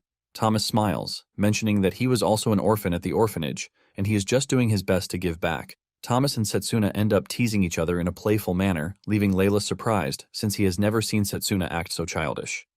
Just then, Thomas reveals his surprise that Setsuna chose the close combat magic when his plan was to join the Magus army and rise to the top. Setsuna then tells Thomas that he has nothing to worry about because he is still aiming to be the best, even with the close combat magic. Layla then cuts in, telling Thomas that Setsuna is a really amazing mage. Thomas smiles, saying Layla is a great addition to Setsuna's life. Momentarily, Setsuna heads to the grave of the orphanage's founder, Deborah, to pay his respects. Setsuna reveals that Deborah is his savior because without her, he definitely wouldn't be alive. With the way Setsuna is talking about her, Layla easily senses that Deborah was important to him. Roberta then joins in, asking him if he can share some of his memories with her. Her request is subtly denied by Setsuna, who tells her that he has something else to attend to. Later that night, Setsuna heads to the royal cemetery and hides in a safe place like Batman, watching over the cemetery. Just as he suspected, the security around the cemetery is low thanks to the festival. The barrier around the cemetery has also been lifted, making it more open to enemy attacks. Basically, the bodies in the cemetery were once high-ranking mages when they were alive. When the evil power brought them to life, they caused a lot of destruction to humanity. Setsuna knows that he has to find a way to stop the grave robbery to prevent the heroes in the cemetery from becoming humanity's enemies. Blazer then assures Setsuna that he has nothing to worry about, no matter how strong their opponent is. Setsuna is glad to hear this coming from Blazer, but he warns him not to use magic in front of Roberta. Blazer says he already knows that there is something suspicious about her. Setsuna is prepared for the decisive battle that will take place in 2 nights to come. He assures Deborah that he is going to keep his promise to her. Meanwhile, Roberta is asking Thomas about Setsuna's past in the orphanage. Thomas subtly replies that he can't tell Roberta what she wants to hear. Enraged, Roberta whips out her Inquisitor's badge, telling Thomas that she is making an order, not a request. Thomas is shocked to see this, and Roberta mentions that there is the possibility that Setsuna is dangerous, which is why they are investigating him. Thomas is pissed at this, and he argues with Roberta that there is no way Setsuna is a dangerous person. Just then, Roberta turns to Layla to point out how calm she is. With the way she is acting, Roberta figures out that she already overheard her conversation. Layla quickly apologizes, saying it wasn't intentional. Layla then urges Thomas to tell them both about Setsuna. Thomas finally agrees, and he begins by explaining how Setsuna came to the orphanage on a rainy day. Thomas tells them how he clearly remembers the night that Setsuna arrived. He was brought to the orphanage by a lady riddled with arrows and on the verge of death. With every strength left in her, she begs Deborah to save little Setsuna. Apparently, the lady who brought Setsuna is none other than her mother. Thomas then suggests that they take a dive into her background before they continue talking about Setsuna. His mother's name is Emma, and she was born into a farming family. Emma was always happy with farming, and she was always doing her task diligently. Everything was going smoothly until one day when a powerful noble with large territories passed through the village. The noble senses a bright ray of light from Emma's soul, and he wastes no time asking for her hand in marriage. He called Emma his fated one, and because Emma has always hoped for a fateful encounter, she accepts the proposal immediately. Emma was immediately taken to the Schneider family, which is a big family. Emma was blown away by all the luxurious things in the estate as she ran around like a free bird. However, the noble had loads of concubines, and Emma was just another addition. Because of this, he rarely visited her, and Emma believed that by having a child for him, he would love her. Soon afterward, Emma got pregnant and gave birth to baby Setsuna. The noble praised her for this, and Emma heaved a sigh of relief, believing that she finally had what she prayed for. Just then, the noble tested the baby's magic affinity with his magic brooch, but to his disappointment, there was none. Enraged, he dropped the baby and walked out of the room. Basically, it is important in the noble society to pass on superior bloodlines, but the noble was pissed that Setsuna had no talent for magic. Basically, he fell for the magic power that was hidden inside Emma, not her beauty or personality, and this was what he wanted. Emma was pissed when she realized that her baby had no talent, and she grabbed a knife, aiming to kill Setsuna for failing to bring her happiness. Just as she is about to stab Setsuna, he lets off a really huge and cute smile, which ultimately breaks Emma. Emma drops the knife and starts sobbing like a kid while holding her baby close to her head. Momentarily, the noble's butler shows up at her door late in the night. Emma asks him why he has come, and he subtly reveals that he is there to take the child away from Emma. Emma is not a fool, and she knows what the butler meant by this. She knows that they plan to dispose of Setsuna since he is useless. The butler tries sweet-talk things, telling Emma that the child will be taken away so that she can have the time to give birth to more superior offspring. Emma then tells the butler that she understands him, and she lets him know that she is going to make preparations. However, the butler didn't hear from Emma after some time. When he finally entered the room to check, Emma was gone. The butler sees Emma running away, and he sends guards after her. He tells the guards to capture Emma dead or alive. After sustaining several injuries, Emma made it to the orphanage. Deborah took her in and tended to her, but because of her severe injuries, she knows that she might not make it. Emma regretted that she brought Setsuna into a family that didn't want him because things would have been different for him if he had been born into a family that actually wanted him. Emma shed tears about how she allowed herself to be deceived by the noble. Since she is about to die and won't be able to take care of her child, she begs Deborah to save Setsuna. Seeing the tears in her eyes, Deborah holds Emma's hand and assures her that she is going to take care of Setsuna and will never hand him over to anyone. Deborah then lets Emma know that the way she gave birth to Setsuna doesn't define his happiness because humans find their own happiness. Deborah assures Emma that Setsuna will definitely find his own happiness. After hearing the assurance from Deborah, Emma finally dies. 7 years later, Setsuna has grown into a tough kid who is always trying to help. He got injured once, and when Deborah asked him what happened, he revealed that he tried to stop a noble kid from bullying his friend, but he got pushed instead. Setsuna revealed how the noble kid used his magic power to trash him, while also saying commoners are nothing when compared to nobles. In tears, Setsuna asks Deborah if what the noble kid said is true about being powerless, even if he has the intention of helping his friends. Setsuna wants to know if praying works, and Deborah just smiles at him, suggesting that they pray. Setsuna angrily asks if prayer is going to save him, and Deborah chuckles, saying he might have to wait and see. Deborah then tells him to pray to God and swear that he is going to prove the nobles wrong.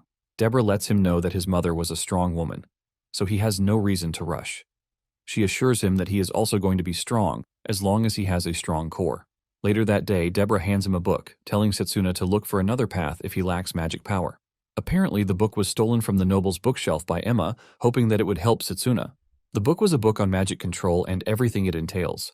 Setsuna was excited about the book, but since he had no idea what it meant, he was forced to ask Deborah. Deborah then suggests that they try out the instructions in the book.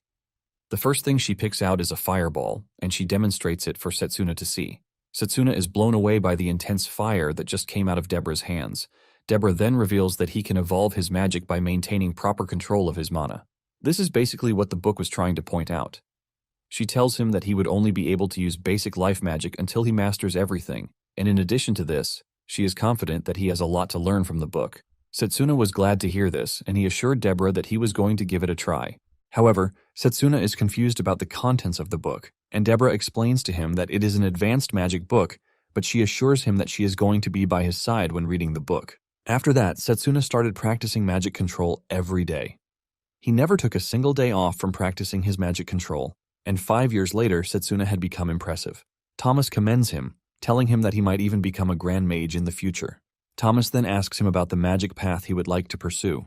Setsuna reveals that to properly make use of magic control, he would prefer long-range magic. Nonetheless, he wants to try out other magic paths, but since using a magic path automatically binds one's core, Setsuna is at a crossroads. However, he is confident that he can still practice with magic close to each path and find one that is more suitable for him. The two are in the middle of their discussion when he gets a report that his friend, Roka, has been taken by the noble bully, Slain. Apparently, Slain dragged Roka into the woods because she resisted his proposal. When Setsuna hears this, he angrily dashes into the woods. Inside the forest, Roka is backed into a corner while Slain prepares to have his way with her. Slain urges her not to resist because she is nothing but a commoner, and she should even be happy that a noble is making advances toward her. Slain is about to start touching her when he hears a noise behind him. He angrily turns around, planning to scold his underlings for being useless. To his greatest surprise, they are under attack by a horde of goblins. Slain is shocked to see this because there has never been a report of goblins in the forest in the past. One of the goblins comes rushing towards Slain and he hits it with a weak magic, but it is enough to throw the goblin back. This immediately gives Slain the confidence that he can handle the goblins because they are nothing more than goblins in the first place. Slain boasts to his underlings and Roka about the magic power that a noble has. His underlings cheer him on, telling him that his future in the Magus army is definitely guaranteed. Just then, the goblin he had earlier attacked started standing back up. Slain is shocked to see this, but since he has boasted about how strong he is, he attacks the goblins again. This time around, he uses more magic power, expecting to wipe them all out, but to his surprise, it does nothing but tickle the goblins. Slain, being the loser he is, immediately grabs Roka and pushes her toward the goblins, telling her to make herself useful. The goblins smile in a very creepy manner, as if they have been presented with a nice sacrifice. Roka is faced with the goblins, and just as she is about to meet her end, Setsuna shows up, criticizing Slain's use of magic. Setsuna jumps between the goblins and Roka, without any strand of fear in him. Setsuna asks Roka if she is fine, and she says yes, while thanking Setsuna for coming to save her. Since the goblins are already fixated on Setsuna and Roka, Slain and his underlings use the opportunity to run away. Surprisingly, the goblins chase after Slain and his buddies instead. Roka is surprised, and Setsuna tells her that the goblins must have been pissed that Slain attacked them. Setsuna then suggests that they return to Thomas and the other kids. Slain has his hands full when his buddies take another route, leaving him alone with the pissed-off goblins. Slain continued running until he found himself at the end of a cliff with nowhere else to run. Slain starts crying like a baby, begging the monsters to leave him alone until Setsuna shows up to save him. Setsuna tells him that without his losers behind him, he is nothing more than a pathetic loser. Setsuna hits the goblins with a powerful magic attack, leaving Slain impressed. He tells Setsuna that he is going to make him his subordinate if he helps him, but Setsuna tells the dumbass that he is not there to help him. Setsuna assures Slain that he is going to make him pay for what he was about to do to Roka. After giving Slain a piece of his mind, Setsuna continues discharging the goblins with serious magic strikes. Momentarily, Slain decides to be an a-hole by telling Setsuna that he has found out how he is able to use magic attacks proficiently. He realized that all Setsuna is doing is magic control, and he makes fun of him, saying it is nothing but cheap tricks. Slain starts boasting about how his strength won't take him anywhere because magic power supersedes all. Setsuna admits that his magic power is lacking, which will make it hard for him to handle all of the goblins by himself. However, he has been training non-stop for 5 years to hone his magic control skills. He tells Slain that he is going to show him accumulated skill, pretty much greater than having talent. Setsuna whips out a sheet and unleashes a magic power that slowly ignites the sheet. Slain is shocked when he sees this, and he assumes that Setsuna is using a magic type called bestowal magic, even when he hasn't undergone the rite of picking a magic path. Setsuna smiles, telling him that what he is looking at is not bestowal magic, but he is actually controlling the manacore with magic to properly simulate spellcasting. A manacore is basically a tank that holds magic inside a human. It is shaped from birth but fully fixed by the rite of mastery. This is what grants the function of a magical circuit, allowing official system magic, but in the case of Setsuna, his magic control can change the shape of his manacore. Setsuna then throws the sheet at the goblins and properly ignites it before reaching them. This creates a mini fireball that creates a boundary between them and the goblins. Setsuna tells Slain that he might not be able to properly chase the goblins away. But what he just did will keep them at bay. Slain is shocked when he sees this because he couldn't even handle the goblins, but Setsuna was able to stop them easily. Just then, Setsuna applies a light protection magic on Slain and himself, saying it should help them withstand the impact of landing. Slain believes that it is a form of healing magic, and Setsuna lets him know that it is not simulated enough yet. Slain cannot believe just how diverse Setsuna is to be able to use several magic systems. Setsuna suddenly grabs Slain's hand, leaving him confused. Scared to his bones, he asks him what he is doing, and Setsuna reveals that they are jumping off the cliff, while reminding Slain that he is a noble's kid, so he shouldn't be scared. With no other choice, the two leap off the cliff, down into the water below. Slain passes out just from jumping off the cliff, and when he wakes up, he finds himself in a cave with Setsuna watching over him. Setsuna teases him for passing out just from a jump. Slain is filled with terror when he realizes that Setsuna has set up some sort of monster prevention magic at the entrance of the cave. Slain cannot believe that Setsuna also has talent for formation magic. Pissed about this, Slain speaks out about how a trash commoner like him could be a genius mage. Setsuna denies being great, saying all he did was just daily accumulation. Setsuna then tells Slain that it would be best for them to return to the village since he has regained mobility. However, he assures him that he is still going to make him pay for what he did to Roka. Momentarily, they arrived at the village, with Thomas waiting for them. Thomas scolds Setsuna for his reckless behavior, and he apologizes. Setsuna then pushes Slain in Roka's direction to do the needful. Setsuna tells Roka that she is free to do whatever she wants with Slain since his family's search party is not close by. In fact, Setsuna lets Slain know that they can return to the goblin territory if this is what Roka wants. Scared to death, Slain apologizes for what he did. But before he can finish his statement, Roka kicks him in the balls, causing him unimaginable pain only a guy can feel. Slain falls to the ground in pain, and Roka tells him never to come near them again. Thomas and Setsuna are happy with the way Roka dealt with the loser. Things continued going well at the orphanage until Deborah fell sick when he was 15 years old.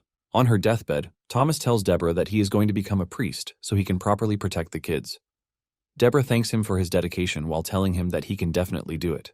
Setsuna also informs the lady that he has decided to enroll in the Magic Academy. Setsuna lets the lady know that this dream was possible, all thanks to the training he had with her. Deborah shed tears of joy when she realized that she had managed to train the two into becoming the best individuals. Since she is about to die, Deborah tells the kids that they need to know about her sins. Deborah suddenly reveals that the reason the kids became orphans is because of her. This shocks the kids, and they all ask her what she meant by this. Deborah explains that she was once a member of the Magus battalion. She was always fighting to bring peace to the world, but she failed to protect the village on a fateful night when the village was attacked by a horde of monsters. Setsuna tries to dissuade Deborah from the idea that what happened is her fault, but she insists that most of the people who died on that day were their parents. It turns out that she was cursed by the monsters, leaving his body entirely corroded from within and unable to bear children. After she left the Magus battalion, she searched the village for hope, but deep down, she was looking for forgiveness. And raising the kids was her own way of atoning for her supposed sins. Deborah has always taught them that having a core of the heart is important, but it turns out that she is the pitiful one. Deborah then thanks the kids for everything up until that very point. Deborah reveals that the core of her heart was their smiles. However, Setsuna lets her know that she was the one who brought back their smiles. Setsuna lets her know that they managed to reach the point that they are because of her. In tears, Setsuna thanks Deborah while telling her that she is the beacon who illuminated his life. Setsuna then told Deborah that he wants to protect the coming generation just like she did. Setsuna promises Deborah that she is going to become the strongest long-range magic mage, graduate as the best in his class, and finally join the Magus battalion. After he has achieved all of these, he promises to support the orphanage so he can be worthy of her name. Deborah is glad to hear this, and she pats Setsuna on the cheeks, thanking him for growing strong. After saying this, she gives up the ghost, leaving the kids to scream in pain. Setsuna calls her by her title, but in the end, calls her mom. Not long after burying Deborah, Setsuna enrolled in the Magic Academy. After hearing the sad story from Thomas, Setsuna is brought to tears, as she never knew that Setsuna had gone through such a terrible fate. Roberta, on the other hand, finally understands how Setsuna was able to cultivate his magic control and gain the immense strength that he has. However, she is still baffled as to why Setsuna chose close-range magic even after knowing that long-range magic is basically a boost to success. Roberta is confident that Setsuna must have had a good reason to throw his future away. Even though Roberta is fighting the urge to doubt Setsuna, she still wants to confirm it herself. Later that night, Roberta waits in ambush for Setsuna to walk by so she can subdue him and confirm if he has another crest on his body. Setsuna is minding his business when he is suddenly attacked by Roberta. She aims her power directly at Setsuna's left hand, which is hidden behind the glove, to try and confirm her suspicion. The magic tears off Setsuna's glove, and instead of a crest, what she sees is a burn scar, leaving her surprised. Setsuna then tells her to step out from where she is hiding because he knows her magic. Roberta has no choice but to come out, and Setsuna asks her why she would do such a thing. This is when Roberta brings out her badge to reveal that she is an inquisitor from the church. She tells Setsuna that he has been suspected of wielding ancient magic. She demands that Setsuna show the back of his mind, and Setsuna confidently tells her that he doesn't mind doing that. Setsuna shows Roberta the scar, saying it is a burn scar that he got during the Academy's joint training, but he didn't want to show it to others, which is why he kept it hidden. Roberta takes a closer look and she realizes that there are no signs of fabrication on the skin. Because of this, she had no choice but to apologize to Setsuna, telling him that she had made a mistake. Roberta bows her head, begging Setsuna to forgive her, but Setsuna quickly tells the lady to raise her head because he has no issues since the suspicions have been cleared. Roberta then asks Setsuna what he is doing in the area, and Setsuna mentions that he is patrolling the royal cemetery because events tend to happen at the cemetery during the Saints' Festival. Roberta believes him and then retreats, while fully convinced that Setsuna has nothing hidden in his cupboard. Just as she leaves, a tiny blue orb that Morgana gave him falls from the back of his hand, finally revealing his crest. Blazer is glad that everything is over because he was getting frustrated already. He then asks Setsuna why he didn't dodge Roberta's attack when he could clearly do so. Setsuna then reveals that he intentionally took the hit to prevent Roberta from continually attacking him until she sees the back of his hand. He was already prepared, and her attack came just at the right moment. It turns out that the blue orb is a magic tool that is imbued with alchemy and the power of a water spirit. This is a magic tool that blends into the skin and temporarily erases the glow of the crest. This was the instruction Morgana left in the note that she gave Setsuna, and she proudly mentions that it is her original technique, which will not be easily discovered. Setsuna is thankful to Morgana for saving him yet again. He has plans to reveal his crest at some point, but he is glad that Roberta's suspicions have been cleared. With Roberta out of the way, Setsuna believes that he can finally focus on the cemetery robbery. Finally, the day of the festival arrives, and Layla is in her room when Roberta shows up. Layla almost faints in excitement when she learns that Setsuna is no longer under suspicion. Roberta also apologizes to Layla for the trouble that she caused because of her doubt. Layla tells Roberta that she has nothing to apologize for because she has always believed that Setsuna is a good person. Roberta says she is also relieved because she no longer has to suspect Layla's friend. Roberta then asks Layla if she doesn't have the plans to invite Setsuna to the Saints' Festival. Layla gives an awkward answer. leaving Roberta to ask her why she's being totally awkward. Layla then replies that she believes Setsuna is aiming for a really high standard. Roberta understands Layla's concern, and she decides that they need to show Setsuna what he is missing. Meanwhile, Setsuna has decided not to bring the water spirit pendant with him to the patrol because he is scared that it might get damaged or the apostles might even steal it from him. He doesn't want a situation where Morgana and the water spirit will be in danger, and this makes him leave the pendant back at the house. After he is done storing the pendant, he tells Blazer that it is time for them to leave. As he is about to step out of the house, he runs into Thomas, who asks him if he is going to the festival, but Setsuna tells him no, saying he is going on a patrol. Setsuna then walks up to Thomas, telling him to keep the kids at the house because something bad might happen. He remembers that in his past life, the children at the orphanage disappeared on the day of the festival, which probably meant they got caught up in the incident. Thomas then assures Setsuna that he is not going to keep his eyes off the kids. Setsuna taps his big bro on the shoulder, thanking him for being reliable. Setsuna plans to prevent the destruction that claimed the lives of those he loved. Setsuna is about to leave when Layla runs into him from behind. He turns around to see Layla wearing a stunning dress that makes her look absolutely gorgeous. Setsuna is still trying to process the situation when Layla asks him if he would like to go with her to the Saints Festival. Setsuna wastes no time giving the girl an answer. He tells her that he won't be able to go because he has a patrol at the Royal Cemetery. This strikes Layla's heart like a heavy stone, ultimately pissing Roberta off. She screams at Setsuna, asking him if he can't find a way out of his supposedly busy schedule. Before Roberta can lash out further at Setsuna, Layla quickly jumps, accepting Setsuna's decision not to go. Setsuna then walks away with Layla, wishing him luck on his patrol. At the cemetery, the two guards stationed there talk about how much they wish that they were at the festival too. They are going about their task when they notice that the ground is shaking and to their very eyes the undead start rising from their graves. The guards are about to be overwhelmed when Setsuna suddenly shows up to decapitate the closest undead with his punch. He then tells the guards to evacuate the area because of the dangers. The guards are confused because they have never seen Setsuna before, but Setsuna mentions that he is there to help with the patrol.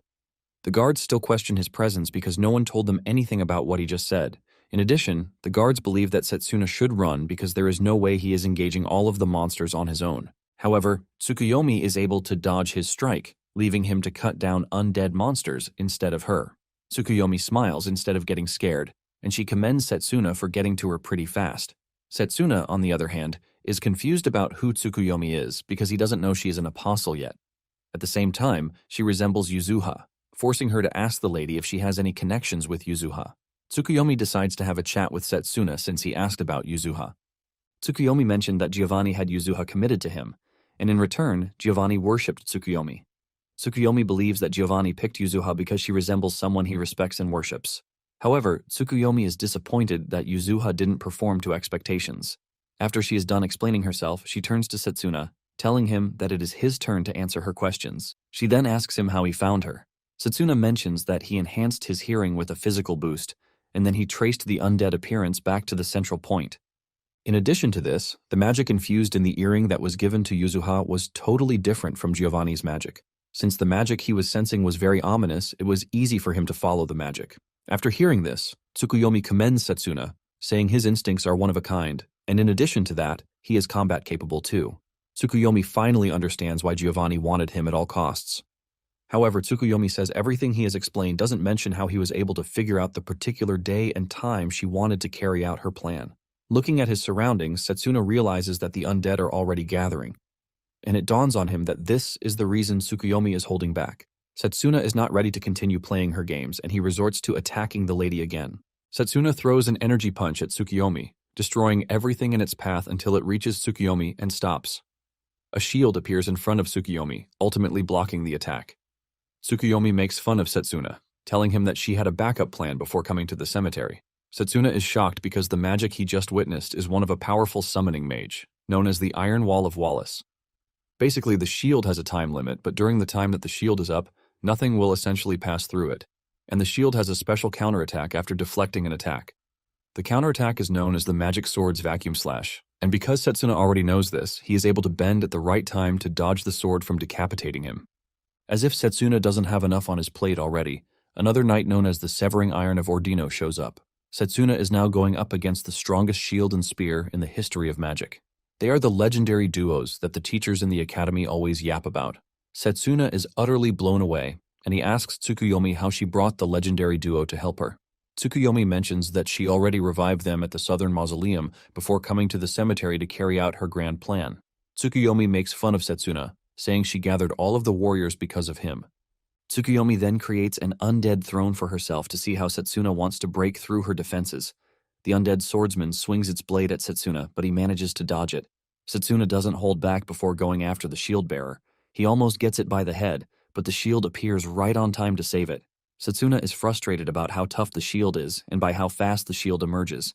He figures out that breaking through straight ahead is going to be a big problem since the two warriors compensate for each other's weaknesses. Setsuna is thinking of what to do when the undead swordsman leaps into the air to try and finish Setsuna off. Setsuna leaps backward, dodging the attack, but just then, he notices something strange about the two, and this is the fact that they have stopped moving. It turns out that the two are actually resisting Tsukuyomi's control, which is why they stopped moving. Tsukuyomi is impressed by this, and she says she expects nothing less from the so-called legendary hero. However, she considers herself too powerful for the dead to resist. She amplifies her magic again, messing with the duo's consciousness to get them to fight on her behalf. Apparently, there is a story that the two stood on a bridge for 3 days, fighting off monsters while protecting people. Setsuna is pissed that Tsukuyomi is messing with the two heroes who fought their hearts out to help people. Tsukuyomi notices that Setsuna is pissed off already, but she is not concerned because she believes that Setsuna is just going to end up just like them after she is done with him. Since they are currently fighting in his hometown, Tsukuyomi teases Setsuna, telling him that he will be the one to destroy his people in town once she has him under her control. Tsukuyomi laughs like a creep, saying she is already imagining Setsuna shedding tears of blood. Back at the house, Roberta is still pissed about the fact that Setsuna rejected her relative. Suddenly, it dawns on her that something is wrong because there is no way Setsuna will decide to take on a security task when he has just returned to the town. It finally becomes clear to her that something is up because Setsuna has been patrolling the cemetery ever since he arrived in the town. Roberta runs into Setsuna's room to search it, and she finds the tiny blue orb lying on the ground. She investigates the nature of the orb, and it suddenly fuses with her hand, ultimately masking the glow of the crest. Roberta finally figures out that Setsuna must have hidden the crest on his left hand, using the magic item. Roberta then turns to Layla, telling her that she needs to find Setsuna, restrain him, and talk to him. Layla wants to follow her, but she refuses, telling her that it might be dangerous. Layla returns to Setsuna's room, and she notices the water presence coming from his closet. Elsewhere, Setsuna is battling it out with the undead, and he knows that with the numbers around him, he won't be able to reach Tsukuyomi. Setsuna decides to use one of his hidden tricks, the Domain of Tranquility. The moment he activates the magic, he starts walking among the undead, without any of them being able to sense him. Apparently, the undead don't have eyes, and they only detect the presence of the living via other methods. This said method is mana perception, and since Setsuna can completely suppress his mana with the help of his magic control, he is completely invincible to the undead. Tsukuyomi panics, screaming at the undead to attack Setsuna before he gets to her. Once he cuts down on the distance between him and Tsukuyomi, Setsuna unleashes his mana and takes down a bunch of undead. He plans to continue this process until she reaches Tsukuyomi. Even Tsukuyomi is blown away, as she never believed that someone was capable of using the trick Setsuna is using right in front of her. It turns out that Setsuna developed the secret technique before his regression. During the joint training, he was scared to use it, but now that he is the only one fighting, he has no issues using it. To defeat the underworld armies, several mages carried out lots of experiments, and this technique is what came of the experiments. Setsuna finally reaches the legendary duo, but he notices that each of them is strong enough to rival the Hydra. Setsuna then asks Blazer how long he is going to last against the legendary if he unleashes his full power, coupled with the spirit magic. Blazer is excited to tell Setsuna that he will be able to last 3 times longer than before. However, the 3 times he is talking about are just 3 minutes. Nonetheless, Setsuna is prepared to take out the legendary duo in under 3 minutes. Meanwhile, Roberta has reached the graveyard and she is surprised to see the undead everywhere. She also sees Tsukuyomi in the distance, leaving her utterly confused. She knows that Setsuna is an ancient magic wielder, but what stands before her is worse. Just then, the 2 cemetery guards come running over, and when Roberta asks them what happened, they reveal that they have no idea. But it is certain that they were saved by Setsuna. The guards urge Roberta to run away when she has the chance to. Roberta is shocked to hear that Setsuna is fighting the undead alone, while he allows the guards to escape. She wonders if Setsuna is really trying to do the right thing. Since she was younger, Roberta had learned that ancient magic is a forbidden power, which is far beyond human comprehension. It was always hammered into her head that she needed to protect humans from those who use ancient magic. After remembering her teachings, Roberta comes to the conclusion that Setsuna is still dangerous because he carries a power that has the potential to destroy everything around him. She also remembers Layla, and her urge to protect Layla pushes her to want to terminate Setsuna more. Momentarily, Setsuna makes it to Tsukuyomi's last line of defense. He knows that they are going to be tougher, but he is pretty sure that the domain of tranquility will still work on them. In addition to this, he combines a double fake, which ultimately creates a clone using mana. Using this terrifying skill, he cuts through the undead, almost reaching Tsukuyomi. However, she is saved again thanks to the legendary duo. Setsuna is surprised to see that the duo is able to sense the fluctuation in his mana when he was about to attack, which is why they were able to save Tsukuyomi. Before Setsuna knows it, Tsukuyomi's defenses have regrouped again, making life more difficult for him. Setsuna concludes that the only way out for him is to force his way through with spirit magic. Setsuna loses concentration, and just as he is about to lose his head, he is dragged away by a plant, hung around him like a hand. Setsuna is shocked, and he is more shocked when he realizes that he just got saved by Roberta. Setsuna ultimately thanks Roberta, but she lets him know that she is not off the hook just yet. Roberta knows that Layla will be left heartbroken if Setsuna dies, while facing off against the undead, which is why she has to protect him. Setsuna is glad that he got saved by the lady, but this just makes things difficult for him because he obviously cannot use spirit magic in front of her. In addition to this, using Mana Guard is pretty useless against the legendary duos. Setsuna easily figures out that he is in a bind, leaving him to wonder what he must do to break through. Tsukuyomi, on the other hand, is surprised Roberta showed herself, and she teases her, asking if she is aiming to die. Roberta returns the gesture, saying she couldn't stay hidden because Tsukuyomi's stench was too big to ignore. Setsuna resumes his charge toward the undead, and Roberta provides backup from behind. She uses her magic to bind the undead swordsman to give Setsuna the chance to reach him, but the swordsman easily breaks the binds. This is when it dawns on Roberta that Tsukuyomi is quite strong, and Setsuna is taking her on by himself. Setsuna is also worried that things are not progressing well, and Blazer urges him to use his power because he is edging to burn everything to ashes. Setsuna is reluctant to do this because Roberta is watching him like a hawk. Setsuna wants to look for another way, but just then Layla arrives on the scene. She attacks Tsukuyomi from behind, but the undead shield covers her, leaving her unharmed. Layla immediately runs over to join Setsuna and Roberta. Setsuna asks Layla why she is there too, and she reveals that she heard the water spirit's voice telling her that Setsuna is in danger. Setsuna is shocked when he hears this, and he figures out that his suspicion about Layla having an affinity for water spirits might be right. In order not to conclude, he assumes that something might also be wrong with the water spirit. Just then, Setsuna hears the water spirit saying she would be disappointed if Setsuna died because she is still waiting for him to impress her. Since Layla is already on the scene, Setsuna is forced to ask her if she can help them in the tight situation they have found themselves in. Layla agrees, and together, they dash toward the undead monsters. Setsuna is impressed that Layla is showing no sign of fear whatsoever. Staying at the rear, Roberta also provides support, but the undead swordsman easily cuts down her vines. Tired of watching them struggle with each other, Tsukuyomi increases the power of the legendary duo so that they can quickly finish off the annoying trio. Tsukuyomi's plan works, and the legendary duo gets even stronger. Layla jumps backward to avoid them, but the distance isn't much, and she soon finds a sword reaching directly for her neck. She easily figures out that she can't dodge the attack, and she assumes that she is done for, but just then, Roberta jumps in to take the hit.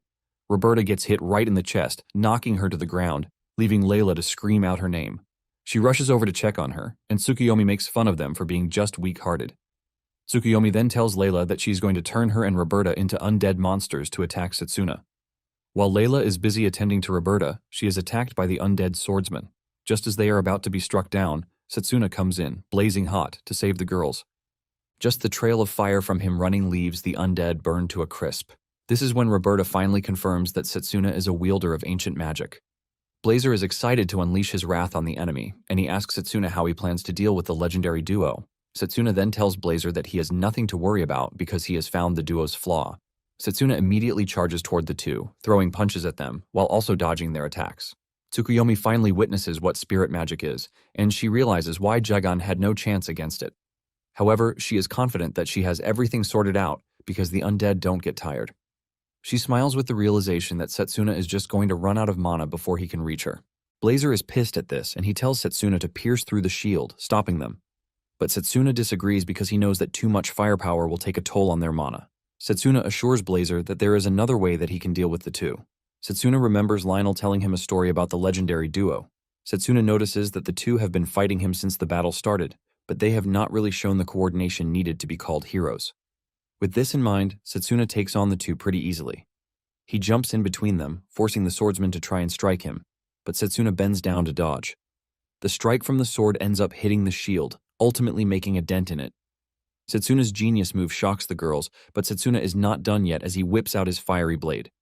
He lands a single hit on the shield, ultimately shattering it. With no shield to protect the undead warrior, Setsuna easily splits it into two. Pissed about Setsuna killing his counterpart, the swordsman charges toward him.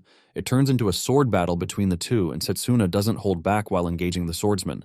Setsuna easily maneuvers around the undead warrior before finally getting a chance to strike it down. With his fiery blade, he cuts the undead in half. Setsuna then tells the swordsman how sorry he is that he didn't get to save him. Tsukuyomi is pissed that the so-called heroes lost a 2-versus-1 battle. Setsuna tells her to keep her mouth shut because her knights are gone. Tsukuyomi is not worried because Setsuna only has 30 seconds left to use his powerful skill. Tsukuyomi unleashes more undead, hoping that she gets to waste Setsuna's time. Just then, the legendary swordsman takes Setsuna's side and he launches a devastating attack that cuts through the undead horde. Tsukuyomi is shocked to see that the undead swordsman could still move. Setsuna smiles, thanking the undead swordsman for lending him his strength. Setsuna then tells Tsukuyomi that she is about to pay for underestimating the heroes. Setsuna reaches Tsukuyomi so fast that she cannot react. He swings his sword at her and she tries to resist, but the fiery sword ends up cutting through her body. Setsuna burns her body to the ground right around the time that he reaches his limit. Blazer commends his strength and that of the heroes. Setsuna agrees, saying it is easy to resurrect the dead, but controlling it is the problem. Setsuna then turns to check on Roberta, who is slowly losing her life. She asks Setsuna if the power he just used is ancient magic, and since he can't deny it anymore, he says yes. Layla quickly joins the conversation, telling Roberta that Setsuna is not a bad person. Roberta assures Layla that she knows this because Setsuna only used the magic to save her and Layla. Roberta is confused about what to do because Setsuna will definitely be executed if she hands him over to the church. Suddenly, Setsuna and the girls find themselves bound by what is supposed to be Roberta's magic. This shocks Setsuna, and to their surprise, Tsukuyomi is still alive. She reveals the big surprise that it is not only the dead that she can control. Tsukuyomi emerges from a scary cocoon, and this time, she looks absolutely terrifying. Fear grips Setsuna when he realizes that Tsukuyomi was hiding her true strength all along. To make things worse, she has Setsuna right under her thumb, totally restricted, as she plans to cut his head off. Setsuna tries breaking free, but he can't because the vines are interrupting with his mana blade. At the last minute, Layla breaks free from her binds and charges toward Tsukuyomi to protect Setsuna. Realizing the danger, Setsuna screams at Layla to stop. Instead of backing off in the face of fear, Layla continues toward Tsukuyomi because she is willing to do anything as long as it helps Setsuna. However, before she even gets the chance to do anything, Tsukuyomi impales her with her giant claws. Tsukuyomi then throws Layla away after she makes sure that there is a big hole in her chest. Setsuna is shocked and doesn't want to believe what he just saw, as the memories of the good times he shared with Layla flash through his head. Setsuna loses himself to Blazer's power, immediately unleashing a massive firepower that burns through the vines holding him down. Blazer screams at Setsuna, telling him not to use his powers because his body won't be able to hold it. Setsuna doesn't mind if he dies, since Tsukuyomi is still standing in front of him. He rushes toward the monster, ready to take her down, but Tsukuyomi makes fun of him, since she knows that he is clearly burning through his life force to continue the fight. Tsukuyomi then leaps backward with no attempt to fight Setsuna head-on. She releases web fluid from her mouth, restraining Setsuna, but he easily breaks through the restraints. However, this doesn't help much because Tsukuyomi easily lifts herself in the air to shoot more webs at Setsuna. To make it worse, her webs have spikes in them, making the battle tough for Setsuna. Just when Setsuna is about to finish him off, he is saved by the least expected person, Layla. Her presence shocks everyone, especially Tsukuyomi, who knows that what she did to Layla should have finished her off. Setsuna turns to Layla, asking her if she is unharmed, and she says yes. Layla reveals that when the attack hit her, her body turned into water, ultimately saving her life. Basically, she was saved by the water spirit because she was wearing the pendant around her neck. Just then, Layla finds herself in the spirit world, where she meets the water spirit, Waternia. Waternia tells Layla that she is going to grant her strength, but everything still sounds strange to Layla.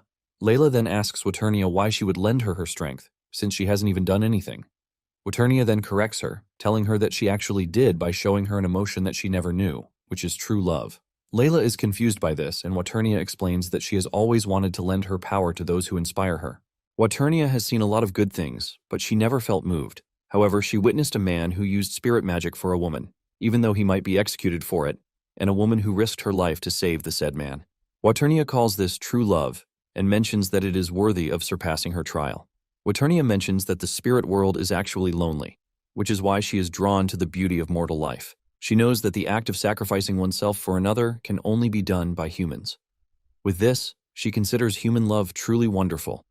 Because she surpassed her trial, Waternia lets her know that she is the most worthy to wield her power. Waternia then suggests that they return to the real world so that they can rescue her lover. Layla is about to play a fool again by saying Setsuna is not her lover, but she ignores it and suggests that they return to the real world. Upon returning to the real world, Setsuna asks Waternia if she finally felt the emotion she was looking for and says yes. She mentions that the emotion she was searching for is love, and it is currently in Layla's heart. Setsuna and Layla are both struck by the sudden revelation, but Waternia suggests that they focus their attention on the matters at hand. Just then, Waternia's mana starts to creep into every part of Layla's body, leaving Roberta utterly disappointed when she realizes what is happening. Once Layla is up and running, she tells Setsuna to rest while she handles Tsukuyomi. Setsuna is pleased that Layla is a natural when it comes to spirits, and he decides to trust her to handle the situation. Waternia then tells Layla to use the magic that she has learned, and all she will do is lend her her power while also guiding her.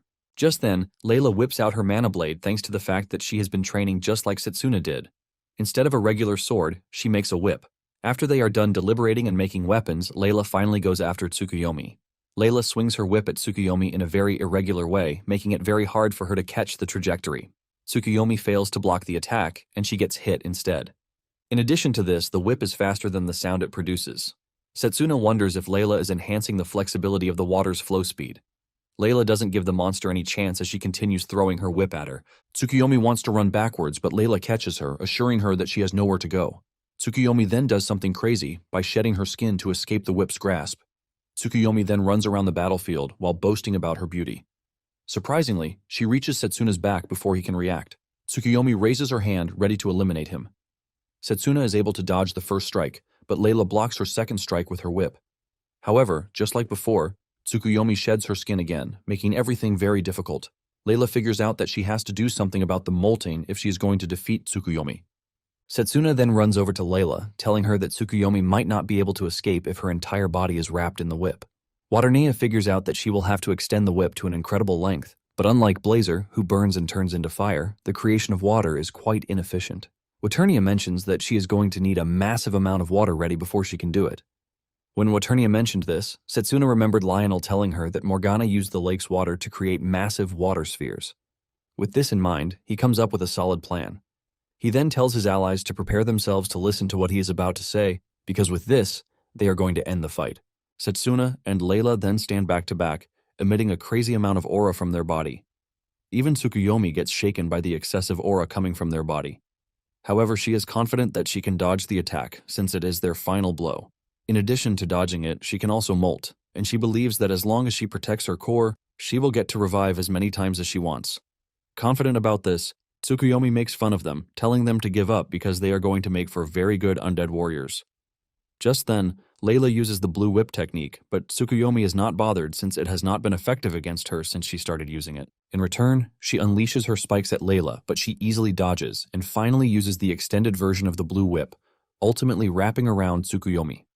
This is when it dawns on Tsukuyomi that she can't escape the whip, since her entire body is wrapped in it. She is left with the question of where Layla got all the water she used in making the extended whip, since there are no lakes or ponds in the area. Waternia makes fun of her, saying there is actually water in the area. Tsukuyomi turns around to see Setsuna still unleashing heat from his body, and this is when she figures it out. Setsuna has been heating up the area to make the snow melt, and this is where they got the water from. Tsukuyomi is ultimately blown away that Setsuna could think that far ahead, even at the very last moment. Realizing that she can't move, and Setsuna is running toward her with serious killing intentions, she suggests that they make a deal. She tells Setsuna that she can make him eternal by turning him into an undead. She increases the deal, saying she can even make Setsuna an apostle. Setsuna has no interest in whatever she is saying, and just as he gets close enough, Setsuna activates the flame magic, surrounding his body with burning hot flames. His punch travels toward Tsukuyomi like a bullet, and Setsuna hits her as hard as he can, finally burning away her body and core. Layla heaves a sigh of relief when she realizes that they have won. However, she is exhausted from the excessive use of mana, and she loses balance. Before she can hit the ground, Setsuna runs toward her to grab her. Setsuna reveals how impressed he is that Layla is able to effectively wield spirit magic. Layla blushes, saying she probably got stronger, and while the two are busy blushing over each other, Waternia speaks from behind to talk about their impressive love life. Setsuna smiles, thanking Waternia and Layla that they were the ones who saved him. He thanks them for this, but just as he finishes saying it, he passes out in Layla's hands. Elsewhere, Saitanakia is pissed that their colleague has been terminated, and he is even more pissed that it is Setsuna's doing. Puker laughs when he hears this, as he believes that he is a weakling to have fallen to Setsuna. Saitanakia initially assumes that Tsukuyomi let her guard down, but he quickly trashes this idea, saying Tsukuyomi is extremely cautious, which means Setsuna beat through every backup plan that she installed. Saitanakia then tells Puker to keep an eye on Setsuna's movements. He says Setsuna has been moving so funny that they can no longer ignore him. In addition, he fears that there is a traitor among them, and the biggest suspect is Leo. Puker is surprised to hear this, but Satanakia tells him to take care of Leo. Puker is excited to surveil Leo, and if he turns out to be a traitor, he is just going to end him. Soon afterward, Setsuna woke up in Roberta's care. She is kneeling over them, applying healing magic to their bodies. Setsuna is shocked, and he asks Roberta why she didn't restrain him. Setsuna believes that Roberta should be handing him over to the church. Roberta reveals that she still has her doubts, which is why she is not making a move yet. Roberta then subtly asks Setsuna who he is. Before Setsuna can speak, Layla also wakes up. Layla is surprised that Roberta is making use of herself as a knee pillow for them. Setsuna then tells them to come with him once they are done with recovery. Momentarily, Setsuna leads them to a hillside where they can see the town from above. They are enjoying the view when Setsuna suddenly drops the bombshell, saying he came from the future, where things were already destroyed. Layla and Roberta hear this and believe that he is saying trash, but he lets them know that he is not just spewing rubbish. He assures them that the castle that they are looking at in front of them will burn down in 6 years. The town is going to get crushed by giants in 8 years, while the academy will fall to monsters in just 5 years. Roberta still believes that Setsuna is joking, but he assures the lady that he is definitely not joking. Setsuna then narrates everything, including why he chose close combat magic. After hearing everything, Roberta concludes that his story is hard to believe, but the fact that he knew the monster was going to target the graveyard and he is incredibly strong for his age makes everything come together. Layla immediately tells Setsuna that she believes him, because from the moment they met, things got bad. But he never gave up. Layla finally figures out that he was carrying the weight of what he already knows, which is why he refused to give up no matter what. Setsuna is blown away by how much Layla cares about him, and Waternia creeps in as usual, talking about their undying love for each other. Roberta then tells Setsuna that the church might never believe his story, since they don't share the idea of time traveling. However, Setsuna lets her know that he is leaving the decision of the crest to her. Setsuna then warns her to be careful of the saint, who holds the highest authority in the church. Setsuna reveals that the saint joined the evil side in his past life. Roberta argues this, saying the high saint is a clear devout follower of the divine being and would never support evil. Setsuna then tells Roberta that the high saint recently got an aide named Gustav, and it is this person who will change her. Roberta is shocked to hear this since she knows who Gustav is, but she has not spoken to him directly. Just then, a large bird appears on the scene, and judging from the belt around the bird, it is evident that it is from the Magus battalion. Setsuna immediately puts up his guard, but when the bird descends, the soldiers on it are shocked not to see any sign of the undead, since this is why they came. They step off the bird, looking all cool, but when they realize that there is no enemy in the surroundings, the leader of the unit demands to know who fought the battle, since he heard that there was a swarm of undead in the area. Setsuna is reluctant to speak up, but Roberta quickly raises her badge and also reveals that she was the one who took care of the undead. Roberta tells the soldier that the situation is not as bad as they make it out to be. The leader of the unit commends Robert for her good work when he realizes that she is from the church. Roberta has decided to keep everything to herself until she returns to the church to confirm all. The unit leader also recognizes Setsuna as the student who is supposed to come for training with the Magus battalion. Setsuna confirms this, and the dude finally introduces himself as Sid, the commander of the Magus battalion. Sid tells Setsuna that he is free to resume after the new year because the battalion loves having strong people in their midst. One of the mages disagrees with his boss, saying Setsuna is just a kid hiding behind a woman, and there is no way he is strong. Setsuna hears the dude's voice and immediately recognizes him as one of his comrades on the battlefield. He was his total opposite in combat power, and his name is Zappa. Zappa notices that Setsuna is smiling, and he immediately becomes hostile, assuming that he is making fun of him. The tense situation becomes scary when an undead suddenly appears behind the girls. Zappa takes out his anger on the undead and sends them flying with powerful firepower. Even Blazer is amazed by Zappa's ability. Setsuna is not surprised because he knows what Zappa is capable of. In his past life, he was the best in magic control, but when it came to raw magic power, Zappa was the undisputed champion. Layla then walks over to ask Setsuna if he knows Zappa, and he says yes. Setsuna assures Layla that he is a good guy and they become friends in the future. Zappa boasts about his power, telling Setsuna that his power as a close combat mage is lacking, and he urges him to stay behind him during training. Setsuna grins, telling Zappa that he is a lot stronger when he is the one leading the team. This gets on Zappa's nerves, as he tells Setsuna not to get ahead of himself. Sid steps in, telling Zappa to calm his nerves, and he assures Setsuna that he is going to assign him a different squad if Zappa proves to be difficult. Setsuna smiles, telling the boss that there is no need for him to do such because he wants to be in the same squad as Zappa. Zappa is dumbstruck when he hears this coming from Setsuna. Zappa grabs Setsuna, asking him if he is trying to pick a fight with him so he can die.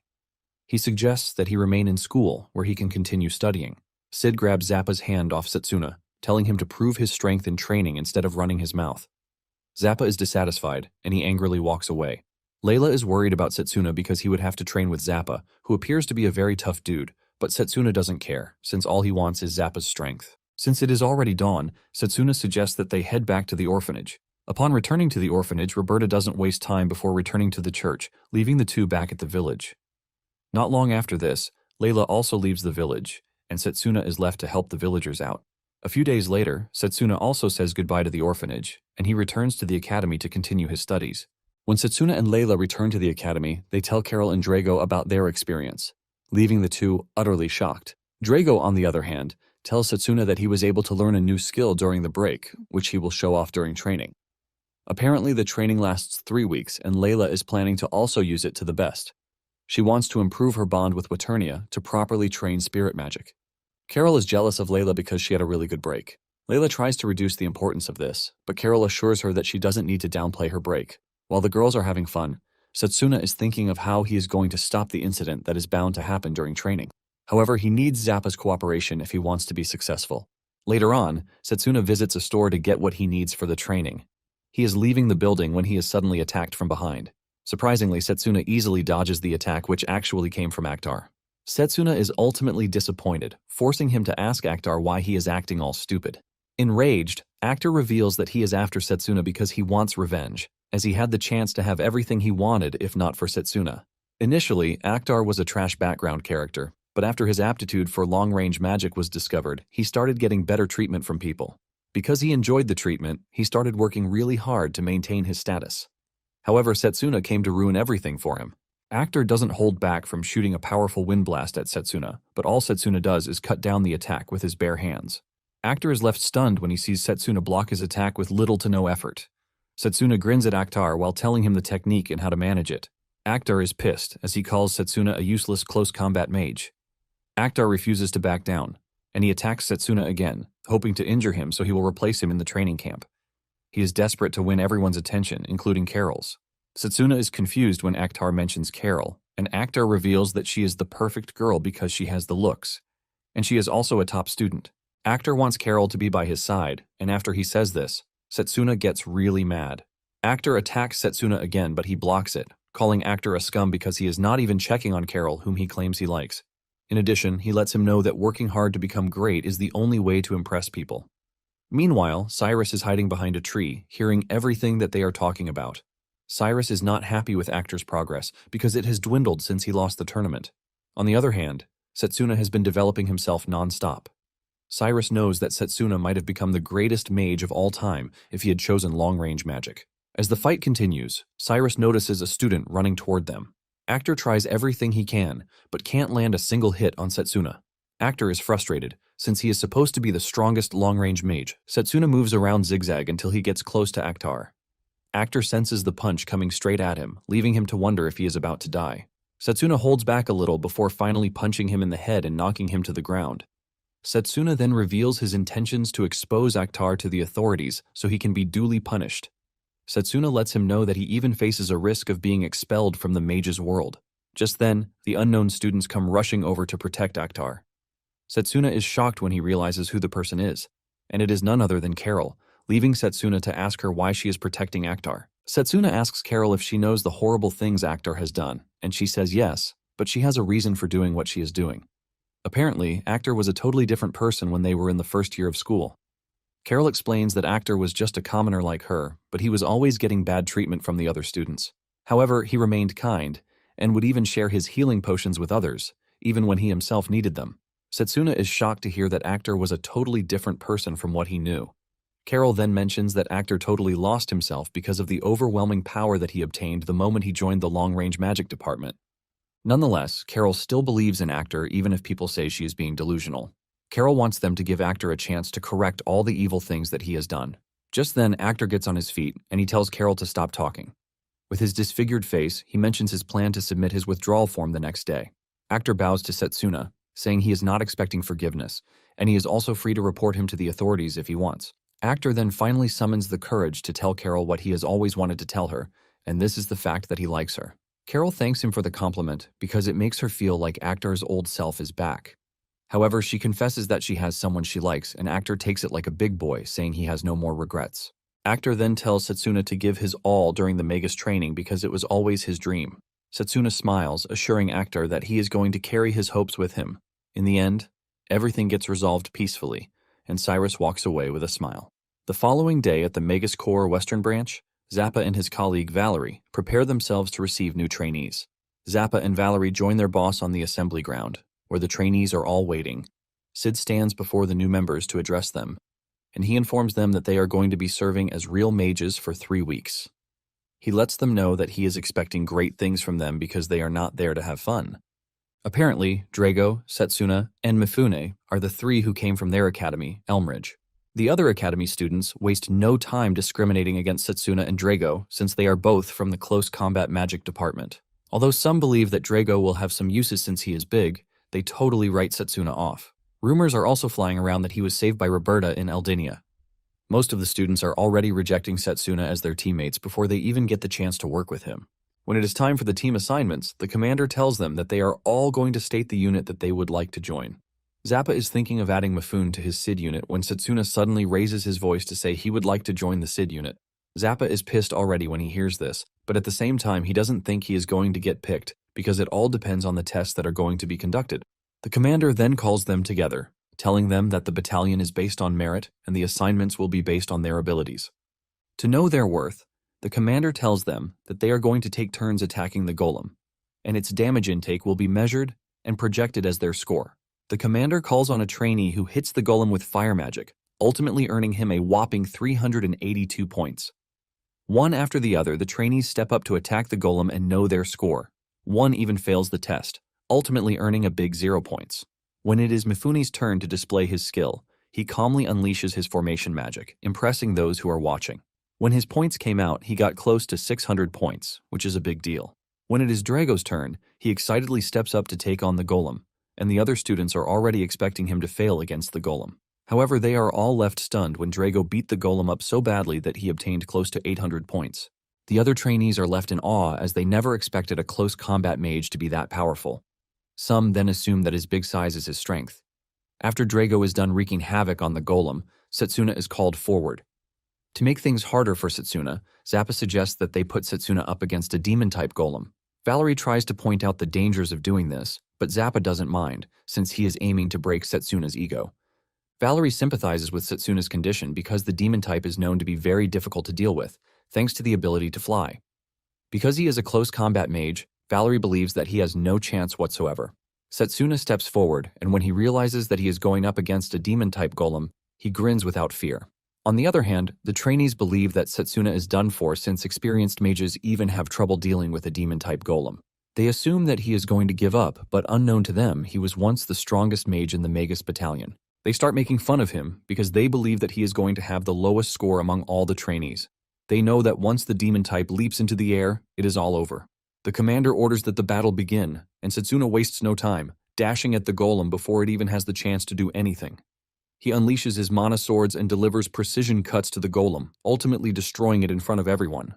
The golem shatters into dust, and the spectators are left picking their jaws from the floor.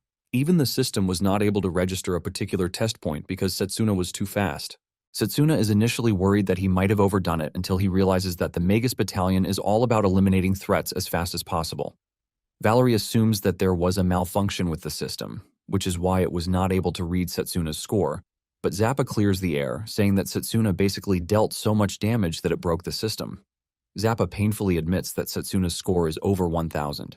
Some of the trainees refuse to believe what they just witnessed, and they start talking about how the golem is defective.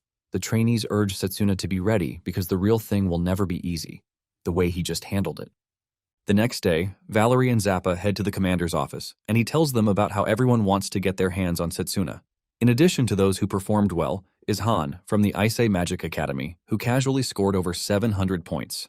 Since Zappa and Setsuna have beef with each other, the commander puts Valerie in charge of Setsuna. Valerie excitedly takes the job, assuring the commander that he is going to do his best to train Setsuna and Han.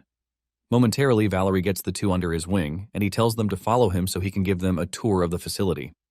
Basically, the Magus Battalion gathers elite mages from across the continent, and in addition to this, they receive loads of government support with advanced technological equipment.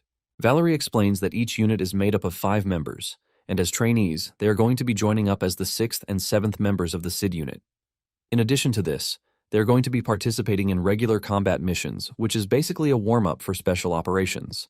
As they walk around the facility, Setsuna can see loads of familiar faces that he knows from his past life. Valerie mentions that those who perform exceptionally well are going to receive an officer's recommendation from him, since he is the unit captain. He lets them know that his recommendation is well sought after since it attracts attention from guilds and other institutions. He lets them know that the first task is to memorize everything about the unit by the end of the day. When Setsuna hears this, he doesn't seem to be moved since he knew how much he suffered to get the recommendation back in his past life. Moments later, they run into an instructor, who makes fun of Valerie for being slow and also having a close combat mage in his unit. They even tease him by throwing stones at him, causing him to fall backward toward his students. Setsuna is pissed to witness this, and he ultimately scolds the delinquents for their shameless acts. The dude is trying to get more on Setsuna's nerves when Setsuna kicks the stone he dropped at him. He kicks it with so much force that it tears away at the dude's cape like a bullet. The dude wants to pick a fight with Setsuna, but just a stare from Setsuna and the cold aura emanating from his body quickly tells him that he is going to get beaten up. He immediately retreats, leaving Valerie shocked since he had just been protected by Setsuna. Han then turns to Valerie asking him how he feels after being protected by a trainer. Valerie is stunned by the question, but he decides to ignore it and just end the lecture for the day. Setsuna watches as Valerie walks away with his head tucked in his cape. Later that day, Setsuna catches Valerie as he is practicing his magic power, which happens to be some really high-powered magic. Setsuna commends his firepower, but Valerie is not impressed with himself because his casting time is too long. Valerie says he can't seem to be able to fire fast enough no matter how much practice he undergoes. Apparently he picked the magic path because of the power, but Valerie now believes that he made the wrong move. When Setsuna hears this, he realizes that Valerie is not crazy for what he is saying, because it took time for mages to figure out the magic path in his past life. Valerie then mentions that his family has served as commanders in the Magus Battalion for generations, but he, as the firstborn, ended up with no talent. In fact, most people believe that his sister is a better mage than he is. Even with all of these, Valerie decided to join the Magus Battalion and put in his best. However, Valerie doesn't think he is still up to the standard of a regular mage. After hearing his story, Setsuna is left completely impressed. He realizes that even after everything that he has gone through, he refuses to give up. Setsuna tells him that he looks way more admirable than the delinquents who were making fun of him. Valerie is shocked to hear this, and he decides to resume his training, thanking Setsuna for protecting him earlier in the day. Valerie then opens a magic circle that ultimately creates a flower field illusion, which he claims helps to calm his heart. Valerie smiles, saying this might be the reason why he is referred to as a legacy brat. Setsuna disagrees, telling Valerie that his spell is absolutely beautiful. Just then, Setsuna asks Valerie if he will be willing to use his magic during the combat mission so that he can finally prove everyone wrong. Valerie is skeptical about his skills since he has less than 24 hours, but Setsuna suggests that they give it a try by engaging in a secret training session. The following day, Setsuna and Han join Valerie, who tells them that they are going to join the unit on actual missions. Basically, the danger level of monsters is ranked with a star-based system.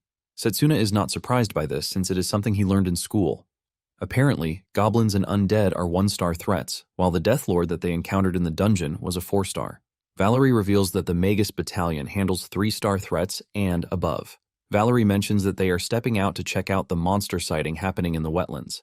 Valerie lets them know that there is a special operation at the end of the training, and he urges them to get used to real combat. Momentarily, they find themselves in the combat zone. Sid tells the mages that he and Zappa are going to take the lead, while the rest support from behind. Setsuna whispers to Valerie, telling him that they need to step forward when they get the chance, so as to show everyone the results of last night's training. Valerie agrees with Setsuna, saying he needs to prove himself as the heir of the Light family. Apparently, Setsuna noticed something after his training with Valerie. He realizes that his mana reserves are among the top people in the Magus battalion. Setsuna knows things are going to be totally different if Valerie can actually put away his fear during the training. Suddenly, they are attacked by a 3-star monster spider from behind.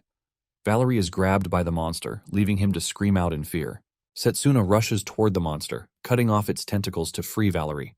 Once they are in the clear, Zappa unleashes a powerful flame magic to send the monster flying. However, the monster doesn't die from the powerful attack that Zappa even used on it. Sid is about to take care of the situation when Valerie stops him, suggesting that he handle the problem instead. Zappa worries about Valerie's safety, and he tells him not to push himself because the monster is not one to be joked with. In addition, he doesn't think Valerie's magic is best suited for the monster. Zappa wants him and Sid to handle it, but Setsuna stops him, saying he and Valerie will handle it instead. Setsuna reminds Zappa that people tend to improve, and Valerie is not an exception. Zappa is pissed that Setsuna just joined them a few days ago, and he is already acting like he knows everything. Sid, on the other hand, asks Valerie if he is confident in his victory. Valerie smiles, saying yes, leaving Zappa totally pissed. Valerie thanks Sid for the opportunity given to him, and he immediately activates his magic circle, which creates the illusion of flowers. Zappa is pissed when he sees this because he doesn't think there is any good thing flowers are going to do for them. Setsuna urges Zappa to chill because he is just about to witness the real thing. The night before, Setsuna had explained to Valerie that his skill, Phantom Garden, can actually be used in a more effective way. Setsuna told Valerie that it is the key to simultaneous casting. This is when it dawns on Valerie that Setsuna might be right, since the skill doesn't use too much mana. However, Valerie is curious about what they can use the magic for. Setsuna then mentions that even in illusion magic, the advantage of the magic lies in its wide area. Valerie is shocked that Setsuna is suggesting he hide another spell inside his already existing spell. Now that he is facing off against the tentacle monster, this is exactly what he plans to do. Valerie covers the entire circumference of the room with his illusion magic, and suddenly, the tentacle monster goes up in flames, shocking the spectators. Sid quickly figures out that Valerie hid the destructive magic inside the Phantom Garden skill. Sid considers Valerie's decision to get rid of a spell's weakness by merging another spell with a complete move of ingenuity. Setsuna remembers that the skill, Hecaton Bolt, only performed exceptionally well when used with other spells. Just then, more tentacle monsters appear from their hiding spots. Zappa then tells Valerie that he is clumsy as usual, but what he did has managed to split the monsters. All that is left for Zappa and the others is to go all out on the falling monsters. Zappa angrily launches a powerful flame attack at the monsters, while the others also join in to take down the annoying monsters. Sid watches the battle from where he is, and even though he is impressed by the performance of the other trainees, Setsuna's performance is what truly catches his eye. He knows close combat magic has its limitations, but with the way Setsuna is moving, it is as if he has broken through every known limitation. Sid is forced to admit that Setsuna's battle instincts stand out really well. He notices that Setsuna used an interesting combo, and he figures out that the technique is his invention. Sid is particularly proud that the students sent to him that year are all impressive. Momentarily, they wipe out most monsters in the area, declaring it a success. Sid then walks up to Valerie to commend his hard work, telling him that he should continue improving. Valerie is happy to hear this, but suddenly she holds her tummy in pain. Setsuna is able to grab him before he falls to the ground. Sid asks Valerie if he is injured while engaging the monsters, but he claims that he is fine. He tells them that he will just have to check it out himself. She runs off to check, while Zappa mentions that Valerie is always acting shy around them. Valerie makes it to a safe place to check her body, which is covered in scars and injuries, but something interesting lurks under the bandage wrapped around his chest. Just then, Han shows up on the scene, saying he already suspected it. Surprisingly, Valerie is a girl with scars all over her body. In a flashback scene, the real Valerie is seen grabbing his head in frustration, while talking about how his life as a mage is over.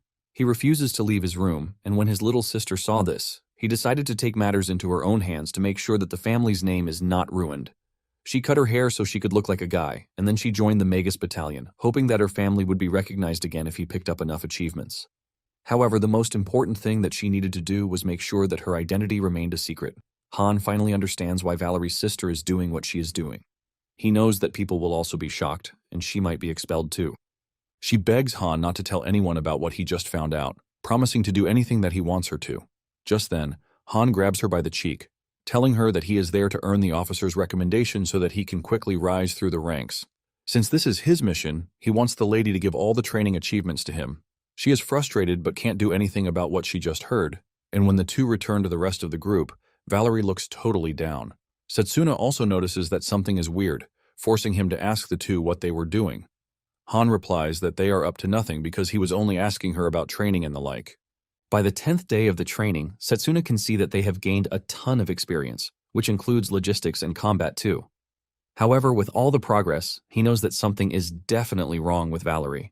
He notices that she has been the one taking on all the menial jobs that Han is supposed to do. Setsuna remembers that during their last combat mission, she was totally off, causing Zappa to get mad at her, but Han steps in to say he saved her. Han even turned to Setsuna, telling him that he has been performing badly, which means he might be the one getting the recommendation in the end. Without a doubt, Setsuna can see that Valerie is going out of her way just to please Han, and he figures out that something must have happened between them. Setsuna is thinking about all of these when he runs into Valerie cleaning Han's shoes, while he sits down like a king, ordering his servant to do the hard work. Setsuna angrily demands to know what is happening, and Han claims that Valerie liked his potential, which is why she is being generous to him. Setsuna tells him to stop playing dumb because he is obviously playing dirty games. Han gets on his feet, saying Setsuna just made a false accusation against him. He decides that the next big thing he is going to do is attack Setsuna, since he never really liked him in the first place. Han unleashes his powerful wind magic to try to overpower Setsuna, but he easily overcomes the power, and he prepares to teach Han why he shouldn't mess with him. Han is surprised to see how Setsuna easily tanked the attack, leaving him to wonder if Setsuna is really a close combat mage. Not ready to back down, Han prepares another magic attack in preparation for whatever it is that Setsuna is cooking up for him. Before they get the chance to attack themselves and destroy everything in their paths, Zappa shows up screaming at them to stop whatever it is that they are doing. Zappa turns to Valerie, calling her a fool for not being able to prevent the two from fighting each other. Valerie just bows her head in fear, begging for forgiveness. Zappa then tells Han that he can't get away with what he is doing forever. Just then, the PA system rings with an announcement that there will be a 10-minute briefing on next week's special operation. All the units and trainees are ordered to assemble at the plaza. Momentarily, the required group arrives at the plaza to receive the briefing. The trainees are told that from the following week, they are going to be accompanying the main team on high-priority missions because they want to see what they are made of. They are told that the missions will be difficult, which is why they are advised to choose the mission based on their strength. Part of the missions are escorting the royal members, surveying unexplored dungeons, clearing out an orc lord's nest, and investigating Rhodes Island. The moment they mention Rhodes Island, Setsuna remembers that the incident happened on the island. Sid then asks about the Rhodes Island mission, and the commander mentions that it is a mission that came to them just recently. Apparently, Rhodes Island sent out a distress signal, and after this, they have not been able to reach anyone on the island. In addition to this, the guards that have been sent over to the island have also gone missing. Setsuna remembers that in his past life, he chose the Royal Escort mission, and the Sid unit was sent to Rhodes Island. Unfortunately, everyone on the team was slaughtered by unknown monsters, and the one mage who barely made it back was Zappa. In his past life, Sid's unit headed for a scouting mission on Rhodes Island, but Zappa, being the only one who made it back, revealed that everyone was annihilated by unknown monsters that were roaming the island.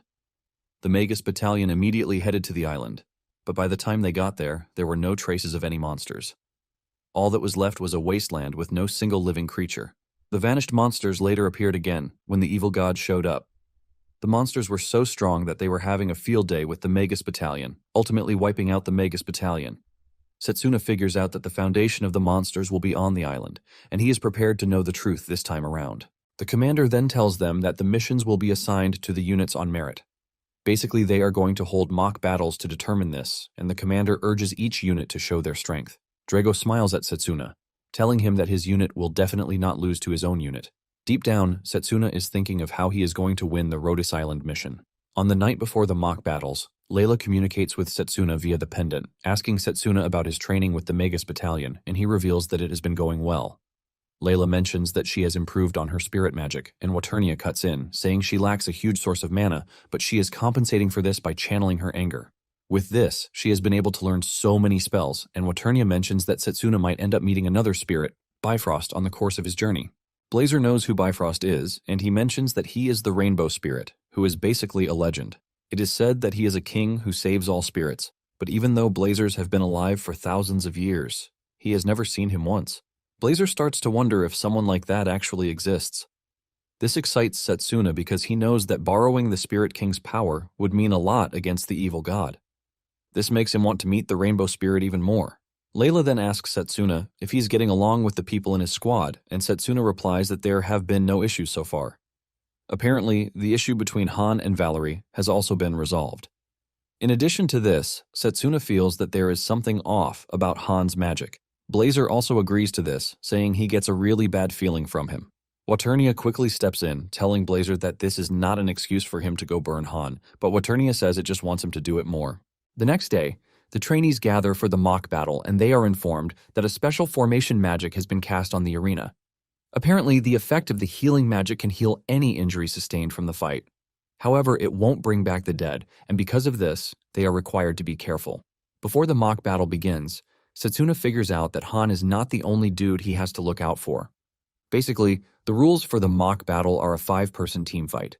The battle is simple, and it is either you totally knock out the entire opposite team out of the ring or incapacitate them, or force them to surrender. Before the game begins, Sid tells them that he and Zappa will be on the offense. Han and Setsuna will provide attack from behind, while Valerie will be in charge of the support role. Setsuna is impressed with Sid's formation because he is taking into consideration everyone's strengths and weaknesses.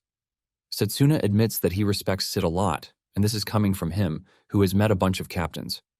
The draw came out, and their first opponent turned out to be Diaz's squad. Mifune is part of Diaz's squad, and he admits that it is pretty bad luck to have faced Setsuna's squad in the first match. Setsuna then returns the gesture, telling Mifune that they also need to watch out for his teleportation magic. Setsuna believes that it is the perfect power for surprise attacks in a team battle. The two continue their chat until Mifune's team leader screams at him to stop talking. He believes that Mifune has nothing to contribute to the team because he will be staying in the support role, while the 3 long-range mages in the team take care of the opponents. Apparently, the last dude on their team is a summoning mage. Sid immediately figures out that they are going to use the summoned beasts from the summoner for their defense, while suppressing them with long-range spells. Without even thinking twice, Sid has already figured out their strategy. Diaz laughs at Sid, believing that his team is doomed for having a close combat mage there.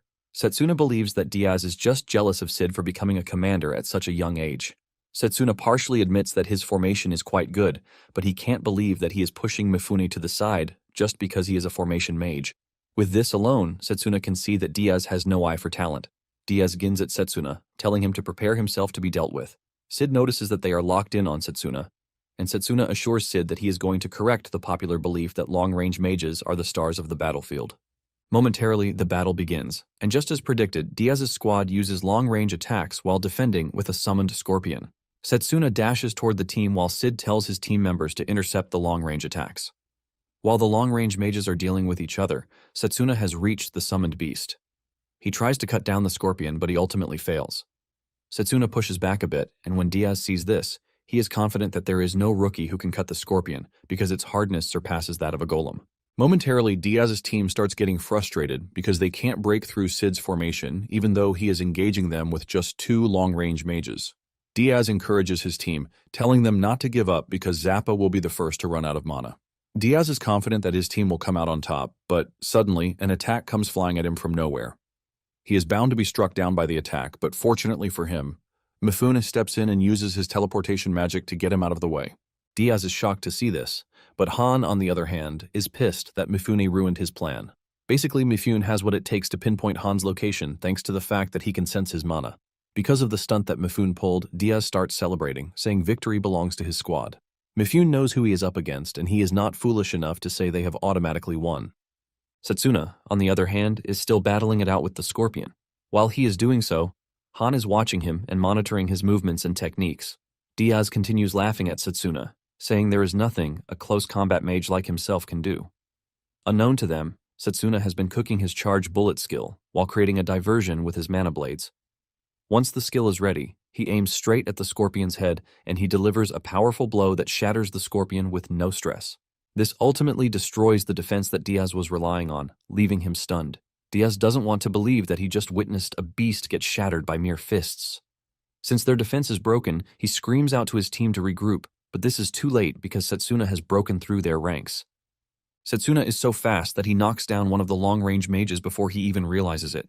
While Setsuna is dealing with the others, Han aims for Diaz himself, but Diaz senses his attack this time around. Diaz launches his own attack to try and block Han's, but to his surprise, the hit suddenly employs a curve movement, making his defensive gesture useless. The attack hits Diaz so hard that it tears apart his clothes before sending him some meters across the arena. Once Mifune and the last dude on his team realize that the team leader has been taken out, they raise their hands to surrender. The healing magic in the arena then kicks into play as it starts to heal Diaz, and the winner of the match is ultimately decided. Meanwhile, the spectators have started taking note of Setsuna's participation in the team. They are impressed by how he is able to confidently shatter the enemy's front line by himself. They figure out that Zappa is a beast, but Setsuna is on another level. Setsuna then walks up to Han, asking him what sort of attack he used because he has never heard of a long-range spell that is capable of changing its trajectory. Han denies this, saying Setsuna is probably overthinking things.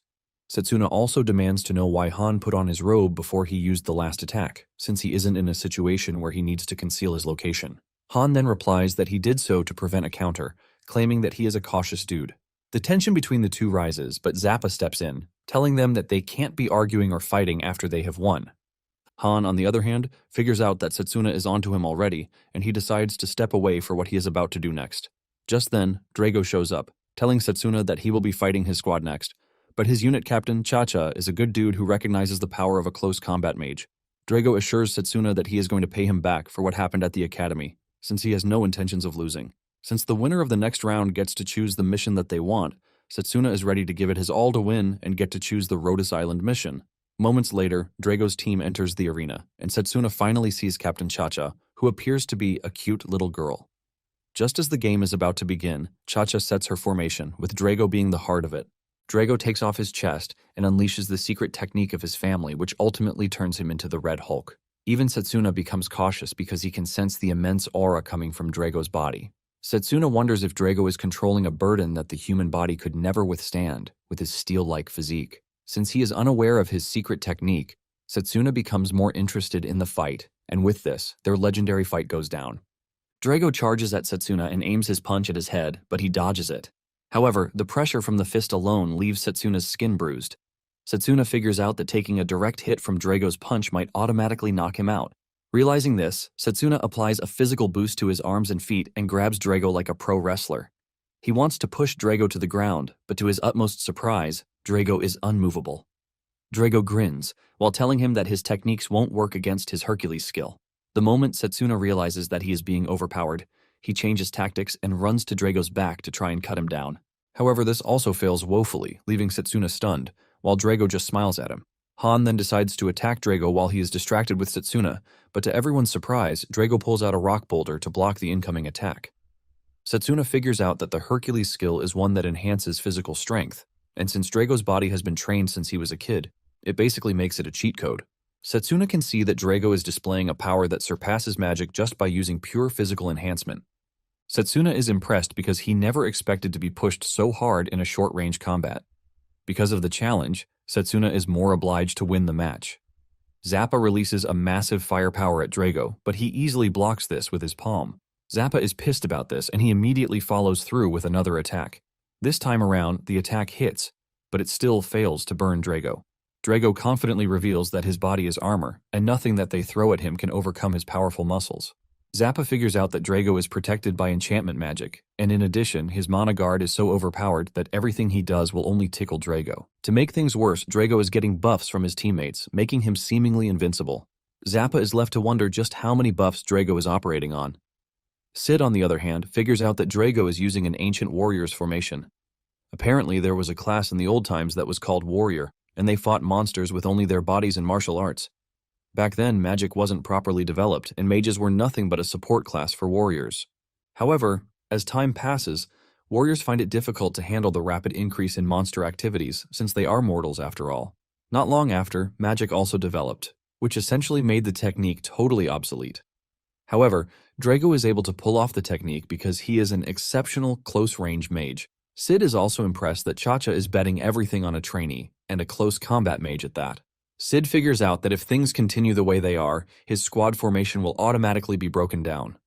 Sid concludes that he has no choice but to play his hand and bet everything on Setsuna too. Meanwhile, Setsuna is still chasing Drago all around the arena. Setsuna figures out that he doesn't have the time to use the charge bullet skill because Drago's team is essentially backing him up with everything. However, Setsuna is hoping for Zappa, as he knows that he won't allow the team to crash down without a proper fight. Just when he thought about this, Zappa decided to increase the intensity of his firepower. Zappa releases more firepower than he was already letting off, making life very difficult for the opponents. They start feeling the heat, and one of them mentions that things are getting worse because they can't compete with just one long-range mage. Things become progressively worse for them when Han takes out their support from behind. After this, he aims his attack at Drago, but Drago dodges it, shocking him, since it was supposed to be a surprise attack. Setsuna is also increasing his interest in the fight because he has to prove to himself why he was once the captain of the Magus battalion. At the same time, Drago is hell-bent on not losing to Setsuna of all people. They continue trading blow after blow until Setsuna finds an opening, and he smashes Drago to the ground. Seston then stands above him with a mana sword, telling him that the match has already been decided. Drago cannot believe that he just lost to a one-motion throw. Even Cha-Cha cannot believe that the person they are relying on has been taken out. To avoid further conflict, she raises her hand to surrender. With this, Sid's unit wins the battle yet again.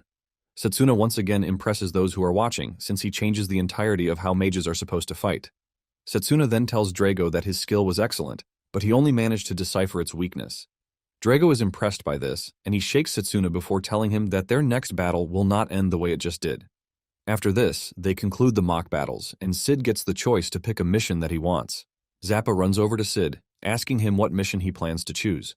Sid reveals that he will be submitting their choice the next day after analyzing the way the battle went. Setsuna knows that Sid might choose another mission entirely, and he figures out that he needs to talk to Sid and convince him to choose the Rhodes Island mission.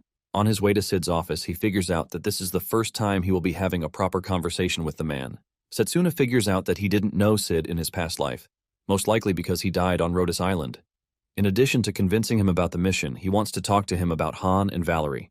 Setsuna enters the captain's office to meet with something mind-blowing. Inside the office are 3 Sids, leaving Setsuna ultimately blown away and confused. Setsuna initially assumes that Sid is a triplet, but he trashes the thought since he hasn't heard of something like that in the past. He also wonders if Sid is trying to test him with some sort of illusion magic. Setsuna is still trying to figure out what he is looking at when Sid speaks out, telling him that he would have preferred to offer him a drink, but they are all busy. Setsuna quickly tells the man that he doesn't have to worry about him. Sid then mentions that fighting is not the only job he has, since he is the battalion commander. In fact, he believes that another clone of himself will come in handy. The moment he mentions the clone, Setsuna becomes curious and he calls him back on it. Sid confirms what he said, revealing that what Setsuna is looking at is a special type of magic called cloning magic. Setsuna reveals his utmost surprise, since he believed Sid was a long-range magic user. Sid then explains that his magic is called copy gear, and this allows him to use the spells of those who allow him to.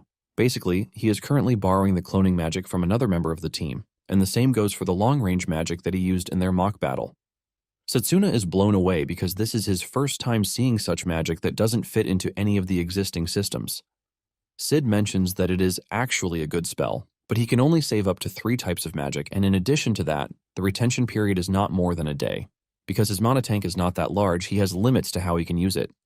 Even with these, he is tasked with a lot just because he has a spell that can branch into others. Because of the amount of work that he is required to do, he gulps down a lot of energy drinks. Setsuna finally realizes that the commander is having a really tough one. Sid then asks Setsuna if he has come to see him because of the special mission, and Setsuna replies that he would like to go to the Rhodes Island mission. Sid is surprised because he was expecting Setsuna to suggest that they take on the royal family escort detail. Sid is quite aware that his grades and results give him the chance to form a good bond with the royal family if need be. To Setsuna, Sid is right to some point because in his past life he actually chose the royal escort, and he secured his promotion in the army.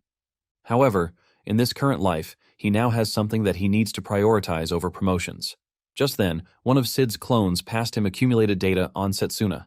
They have gathered info on his background and his early ambitions too. In the note, Sid reads that Setsuna actually chose the worst magic path even though he had the chance to pick the others, which are considered to be the best. Sid is conflicted because what his background data and ambitions says are completely different from what Setsuna now says he wants. Sid wants to know more, but Setsuna hesitates. Sid then tells him that he has no reason to be cautious around him because he also wants to know more about him. After thinking about what the evil god did to him, Setsuna finally reveals that his motives are driven by anger. Setsuna explains that there is someone who is trying to take what is his, and to punch the said person in the face, he had to pick the close combat magic. When Sid hears his story, he asks him if he thinks his said enemy has some business on Rhodes Island. Sid admits that Rhodes Island is one that is shrouded in mystery, and when compared to the other missions, its danger level is unknown. However, without Setsuna coming to see him, he was already thinking of assigning his unit to the mission. Setsuna smiles when he hears this, believing that everything is already on the verge of being great. Just then, Daniel and Iris run into the room, and Daniel asks Sid if he shared the heart-shaped chocolate made for him by Cha-Cha. Sid says yes because he doesn't want to be the only one to eat the nice chocolate. The two finally confirm that their boss is a hopeless man. The two then reveal that Cha-Cha's team will be escorting them to the Rhodes Island investigation mission. They ask him why he thinks this is, and he says he believes that Cha-Cha and her team are worried that they should not go alone. The two immediately hold their heads in frustration because Sid is totally hopeless. Setsuna knows about Iris and Daniel and the fact that they are pretty skilled. However, they were also wiped out before the main catastrophe, just like the headmaster. Since he knows how special the two are, Setsuna is prepared to defend them this time around. Since Setsuna is done talking with the commander, he bows his head, telling him that he is taking his leave. Sid wants to talk to Setsuna about Zappa, but Setsuna lets the man know that he is aware of Zappa's soft side. Later on, Zappa scolds Valerie for being a bum, and since they are going on a mission with an unknown danger level, Zappa angrily discharges her from the unit. Valerie is shocked to hear this, and Zappa tells her that he is going to break her bones, so she doesn't have the strength to fight. That is, if she wants to follow the team. Just then, Valerie unleashes a scary aura from her body, and she appears to be a totally different person. She gets on her feet with so much aura, and tells Zappa that she has a duty to her family, and there is nothing that can stop her. Still in rage mode, she mentions that she initially lost her confidence, but it was brought back by a certain someone. Zappa is shocked to see that Valerie is ready to fight him without holding anything back. Zappa decides to indulge her, and he unleashes firepower, hoping to disarm Valerie once and for all. However, Setsuna jumps in before the attack hits Valerie to break it and cut it down. Setsuna then tells Zappa to back off while assuring him that Setsuna is definitely going to produce results. Setsuna urges Zappa to trust Valerie even if it is for once because he can sense the determination on Valerie's face. Zappa is forced to back off, but he lets Setsuna know that he will be the one to be punished if Valerie doesn't perform up to expectations on the island. Soon afterward, it is time to leave for the island, and just as expected, Cha-Cha and his team arrive at the dock. Together, they all step into the boats as they set sail for the island. Daniel mentions that the island is a peaceful island, and he just hopes that things are the same by the time they get there. Unknown to them, a man-eating monster that can also talk is already ravaging the island. Meanwhile, Leo is on Morgana's trail, and he has already figured out that she is not dead yet. In fact, her entire house has moved, leaving Leo disappointed. Puker, who is behind him, then mentions that the Magus battalion is on its way to investigate Rhodes Island. Since the Evil Legion is there, Puker wonders if the Magus battalion will be wiped out. Suddenly, it dawns on Leo that Setsuna went for the training, and there is the possibility that he joined the investigative mission. Out of nowhere, Puker throws his ninja knife at Leo. Leo barely dodges the knife, which hits the ground, shattering it. Leo is shocked, wondering why Puker attacked him, and Puker tells him to stop playing dumb because he is probably the one who leaked the information to Setsuna.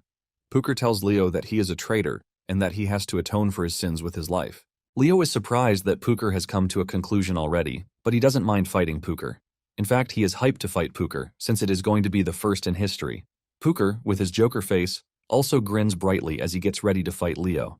Back to the Sid and Cha-Cha unit, they finally see the island in range after traveling for just a little over an hour. Sid notices big birds flying in the air, and he says it is unusual because there are no big birds on the island. This basically confirms that there is something wrong on the island. Apparently, the island is home to fewer than 500 people, but because of its hot springs, it tends to attract loads of tourists. Sid adds that the volcano, which is present in the middle of the island, has also been dormant for a long time. However, with the way things are, they can feel the eerie presence in the air. Sid then tells them that their mission is to find survivors, protect them, and investigate whatever horrific things are happening on the island. However, there is going to be a possibility that they will have to engage in combat, and he urges the team to stay sharp. Setsuna remembers that in his past life, Sid's unit was wiped out, and even the only survivor, Zappa, had mumbled memories. Zappa returned and could only remember that he was attacked by monsters of unknown origins. Since the monsters later appeared when the evil god showed up, Setsuna is confident that the apostles are involved. Sid then tells them that the missions are always difficult, which is why 30% of trainees drop out every year. Sid then urges them to put themselves first in case of danger. Sid adds that they should not be blinded by the officer's recommendation, which will end up costing them their lives. Zappa wastes no time turning to Valerie, telling her not to drag the team down. Just then, Daniel calls the team's attention to the weird feeling that he is getting. Setsuna immediately figures out that the wind is gone, but after careful observation, they realize that the ship is not moving. Suddenly, a large sea serpent emerges from the water, scaring the hell out of them. Apparently, the serpent is a 3-star monster, and Zappa wonders why something as dangerous as it is looking for in a peaceful sea. Valerie immediately steps up, saying she is going to handle the serpent.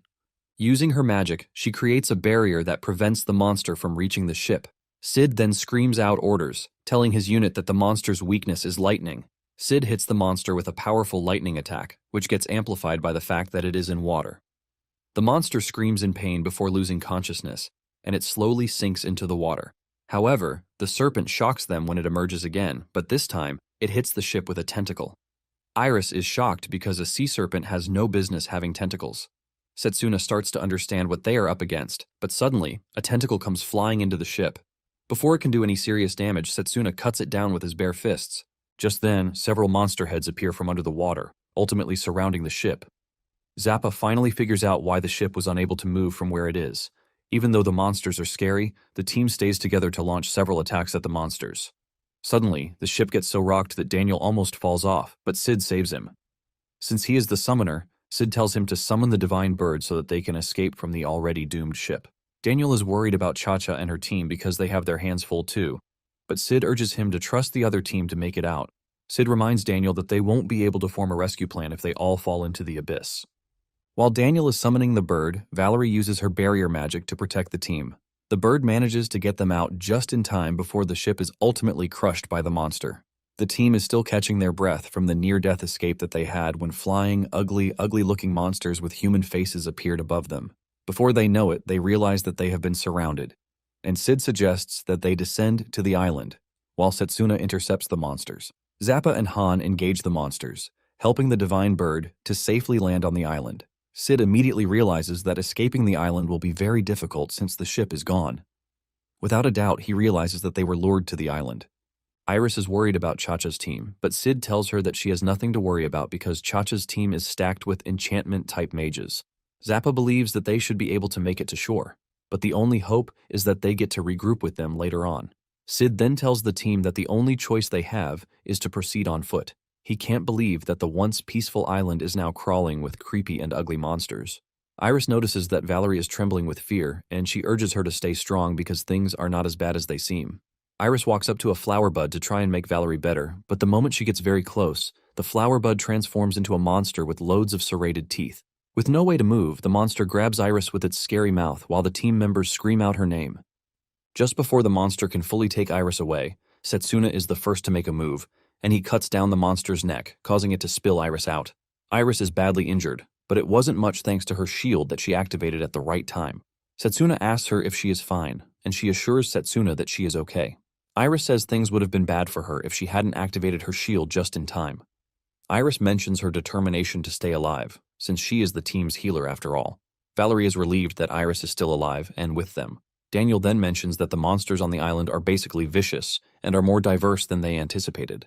Sid agrees with him, saying all the creatures on the island seemingly have the first instincts to hurt humans. Daniel then suggests that they fall back and regroup with Cha-Cha's team because the island is very dangerous to be on. Sid says it is a nice idea, but the question is, can they? Suddenly, a wounded human appears from the woods, begging for help. Before he can say anything else, he passes out in front of them. They rush over to attend to him, and Iris uses her healing magic on him while asking him how he got injured. The dude then reveals that he is looking for his little sister. Sid asks him what his name is, and he reveals that it is Janelle. He mentions that his village was attacked by monsters that they had never seen before, and the adults made sure that they got the kids to safety. However, he got separated from his sister, Sapine. With despair written all over him, Janelle begs the mages to find his sister. He says the village is swarming with monsters, but the only person he has left in his life is his sister. Just then, Setsuna pats him on the head, telling him that he has nothing to worry about. Setsuna then turns to Sid, pointing out that their plan to retreat has automatically been botched. Sid then makes another order, telling the team that they have no choice but to rescue every last survivor on the island. Without argument, the entire team agrees with their boss. Once Jonel has enough strength, he starts leading them to his village, which is about half a day away from where they are. Iris then tells the kid not to push himself too hard because her healing magic can only close his wounds, not restore his stamina. Janelle acknowledges the advice, and they continue traveling through the forest path. Momentarily, they hear a rustling coming from the bush beside them. They start guessing what it might be, but when it finally surfaces, it turns out to be a cute rabbit. Valerie is curious when she realizes that it is just a rabbit, but Zappa screams at her, telling her not to let her guard down. Sid then puts on his glasses to assess the rabbit, and he tells the team that it is not an ordinary rabbit. Apparently, it is a one-star monster, judging from the magic signature that it is given off. The rabbit finally shows hostile intentions toward them, and the team prepares to engage it. To make it worse, there are loads of them in the area. Before they know it, they are surrounded, and the rabbit monsters start leaping toward them. The team stands back to back to make sure that there is no opening for the monsters to exploit. Zappa unleashes his powerful flame magic, telling his colleagues that they have nothing to worry about because the monsters are pretty weak. Daniel also summons his giant wolf to take on the annoying rabbits. However, he still got bitten by some of the rabbits because there are just too many to deal with. Daniel starts losing mobility, and this is when they realize that the rabbits have paralytic poisons. Setsuna knows that the poison is only going to build up the more one gets bitten, and since they are up against a horde, they have a huge problem on their hands. Once Daniel crashes to his knees, Sid figures out that he is going to use his skill to copy Iris's recovery magic. He then tells his teammates to make sure that the monsters don't get close while he is working on Daniel. The team takes this seriously as they unleash a barrage of attacks on the monsters to try and get them away. Momentarily, they clear out a bunch of them, giving the team some breathing space. Setsuna believes that everything is over, and while he is walking back to the team, he fails to notice a surviving rabbit monster that is walking behind him. Han sees the monster, but decides that he is not going to intervene. Just when the monster is about to bite Setsuna, Valerie spots it and she kicks into action, uses her magic to quickly disable the monster, saving Setsuna in the process. Han is pissed that his plan was ruined by the overzealous Valerie. After the battle, Janelle reveals how impressed he is with how strong the team is. Daniel also mentions that he is feeling better thanks to the team. Setsuna, on the other hand, is more concerned about Sid's glasses. He asks him about the glass, and Sid reveals that it is a magic tool that can measure a creature's approximate threat level based on its magical power, movements, and appearance. He brought it just in case he needed it, and it turns out that he actually did need it. Sid proceeds to further show more examples by staring at the flying birds with the glasses. He decodes their danger level and reveals that they are 3 stars. The 4-legged beast, on the other hand, is 2 stars, while the man-eating flower that attacked Iris was 1 star. Since Valerie is on support duty, Sid hands her the spare pair of glasses. Since it is getting late, Sid tells them that they are going to set up camp soon. Sid urges them to rest as much as they can because they are going to need their strength the next day while going through the forest. Setsuna then taps Janelle on the shoulder, telling him that he is free to stay by his side just in case he is scared. Janelle thanks Setsuna, and just like he said, he clung to Setsuna. While they are gathering firewood, Janelle tells Setsuna that he is getting some weird vibes from Han. Setsuna then tells the boy that he has nothing to worry about when it comes to Han. Setsuna is convinced that Han was aware of the monster behind him, but he intentionally didn't make a move. Janelle curls up, talking about how scared his sister will be and the need to find her as soon as they can. Setsuna commends the kid, telling him that he is a good big brother.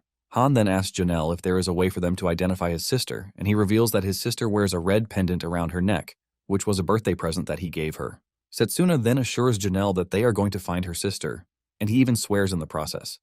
Meanwhile, his sister is stuck in a cave, and it appears that she is turning into a scary monster. Daniel also assures the kid, telling him that they are going to find his sister once they reach their village. Before they go to sleep, Sid informs the team that they are going to take turns watching the camp. Apparently, Valerie is the first person on duty, and she is excited to take on the night guard post. Later on, Han approaches Valerie, telling her to mind her business if she doesn't want to get exposed as a woman. Apparently, he is still pissed that Valerie saved Setsuna from getting bitten by the monster. Valerie tells Han that she has been cooperating with everything he wanted, and in addition to that, she has better things to do. Han laughs, saying the monsters on the island are trashed compared to his power. Han then tells Valerie that she has nothing to worry about because he plans to make her his wife.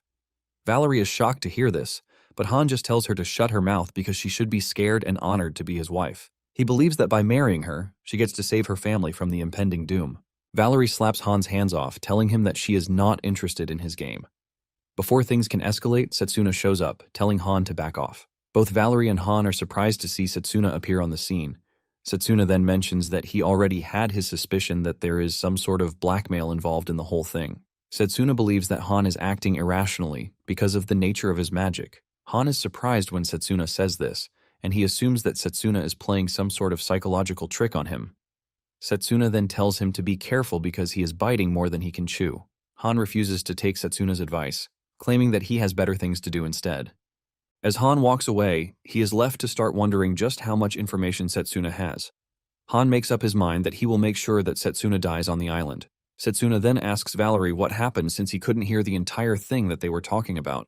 Valerie wants to confide in Setsuna as she is scared that her life is over if she does. Valerie then tells Setsuna that she can't talk about the issue at the moment. She also begs him to keep the issue away from the rest of the squad because she doesn't want any trouble that will interfere with the mission. Setsuna assures Valerie that he is not going to pursue the issue because of her, not because of the mission. However, he assures her that if anything happens, he will be there to help. The next morning, the team prepares to continue their journey. Since they have no idea what sort of monsters they are going to encounter, Iris suggests that they proceed with caution. As they walk through the forest path, Daniel notices the tense mood in the air, and he tells his teammates to just focus on the mission so that they can finish fast and put it all behind them. Setsuna agrees with Daniel, but he reveals that the forest is just too quiet. Suddenly, a horde of flying monsters approaches their position, but just as they are about to prepare for battle, the monsters fly past them, leaving the team to wonder where the monsters are heading. Zappa is confident that the monsters are not running from them since they are 3-star monsters. Suddenly, they feel a strange sensation in the air, and Sid orders his team to get into formation. Just then, a terrifying chimera monster with a lion head, a goat head, a gorilla head, and a snake tail appears right in front of them. Valerie scans the monster, and fear grips her when she realizes that it is a 4-star monster.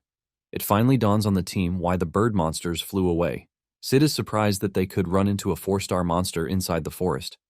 Sid then orders his team to take down the monster as fast as they can. The chimera comes charging at them, but Daniel unleashes his summoned beast to engage the monster. The summoned beast tries tackling the chimera to the ground, but it ends up getting slammed to the ground instead. Daniel is shocked by the incredible power that the chimera boasts of, and Setsuna charges toward the monster ready to cut it down. However, the monster suddenly turns around to run away, leaving Setsuna confused. Out of nowhere, an ominous presence fills the air, and a giant foot steps on the chimera, crushing it effortlessly. The whole team is gripped with fear and disbelief at what they are looking at. Valerie almost crashes out when she scans the danger level of the monster that just appeared right in front of them. The monster is a freaking 6-star danger beast that stands towering above them. It is a monster that they have never seen before, and it defies all biological law. Just by staring at the monster, Setsuna figures out that it was the monster that caused the annihilation of the Mage Corps in his past life. The monster then grabs the chimera and munches it on like it's some random fly. The monster then throws what is left of the chimera at the team, forcing them to immediately scatter to avoid getting crushed by a flying chimera. However, Daniel is too slow to get out of the way, and the chimera hits him, crushing him to the ground. Daniel screams out as blood spills everywhere, leaving a very horrific scene. Janelle turns around to see Daniel getting crushed, and he calls out his name in horror.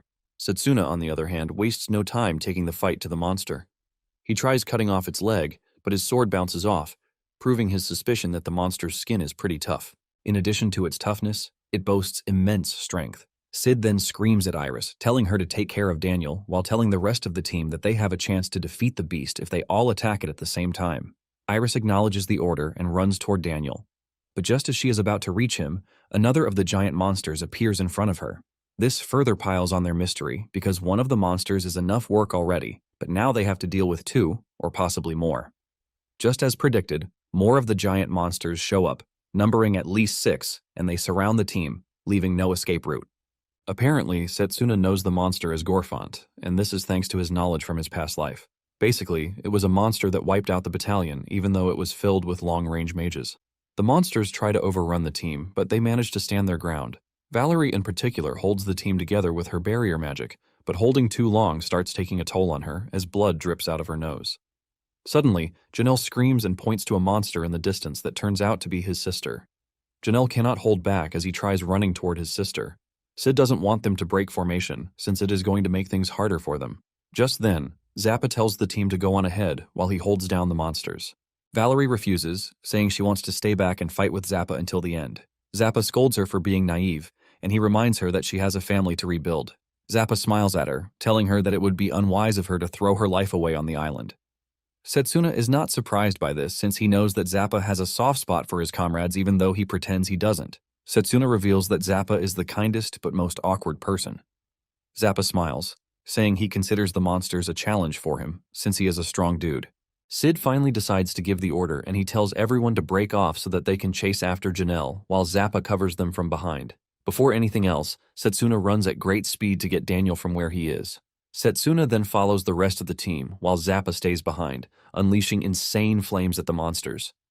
Since there is no one in the area for him to worry about, and he also has his pride to maintain, Zappa finally decides to let it all out.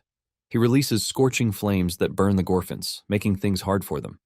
The team finally catches up to Janelle on a cliff, and when they ask him where his sister is, he points to the forest, saying she has vanished into it. They are debating the possibility of this when the cliff suddenly breaks off, causing them to all fall to the water below. They wonder if the cliff broke off as part of the battle's aftershock. Meanwhile, the dude, who created the monsters, is on the island, and he is watching the team struggle. He wants to see just how strong they are by toying with them. Later on, Setsuna washes up on shore, and he realizes that he has been separated from the rest of the team. He is thinking of regrouping with his teammates when he is surrounded by chimeras.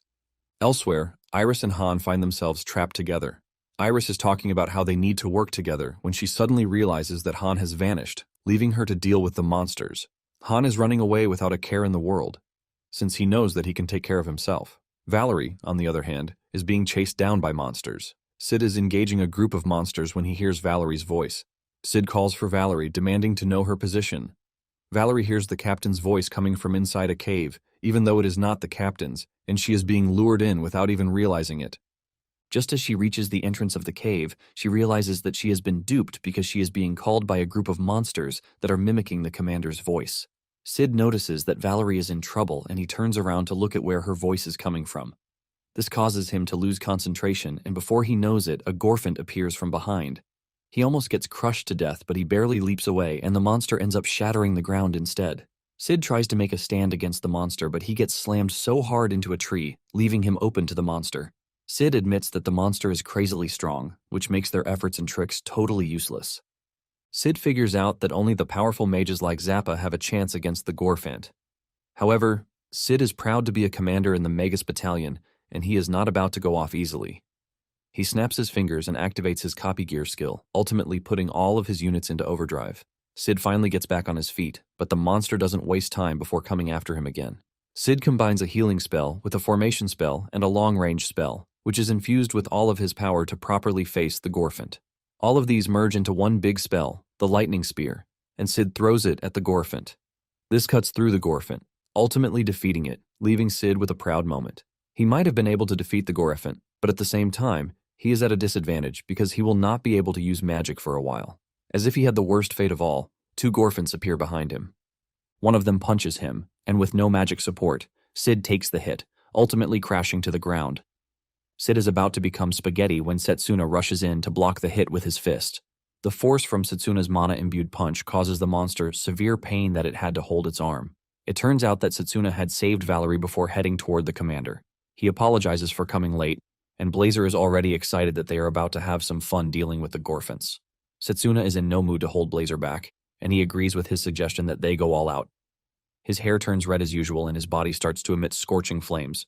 Setsuna leaps toward one of the monsters and tears its head off with just a single punch. While dealing with the Gorfints, the flying monsters show up, telling Setsuna not to bother because all of his efforts are nothing but trash. Setsuna is already pissed at the fact that they lure in their prey by mimicking humans, and he angrily cuts them down with his fiery sword. One of the Gorfints tries to grab him, but Setsuna relieves it of its arm to put it in its place. Setsuna goes after the Gorfint, decapitating it. Before he does, he tells the Gorfints that they are about to feel the despair he felt before his regression. Without care, he burns down the Gorfint from the head to the bottom. Setsuna basically turns the entire area into a slaughterhouse for the monsters, and he lets them know that they have picked the wrong opponent to mess with. Setsuna then checks Sid's pulse, and he heaves a sigh of relief when he realizes that Sid is no danger whatsoever. He prepares a warm place and then places the two on the warm rafts. Valerie is the first to wake up, and Setsuna rushes over to check on her, asking if her wounds hurt. Cautious to hide her identity, Valerie tells Setsuna not to worry because she can handle everything by herself. Not long after this, Sid also wakes up from his slumber. Sid thanks Setsuna for saving his life, but he is curious as to how Setsuna was able to take down the Gorfints. Setsuna hesitates to answer, and Sid decides not to pursue further because he already understands that he doesn't want to share. Sid mentions that they need to regroup with the others, and he is still saying this when a bloodied Zappa shows up with Han behind him. The trio is shocked to see Zappa, and Valerie cannot believe that Zappa was able to defeat the monsters. Zappa smiles, saying the monsters were a warm-up for him. Han then mentions that they used an invisibility cloak to avoid monsters on their way, but lies that they lost contact with Iris. Sid then takes into account that Iris's location is unknown, and he mentions that they need to find a way to regroup with Chacha's team. Han then tells the team that he saw a village when he was coming, and Sid figures out that it is Jonel's village. Since there is the possibility that there are going to be survivors there, Han suggests that he and Setsuna go. After all, they are the only ones who can still move. Valerie says it is too dangerous, and because of this, she offers to follow them too. Han soon leads them to a cliff, and he says the village is beyond the forest. Setsuna is surprised that there is a village beyond the forest, but while he is not looking, Han prepares to attack him from behind. Valerie sees this and comes rushing over. She jumps between Setsuna and the attack, and she gets hit instead. Han is pissed that Valerie is ruining his plan, and he berates her, but Valerie lets him know that she has no intention of abandoning her benefactor. Unfortunately for Valerie, Han's attack tears off Valerie's shirt, revealing her identity as a woman. Valerie apologizes for not telling Setsuna sooner, saying she failed the Magic Academy but had to take her brother's place. Setsuna is not pissed about Valerie hiding her identity because he believes that everyone has what they are hiding. Setsuna assures Valerie that he is going to keep her secret safe, and in addition to that, he won't allow Han to further threaten her. Setsuna whips out his mana sword, but Han puts on his cloak, automatically going invisible. Valerie is worried, but Setsuna tells her not to move. Setsuna concentrates all of his senses, and he is able to pinpoint Han's attack. Before the attack can hit, he repels it and grabs the core of the attack. Setsuna finally figures out the true nature of his magic, which is a golem created with enchantment magic. Valerie is surprised that Han is not a long-range mage. Setsuna says Han has been imbuing the invisible golem with mana and then made it fly to deceive people that he is a long-range mage. The only reason he was able to control the trajectory of the attack is because he was giving the golem orders. Setsuna then says he normally wouldn't get the range or attack power of long-range magic without some kind of special help. Setsuna tracks Han's location and throws the golem at him, taking off his cape and ultimately revealing his presence. It also reveals the special assistance that he has been getting, and Blazer is blown away. He knew something was off about the dude, and this is because he is getting assistance from Zephylion, which is a spirit magic. Han is surprised that Setsuna knows this, and even though he is curious as to how he knows, he believes killing him is much better. He rushes towards Setsuna, unleashing his attack at him, but Setsuna is already a master when it comes to spirit magic, and he easily exploits the flaw in Han's attacks. Setsuna continues repelling Han's attacks, and Han soon reveals that the spirit magic he is using is the one that ran rampant during the Great Magic War. Valerie cannot believe that all of Han's golems are cloaked in blades of wind, which makes it very dangerous. Valerie is terrified, and she believes that Han's type of magic shouldn't be allowed to exist. Han unleashes another wave of attack, but Setsuna cuts it down yet again. However, Han changes the trajectory, and it ends up hitting Valerie, pushing her off the cliff. Setsuna is now left in a dilemma. If he turns around to help Valerie, Han gets the easy access to kill him, and if he decides to face Han, Valerie will fall to her death. However, Setsuna doesn't think twice before going after Valerie to save her, shocking Han. Han mocks Setsuna for not valuing his own life. Setsuna manages to grab Valerie, and he pushes his sword into the rocky side to try and stop his descent. However, Han is not about to let him return to the surface very easily. He shoots another attack at the point where Setsuna is holding onto, shattering the cliff, causing him to fall off. Han believes that he has won, and he starts making fun of Setsuna for being useless. Suddenly, he spots a finger at the end of the cliff, shocking him. Han walks over to check, and he is stunned to see that Setsuna is holding with just one finger, while still holding Valerie close to him. Han takes a closer look and realizes that Setsuna's finger is glowing red, which means he has somehow copied Drago's Hercules skill. Han is shocked when he sees this, leaving him to ask with curiosity just what sort of absurd magic talent Setsuna has. Setsuna then manages to get back on the cliff, telling Han that he is about to taste dust. Setsuna gives Valerie his cape and tells her to regroup with Zappa and the others. Since she is already injured, Valerie knows she is going to be a burden, and she agrees to leave. As she is running away, Han decides to attack her, but Setsuna cuts down the attack, creating a safe passage for Valerie. Han is pissed about just how annoying Setsuna is. Enraged, he unleashes a barrage of golems at Setsuna, but Setsuna, boasting of years of experience, easily takes down the golems. Setsuna then tells Han that he only has a large reserve of mana, but he is trash since he doesn't know how to effectively use it. Setsuna says he was so fixated on long-range magic that he didn't get the chance to polish his enchantment skills. Han is pissed when he hears this, and Setsuna tells him to come at him so he can show him how power is properly used. Han is pissed, and this time he unleashes a bigger golem, but Setsuna closes his eyes like the golem doesn't pose any threat to him. He uses his mana suppression skill, ultimately becoming invisible to the raging golems. Han starts to panic when he can't see Setsuna. To protect himself, he unleashes more golems, but the spirit in control refuses to give Han more of his mana. Han is pissed, and he screams at the spirit, telling him to give him more mana, but the spirit reminds him that the deal they made was that he would always give him just half of his mana. Han is frustrated, and he suddenly hears Setsuna's voice beside him, making fun of him for not properly bonding with his spirit. Han is left shaking in fear as he wonders where Setsuna is. Just then, Setsuna appears behind him, and Han immediately unleashes an attack behind him. He laughs hysterically, thinking he has killed Setsuna, but when he turns around, what he sees is a flame-infused Setsuna staring down at him. Setsuna then reminds him that he already told him he would show him how to properly use a spirit's power. Setsuna dashes toward Han, punching him straight in the chest. Fire engulfs his chest as he is sent across the area. Setsuna tells Han that he is not a person who is worthy of being in Sid's squad. In fact, Setsuna doesn't think he should be in the Mage Corps at all. Han crawls in pain as fire burns him.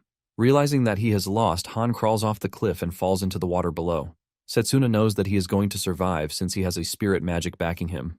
Blazer wants them to chase Han down, but Setsuna says no.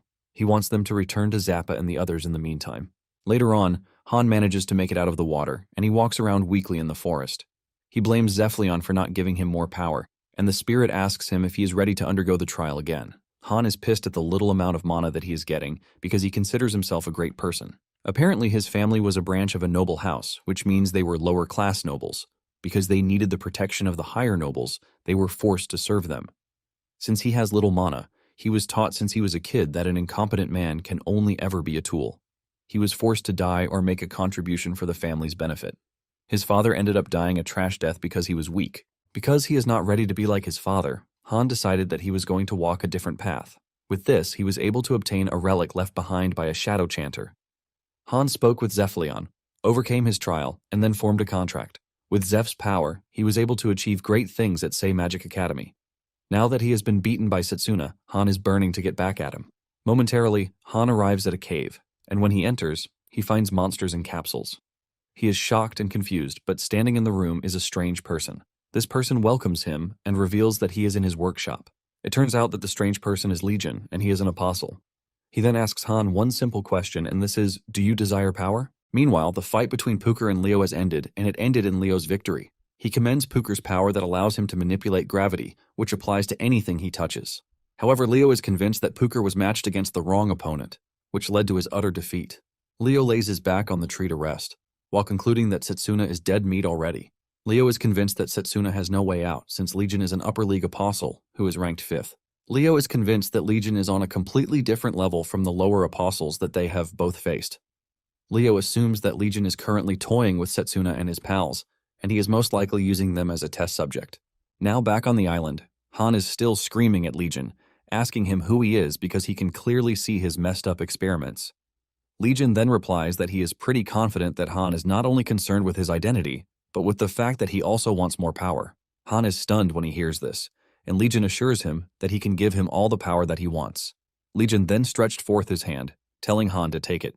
However, Han is not comfortable with the idea of accepting Legion's power because he is just going to be one of his test subjects. Sensing the hesitation, Legion reminds Leo that he has nowhere to run back to because his buddies at the Royal Mages Corps will definitely not welcome him with open arms. Han is shocked when he realizes that Legion knows a lot. Frustrated by everything that has happened so far, Han decides to shift all the blame to Setsuna, believing that he is the one who cost him everything. Because of this, Han decides to finally accept Legion's power even though he knows that it might be dangerous. Just as he is about to do so, Zeph cautions him, telling him not to take Legion's hand because Legion and his pals have been designated to consume the world. Zeph assures Han that if he takes Legion's hand, he will not receive any power from him again.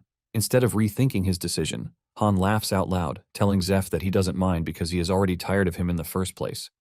With this, Han gladly takes Legion's hand, and Legion smiles evilly, knowing fully well that he now has Han under his thumb. On the other hand, Sid and the squad have made it into town, and they believe that they might find survivors if they search well. He suggests that they split into 2 groups to conduct their search. Setsuna and Valerie end up together, and Setsuna mentions that it would be nice for them to regroup with Chacha's squad. Valerie agrees with him and adds that Janelle and his sister would be nice too. Suddenly, Valerie loses her footing, but Setsuna is there to catch her, reminding her that they are teammates. Moments later, they find Jonelle in the distance, and he appears wounded. The two rush over to meet him, while Valerie asks him how he managed to survive all by himself. Janelle then reveals that his sister, Safine, was with him, but he saw her walking towards the cave in the distance. Janelle mentions that he couldn't call his sister because he was too scared. Valerie is confused about what he means by this, and Janelle reveals that he saw her sister growing wings. Valerie is shocked to hear this, but quickly takes control of the situation, telling Janelle that he must have been seeing things. Just then, Setsuna tells Valerie to take Janelle and meet with the rest of the squad, while he investigates the cave because they don't know the type of danger that lies ahead for them. Valerie is shocked to hear this, and she tries telling Setsuna the danger of going in alone, but Setsuna urges her to leave, reminding her that there is no time. With a bright smile on his face, Setsuna tells Janelle not to worry about his sister because he's going to handle it. With this assurance, Valerie and Janelle finally agreed to leave. As he proceeds to the cave, Setsuna starts thinking of the possibility that Safine might be the apostle because anytime she appears, disaster is bound to happen. Blazer then urges Setsuna to go all out if this is the case, since this is also the same reason he decided to go in alone. When Valerie finally meets with the captain and Zappa, Zappa is pissed that Valerie allowed Setsuna to enter the cave by himself. Zappa says Setsuna might be strong, but at the same time the whole thing is dangerous. Sid then calms Zappa down, telling him that they are going after Setsuna. Out of nowhere, Han appears on the scene and he looks entirely different from his usual vibe. Without wasting time, he demands to know where Setsuna is. Zappa quickly cuts in, telling Han not to try to play saint because he knows all about what he did. However, Han doesn't care about whatever Zappa heard or didn't hear because he just wants to know where Setsuna is. Zappa immediately gets into a defensive position, telling Han that he is not stupid enough to tell him where Setsuna is. Because they are being stubborn, Han decides that he is going to deal with Zappa and his team first because he is eager to show them his new power. He categorically tells the team that he is going to make them regret their decision to fight him. Since he now has a new power to boast of, he shatters the crystal that links to the old one. Out of nowhere, Han launches a long-range fire magic that almost roasts them alive. The team manages to dodge, while Zappa is left confused as to how Han is able to use long-range magic since they believe his specialty is enchantment magic. Valerie is also as shocked as Zappa since no one is supposed to have two magic attributes. Han laughs at them, telling them that this might be impossible for mere mages, but it is very possible for someone as capable as he. Realizing that the team is about to fall apart, Sid quickly steps in, telling them to come together, while reminding them that they have the numerical advantage over Han. Upon hearing this, Han decides to show them what he has stored away. Right before their very eyes, two more arms appear behind Han, leaving the team in shock. Han makes fun of them, saying he has more than two attributes, and this basically gives him the advantage that they thought they had. The team realizes that they are in trouble when Han starts displaying what he can do. This is when it finally dawns on them that Han can really use different branches of magic. Just then, Sid notices that the arms that just grew out of Han's back are the arms of the mages that are supposed to be guarding the island. Sid explains that Han has gained their powers by attaching the limbs of the dead mages to himself. Valerie is shocked, and at the same time disappointed at the fact that Han went against the morality of life. Han makes fun of them because he can see the shock and despair on their faces. Han shamelessly reveals that the power that they are looking at was given to him by Legion. Han continues launching attacks at the team, and with what Sid has seen, he lets the team know that ordinary magic won't be enough to take Han down. Sid then asks Zappa if he thinks he can help the situation, and Zappa suggests he tears through Han's shield with maximum effort. Zappa gets down to business, and he starts stacking up spells to make his fire magic even more deadly. Valerie is shocked and blown away when she sees this. Apparently, attribute magic gets even more powerful with each stack, and even though it is difficult for Zappa because of his vast mana reserves, Sid believes that he has a good chance if he manages the combined incantation. Realizing that Zappa has an ace up his sleeve, Han aims to crush it before it materializes into something that will give him problems. To make the situation even worse than before, Han produces a fifth arm to tackle Zappa's plan. Just before everything goes down the drain, Drago appears out of nowhere to block Han's attack with his bare body. As if they just received divine help, Chacha also appears on the scene, leaving Sid and his team the most joyous people on the planet. Chacha mentions that her team was able to find Iris and Daniel, who are currently being treated at a safe location. Valerie is glad to have reinforcements, but Chacha is left wondering what happened to Han. Sid then tells her that he will gladly explain later, but what they need is to buy time for Zappa to finish his incantation. Chacha is forced to admit that the whole thing won't be easy because Han is basically a monster at this point. However, Drago doesn't mind as long as he is able to use his body as a shield to help the team.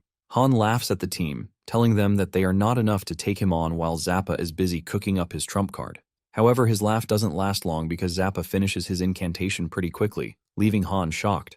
Zappa understands his shock, telling him that he doesn't know what they are capable of, since he wasn't really part of the team from the start. Han watches in horror as Zappa finishes up his deadly attack, the three-element combination magic, Apollonic Ray. However, Han is not finished yet, as he produces even more arms in an attempt to level the playing field. With more arms, he is able to launch even more deadly attacks that put the team in disorder, forcing Zappa to miss the target. Zappa crashes to the ground while Han makes fun of him, telling him to witness the power of a mage who can use every branch of magic. Han boasts that he has surpassed the limits of humanity, and there is no way he is going to lose to anyone again. Han tells the team that he is not like his father, as he is ready to use his power to turn the people who looked down on him into tools. Sid subtly admits that they are in a very difficult position because there is no way they are going to defeat Han thanks to his multiple arms. Just then, Valerie calls Sid's attention to something that she noticed while she was providing support from the rear. After telling Sid her observation, Sid agrees that her plan is worth trying out. They kick their plan into motion, and Valerie slams her staff into the ground to produce the Hecaton bolt. Han laughs at them for trying to take him out with this, as he is not ready to sit around and let them finish him off. He immediately goes after Valerie, but Drago is there to block the attack with his bare body again. This pisses Han off, as he screams at Drago to mind his damn business. Drago irritates him further by telling him that he has no intention of being on the sidelines. Han angrily intensifies his attack, thus overloading Drago's limit, causing him to eventually pass out. However, thanks to Drago's sacrifice, Valerie has completed her spell. Han is also aware of this, and he remains on the lookout. Because of his awareness, he is able to dodge Valerie's supposed surprise attack.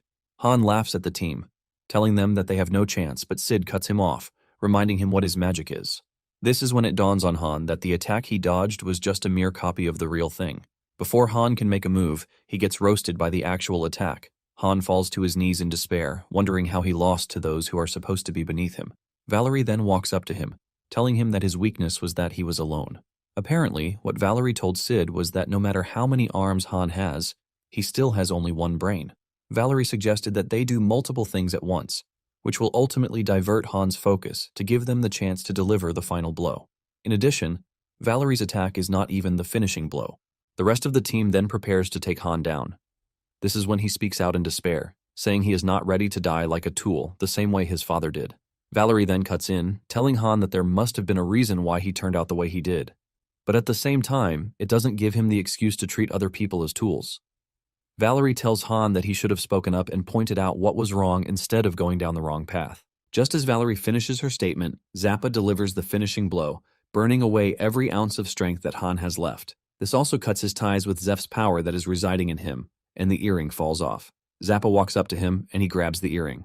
Before Han passes out, Zappa hears Han talking about how disappointed he is that he is unable to properly wield the spirit magic just like Setsuna. Zappa is ultimately shocked when he hears that Setsuna had formed a bond with a spirit. On the other hand, Setsuna had made it into the cave where he finally ran into Safine. Setsuna tries to have a civil conversation with Safine, but she comes rushing at him like a wild animal.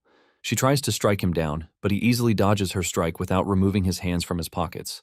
Safine ends up falling to the ground, and this is when Setsuna figures out that Safine is just too weak to be an apostle.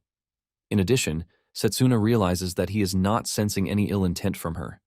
Setsuna then decides to speak up, telling Safine that he is not there to cause her harm because all he wants is to save the people of the island. Safine calms down when she hears this, and is forced to ask Setsuna if he is telling the truth. Setsuna pats her on the head, assuring her that everything will be all right. With tears in her eyes, Safine tells Setsuna how monsters suddenly arrived on the island and started taking away the villagers. After they were moved to a different location, their bodies started morphing into hideous forms. But Safine was able to run away when the monsters were not watching. Setsuna can see how devastated she is, and he calms her down by telling her that her brother is waiting for her because he is worried about her. This is when Safine reveals something shocking, as he tells Setsuna that her brother is dead. She mentions that her brother died right in front of her eyes while trying to help her escape. Setsuna is shocked to hear this, but at the same time, he finally understands what is happening on the island. Setsuna then tells Safine to hide in the cave until he is back. He immediately gets on his feet to leave because it is certain that his friends are in danger. Back outside, Sid and the rest of the squad are still trying to gather themselves after the fierce battle with Han. Sid tells Cha-Cha to check on Drago, who is completely out thanks to overexerting himself during the battle. The team is helping each other out when Jonelle suddenly starts to clap, leaving everyone confused. They are wondering when it is going on when Jonelle starts to yap about how he believes that the team is impressive for defeating Han, who is substantially stronger than they are individually. He mentions that humans are impressive, and at this point, Valerie walks up to Jonelle, believing that he is daydreaming or something. However, Sid is able to see through what is actually happening, and he screams at Valerie, telling her to get away from Jonelle. Before Valerie can move, Legion's true self showcases itself in Jonelle's body, and it stabs Valerie in the side. Valerie screams out in pain, while the rest of the team rushes toward her to investigate what the issue is. Sid calmly asks Legion if he is the one that he heard about, and he confirms this, saying he is the one who turned the island into an experimental lab where he can create monsters. Zappa is shocked when he hears this, and he demands to know what Legion meant when he was talking about his missing sister. Legion replies that he was not lying about what he said because Safine is actually very important to his experiment. Legion is impressed with the fact that even though he turned Safine into a monster, she was able to retain her humanity. Legion basically lets them know that Safine's death would be a great loss to him. Zappa screams at Legion, calling him trash names. Legion really doesn't care as he showcases Jonelle's body, which is suffering inside him. Even though Jonelle is not himself and is still suffering, he is still worried about his sister. Legion casually explains that his power life fusion allows him to merge and consume various life forms.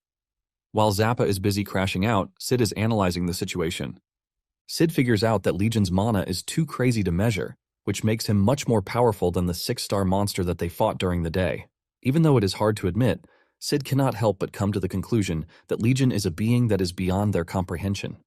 Suddenly, Legion speaks out, mentioning that he loves humans because they have untold potential. He uses their battle against Han as an example of what he loves about humans, saying he wants to know more about humans because of this particular reason. Just then, he unleashes some weapons from his arsenal, which turn out to be Iris and Daniel's staff. Cha-Cha is shocked to see his unit members' weapons in Legion's hand, and Legion boasts about how he took them to his lab to make them test subjects.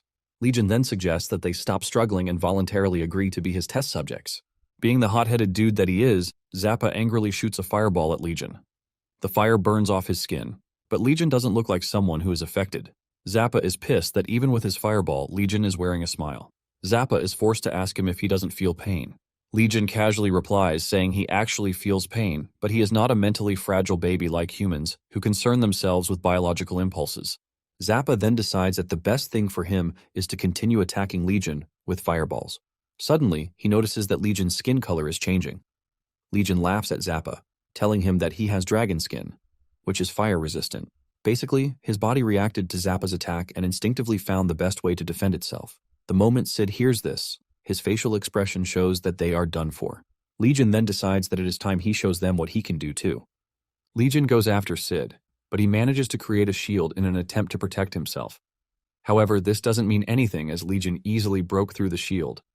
Sid barely escapes being hit, and he notices that Legion's attack has some toxic pollen with it, showcasing the vast number of monsters that Legion has fused with. Legion makes fun of them, saying it is pretty impossible to prepare against all the monsters present on the continent. Legion then adds something crazy to the equation. He knocks Sid down with his latest attack before telling him that no matter how strong he and his squad are, they still cannot match him. Seeing Sid lying on the ground helplessly, Cha-Cha rushes toward him to help him, but Legion grabs her before she can get to Sid. Legion starts squeezing her so hard with the intent of squashing her, but Zappa enters into the equation to save her comrade with his fire magic. Just then, Legion points out what he notices during the whole thing. He points out that Zappa is currently stuck with elementary spells, which can only mean one thing, and this is the fact that he is at his limit. Zappa looks around to see his comrades all lying around, and he makes the determination that he has to treat the fight like his last. Zappa then raises his staff, telling Legion that it is time for them to start the real battle. He unleashes a massive fireball with several stacks of spells, but before he can unleash the attack, Legion finds a weak point, which is Zappa's left arm. Before Zappa can hurl his attack at Legion, his left arm flies off his body, leaving him to scream in severe pain. Realizing that Zappa is in a world of pain, Legion suggests that he surrender so he doesn't take any more damage. Just as Legion is about to get to him, Zappa screams out, telling Legion that he has misjudged him. Zappa is pretty confident that he has what it takes to defeat Legion, even with his right arm only. He unleashes a barrage of attacks that leaves Legion in shock, since he wasn't expecting it. Zappa's attack lands successfully, tearing Legion apart, most especially his head. Zappa screams out in joy, believing that he has won because no creature is supposed to be able to survive without its head. However, his joy soon fades away when he sees Legion gathering himself back together as if nothing happened. Before he knows it, Legion is back and better, leaving Zappa to forcefully admit that Legion might as well be an immortal. While he is still dumbstruck from what he just witnessed, Legion sends a powerful attack straight at Zappa. Just as he is about to get hit, Drago appears to save his ass. Drago puts his body in the way to protect Zappa, but Zappa screams at him, telling him not to cause himself further harm because he is already weak. However, Drago smiles, telling Zappa that he is not going to wait long. As if he already knows what is coming, Setsuna appears right behind Legion, and with a powerful slash, he cuts him in half. Realizing that he has done his job, Drago passes out while telling Setsuna that the rest is now up to him. Setsuna assures Drago and Zappa that he will take it from where they left off. Setsuna then asks Zappa if he can protect the rest of the team. Before he can get an answer, he sees Legion jumping around on the tree. Setsuna immediately goes after Legion, and the first thing Legion throws at him is the tentacle of a sea monster. Setsuna easily cuts this down, but before he realizes it, another huge attack comes his way. However, Setsuna also cuts down the attack and even the next attack too. After taking down a bunch of monsters, Setsuna starts wondering just how many monsters Legion has fused himself with already. At the same time, Legion commends Setsuna's skill, saying his close combat magic is impeccable, but at the same time he is pretty sure that Setsuna didn't use this time of magic to defeat Tsukuyomi and Jagun. This is when it finally dawns on Setsuna that Legion is also an apostle. Legion also does Setsuna the honor of introducing himself, saying they have finally met. With the revelation that Legion is an apostle, Setsuna quickly figures out that Legion is not an easy target to deal with. Setsuna dashes toward him and lands a heavy punch on Legion that sends him to the ground. Because of this, Legion decides to engage Setsuna one-on-one. He dashes away from where Setsuna's comrades are located so he can get to see what Setsuna has in his arsenal. Legion ultimately tells Setsuna to go all out because he is going to need him for his experiment.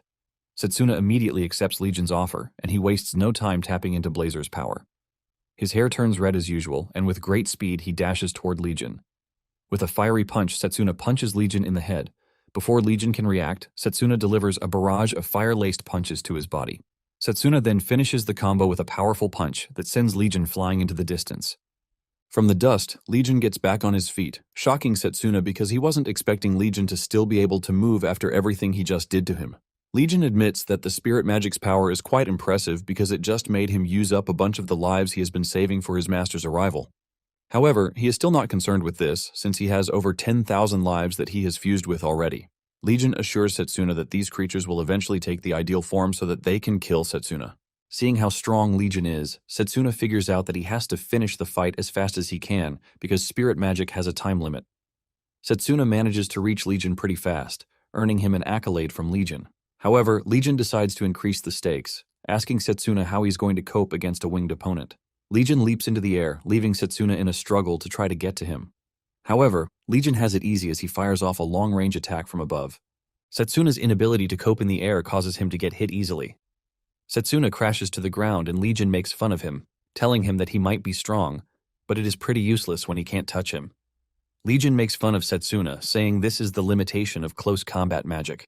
Legion continues unleashing his devastating attacks on Setsuna, but when Setsuna realizes that Legion is way too much for him, he tries to escape so that he can replan his battle. Setsuna manages to escape to a cliff to plan how he is going to make his attack reach Legion in the air before he finds him. Suddenly, Zappa appears beside him, shocking Setsuna. Setsuna is even more shocked when he realizes that Zappa's arm has been reattached. Zappa mentions that Cha-Cha was the one who needs to be thanked. When Cha-Cha woke up and saw Zappa's injuries, she immediately got to work helping him heal his arm. Cha-Cha tells Zappa that he is lucky that the arm was cut off cleanly. Zappa was impressed with how detailed Cha-Cha's healing magic was because this was the first time he had seen her use advanced healing magic. Basically, Cha-Cha was able to complete the healing process thanks to Sid contributing the rest of his mana. After Zappa's arm has been reattached, Sid tells the team that it is imperative that they defeat Legion because he has taken the villagers and some of their comrades captive. Sid encourages his team, saying they are the only ones who can do this. Hearing about the captain's sacrifice, Setsuna tells Zappa that they can't allow Sid's effort go to waste. Zappa agrees to this, but he lets Setsuna know that he has one question for him before they do anything. Zappa then shocks Setsuna by asking him if he was able to cope while fighting Legion because he is using spirit magic. Setsuna is totally stunned by the question, but when he realizes that he has been found out, he has no choice but to answer truthfully. Zappa reminds Setsuna that he is a member of the Royal Mages and it is his job to uphold justice. He tells Setsuna that he is only going to look away this time if he manages to defeat Legion with the spirit magic. Setsuna is glad to hear this response from Zappa, whom he knows to always see things from different perspectives. Zappa just believes that Setsuna is an irritating dude. He then asks him why he is not respecting him like the rest of the squad. Setsuna smiles when he hears the question because he obviously cannot tell Zappa that they were best buddies in his past life. Just then, Zappa reaches into his pocket and he brings out a shining green object. He hands it over to Setsuna, telling him that he is pretty sure the item is going to help him out. Setsuna is left stunned when he realizes that it is the item to help him connect with the spirit wind. Zappa asks him if he can use it, and Setsuna closes his eyes before answering the question. He talks to Zeph in his mind, telling him to grant him his power, and Zeph asks him if he is ready to face his trial. Immediately, Zappa realizes that Setsuna is feeling different, and he starts groaning at the fact that he is helping someone to use spirit magic. However, he knows that he has no choice because they have a bigger monster that they need to defeat. Zappa then tells Setsuna to get down to whatever he needs to do, promising to buy him time to help him. With this, Zappa runs off to face Legion, while Setsuna sits down to combat Zeph's trial. Upon arriving at the realm of the wind, Setsuna can see that everything is different. Just as usual, Blazer says he doesn't like Zeph, but Setsuna is not moved by this, since he basically says this about everyone else. Blazer decides not to argue, telling Setsuna that he will be the judge of his own words when he finally meets Zeph. Just then, Zeph appears right before them and he sets his trial, which is a maze of winds. Zeph tells Setsuna that his trial is a simple one, which requires that he find his way out of the maze. Setsuna is surprised that Zeph is not trying to determine if he is worthy or not before giving him a trial. Zeph then replies that he has made it his hobby to watch the human world. Basically, he is a spirit that likes giving his magic to humans with talent just to see how they use it. Blazer cuts in, telling Zeph to stop pretending because he is one who just likes to see humans get drunk on the power he gives them and then fall apart in the end. Realizing that Zeph has no criteria as long as the person is strong, he decides to accept the challenge. Setsuna then steps into the maze and, with a cool head, he figures out that there is a way through. He closes his eyes and calms his mind to follow the flow of mana like the wind, and Zeph is impressed by his great perception. Zeph is relieved to see that Setsuna has already figured out what the trial is all about. Setsuna, on the other hand, is glad that he is not an ordinary mage because someone with no perception will be lost in the maze. Suddenly, he meets himself at a junction. From the right side, the mana coming from there is gentle and calm, while the mana from the other direction is stormy and dangerous. Setsuna then concludes that the gentle path is the way out. Just as he is about to use the path, he suddenly comes to a stop. It dawns on him that everything is not right because a spirit's trial would definitely not be straightforward the way it is. He remembers that Han could only use half of the spirit's power, which ultimately means the answer to the trial is somewhere else. Setsuna immediately turns to the opposite direction, where the wind is stormy and ominous. Setsuna had figured out that what Zeph truly wants is someone who can face a raging storm and is powerful enough to beat that storm. Zeph agrees with him, telling him to break through the storm if he truly wants all of his powers. Meanwhile, Zappa is busy with Legion, but Legion is already getting tired because Zappa's attacks are not doing anything to him. Legion concludes that Zappa is reaching his limit already and he charges in at great speed. However, Zappa disagrees with him and he hits Legion with the Skunk Fog spell, which releases foul odor. Basically, this is a spell that is irritating to monsters, and since Legion has a ton of them in him, he is going to feel everything. Legion is pissed that Zappa is almost out of mana, but he kept coming at him. He angrily dashes at Zappa, forcing him to jump backwards. Zappa has his back against the wall, and just as Legion is about to finish him off, Setsuna arrives on the scene. Setsuna hits Legion really hard, which immediately tells him that Setsuna is different from earlier. Instead of the usual red hair, Setsuna now has green hair to boot, thanks to Zeph's power.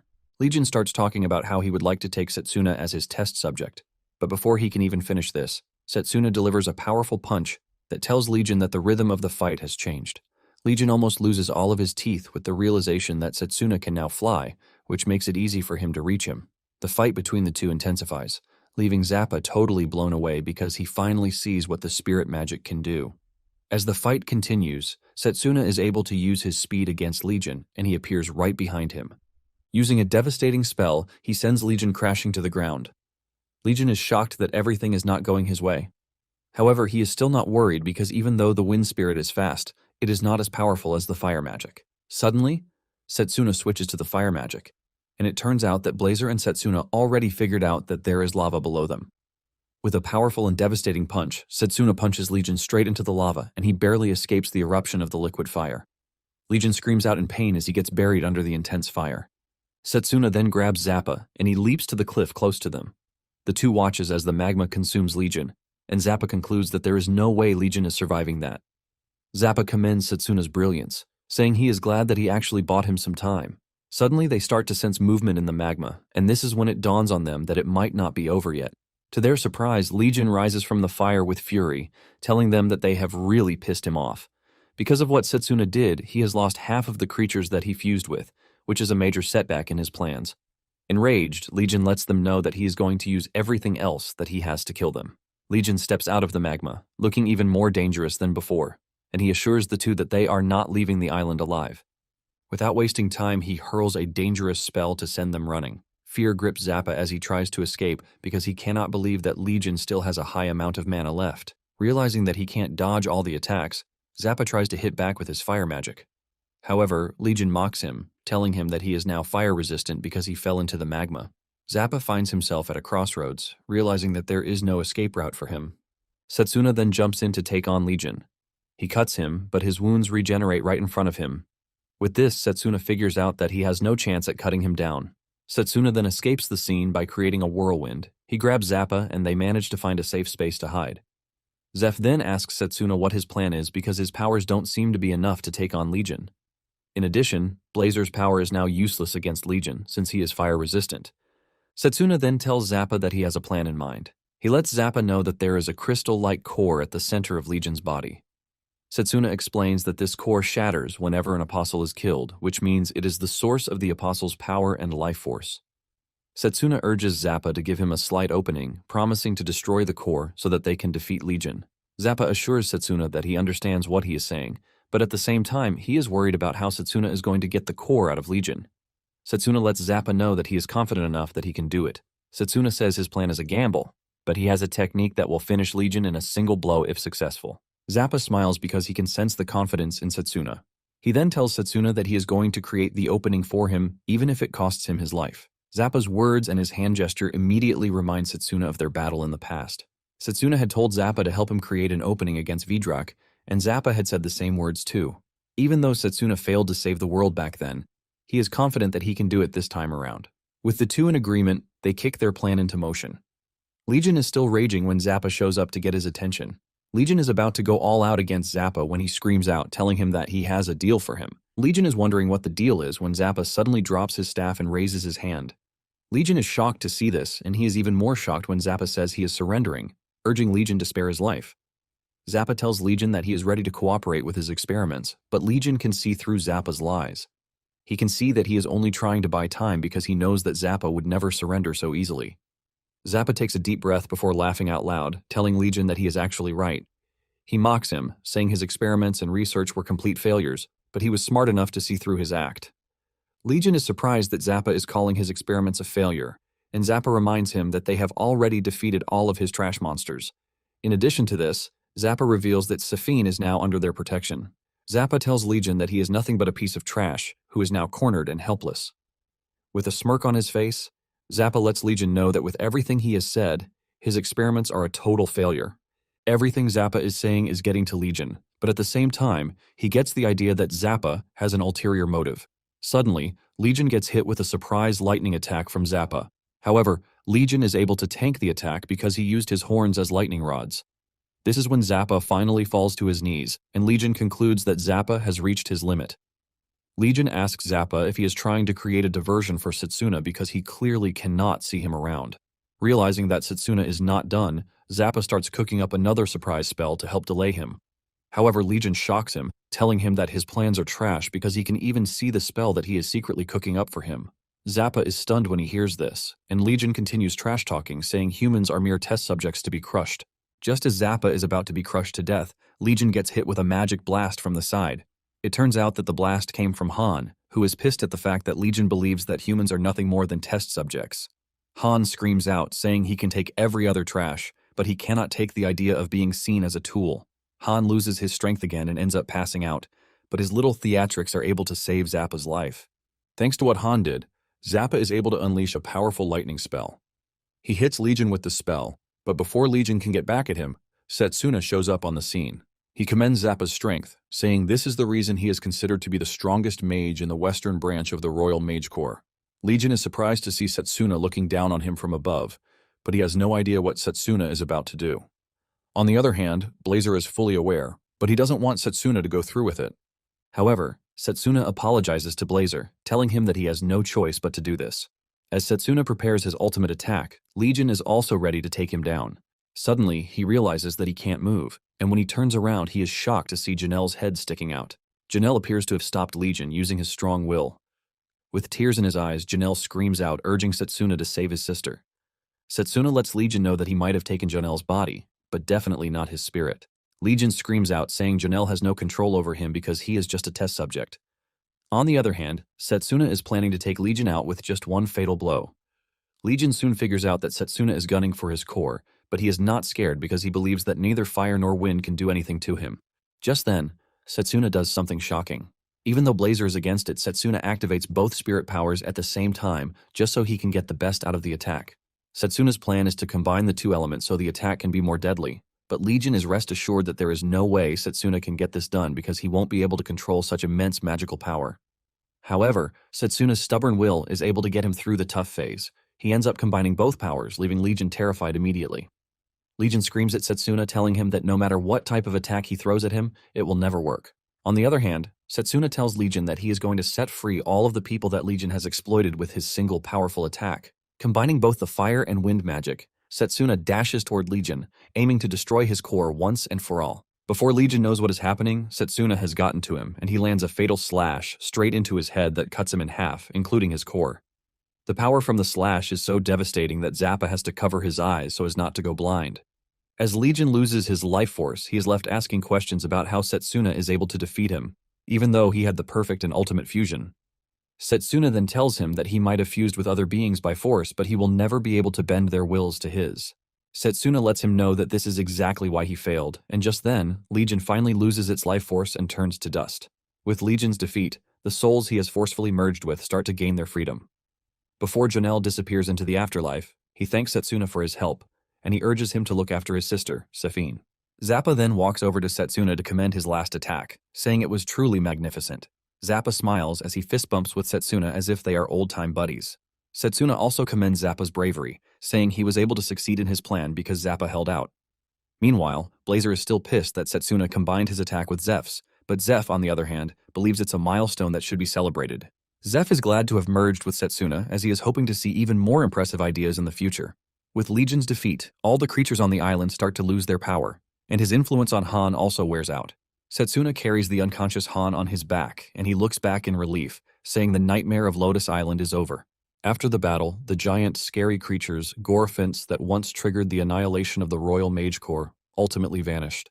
Setsuna and his team also managed to retrieve Safine and the rest of the islanders who had been imprisoned by Legion. Setsuna is thankful that Sid and Cha-Cha's squad was not destroyed thanks to his knowledge from the future. After the captains have recovered, the mages finally leave the island with a bright smile on the faces of the islanders. Some days later, relief ships were sent to Lotus Island to help with the rebuilding and also to protect the inhabitants of the island. Safine ends up turning out good, and she visits her brother's grave, thanking him for saving her life. After they returned to the island, Setsuna and his peers received a letter of recommendation from the commander, thanks to their efforts on Lotus Island. Since their training is over, it is finally time for Setsuna and his pals to return to the academy. Setsuna and Valerie are on a walk when she suddenly spots her brother bowing to Sid and Zappa.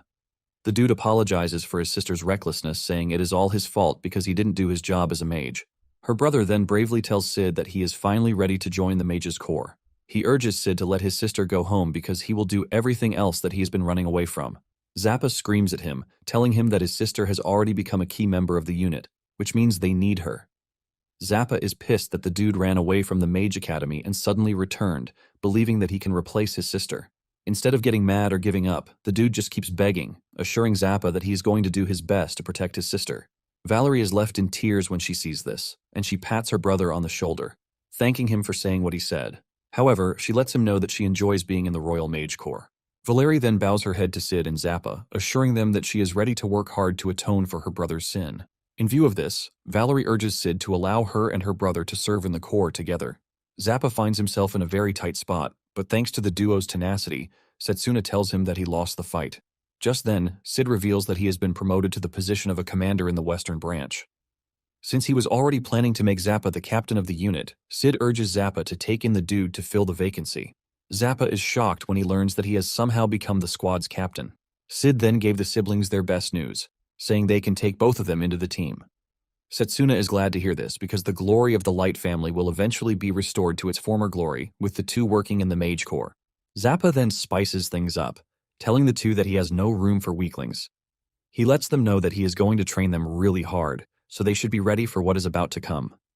Valerie's brother is fired up from all Zappa said, and he assures him that he is going to do everything he wants. Just then, Sid calls Setsuna to his room so that they can have a quick chat. The first thing he did was to tell Setsuna how Han is doing. He reveals that Han has lost the ability to use ancient magic and to morph his body. He is currently recovering under close monitoring, and once he has recovered, the Mage Corps will proceed with his interrogation. Sid mentions that Han is guilty of a lot of crimes, but regarding the use of spirit magic, the crest on his left hand has disappeared, which means there is no evidence of that, even though it is a serious offense. Thanks to this, he might actually be able to avoid the death penalty. After Sid is done talking about Han, he decides to move forward to Setsuna. Sid mentions that Setsuna got pretty accurate with the events that happened on Rhodes Island. Sid then asks Setsuna how he knows Legion and all of the apostles. The question shocks Setsuna, but since he is not ready to lie, he assures Sid that he is going to tell him everything that he needs to know from their enemy to the ultimate calamity that they must prevent. Setsuna then starts from the very beginning, and after explaining everything to Sid, Sid reveals that he heard the headmaster warn everyone about the apostles at the emergency mages meeting. Basically, the apostles serve Vidrak, and they aim to bring an end to the world. Since Sid has witnessed what the apostles can do, he has no choice but to trust Setsuna. Setsuna then tells Sid that the next event on the list is the Silent Dragon's calamity. Apparently, the dragon in the Holy City was killed, and its blood tainted a vein of water, which ended up wiping out the entire city. Sid then tells Setsuna that he is going to have the Mage Corps patrol the area more often and remain vigilant to make sure the dragon is protected from the apostles' attacks. Setsuna thanks Sid for his cooperation, and then he tells Sid that the last and worst of the 4 factors that led to humanity's defeat is the capital's sudden disappearance. Basically, the country's largest city vanished overnight without a single trace. However, Setsuna lets Sid know that this is something that will happen 2 years later, so they still have a bit of time. Sid believes that the enemy might have conducted secret operations in the capital to make this happen, and Sid promises to send scouts to investigate this. Setsuna is impressed to hear this because it showcases just how flexible Sid is, and Setsuna is thankful that he survived. Just then, Sid asks Setsuna how he is able to know everything about the enemy's plans as if he were a prophet. Setsuna smiles before answering the question, telling Sid that he is actually from the future and that he is there to save humanity from a doomed fate. After hearing this, Sid doesn't think too much about it because he already trusts Setsuna and knows that he is not going to lie to him. Setsuna thanks Sid for his trust, but Sid lets him know that there is no need to thank him because the Royal Mage Corps exists to protect humanity and make sure that world peace remains a thing. Before leaving the office, the two shake hands to signify that they both trust each other. Some hours after this, Setsuna and his pals prepare to leave. While bawling her eyes out, Cha-Cha tells Drago that he has to come back after he graduates because he is now part of the team. At the same time, Zappa urges Setsuna not to go back to school because it is just a waste of time on his path. Zappa assertively tells Setsuna to drop out and join the Royal Mage Corps because with the two of them together, they're going to make the strongest team in the Corps. Setsuna then tells Zappa that he is going to consider his offer once he graduates. Valerie then walks over to Setsuna to thank him and also to reveal that her real name is not Valerie. Apparently, Valerie is her brother's name, while her real name is Vanessa. After greeting everyone that needs to be greeted, Setsuna and his pals say goodbye, and they leave the Mage Corps to return to the academy. Later on, Leo learns that Setsuna defeated Legion, which is a big surprise. With this, he concludes that Setsuna is the prodigy destined to bring him the greatest gift. It turns out that Leo also has his own plan behind the scenes, and he now has 2 cores with him. Shortly afterward, Setsuna returns to the academy, and Layla rushes over to welcome him. Layla tells Setsuna that the headmaster is also back in the academy, and it appears that he wants to see them. Setsuna is pleased to hear this, since he has things he wants to tell the headmaster too. Upon entering the office, Setsuna finds Lionel sitting with the headmaster, and he looks really happy to have Setsuna back. Lionel then tells Setsuna to share with them everything that happened during his training. Setsuna gladly sits down, and he starts informing the two on everything that transpired while he was at the Mage Corps. After hearing everything that happened, the headmaster is glad that Setsuna was able to warn the Mage Corps, which will be a big help to them later on. The headmaster then adds that the apostles will also start acting ferociously. The headmaster then mentions that he is aware that Layla has also bonded with Waternia. Lionel then reveals that he has been moving around with the headmaster, and with the look of things, it appears that a full-scale war might break out soon enough. The headmaster urges Setsuna and Layla to get themselves ready for this. Setsuna mentions that in the past he lost all of his comrades because he was unable to protect them, but this time around, everything feels like a dream, since he hasn't lost anyone. Setsuna lets them know that he is willing to die as long as it means protecting the peace of the world. To properly do this, Setsuna tells the headmaster that he has a favor to ask. Shockingly, he asks him if he can make a pact with the time spirit. The headmaster is shocked to hear that Setsuna is trying to make a pact with his spirit, and Setsuna confirms this. He tells the headmaster that the dual spirit magic of fire and wind was very powerful, which has opened his eyes to a simple truth. Setsuna believes that he will be able to defeat Vidrak if he bonds with even more spirits. After hearing his argument, the headmaster releases his time spirit so he can have a dialogue with Setsuna. The time spirit looks terrifying, and he introduces himself as Chronoboros. He admits that he knows what Setsuna wants, but at the same time, he wants to know if Setsuna would face his trial. Without hesitation, Setsuna tells the spirit of time that he is willing. Waternia then suggests that she provide an avenue for everyone to watch Setsuna's trial. Moments later, Setsuna finds himself in the time realm. Apparently, his trial is to surpass the impossible, and because of this, an opponent that he subconsciously believes he will not be able to defeat would appear. To pass the trial, Chronoboros tells Setsuna that he has to defeat the opponent. Setsuna is anxious about who the opponent might be, but at the same time, he has no intention of losing. Just then, Setsuna's opponent shows up, and to everyone's surprise, his opponent is himself before his regression. Everyone is left wondering what type of mage Setsuna was when he picked long-range magic. Without wasting time, the trial begins, and current Setsuna concludes that closing the distance between himself and his past self is the only way he succeeds. Just as he is about to reach his past self, he gets blasted with fire magic. Setsuna tries to block this attack, but he gets overwhelmed.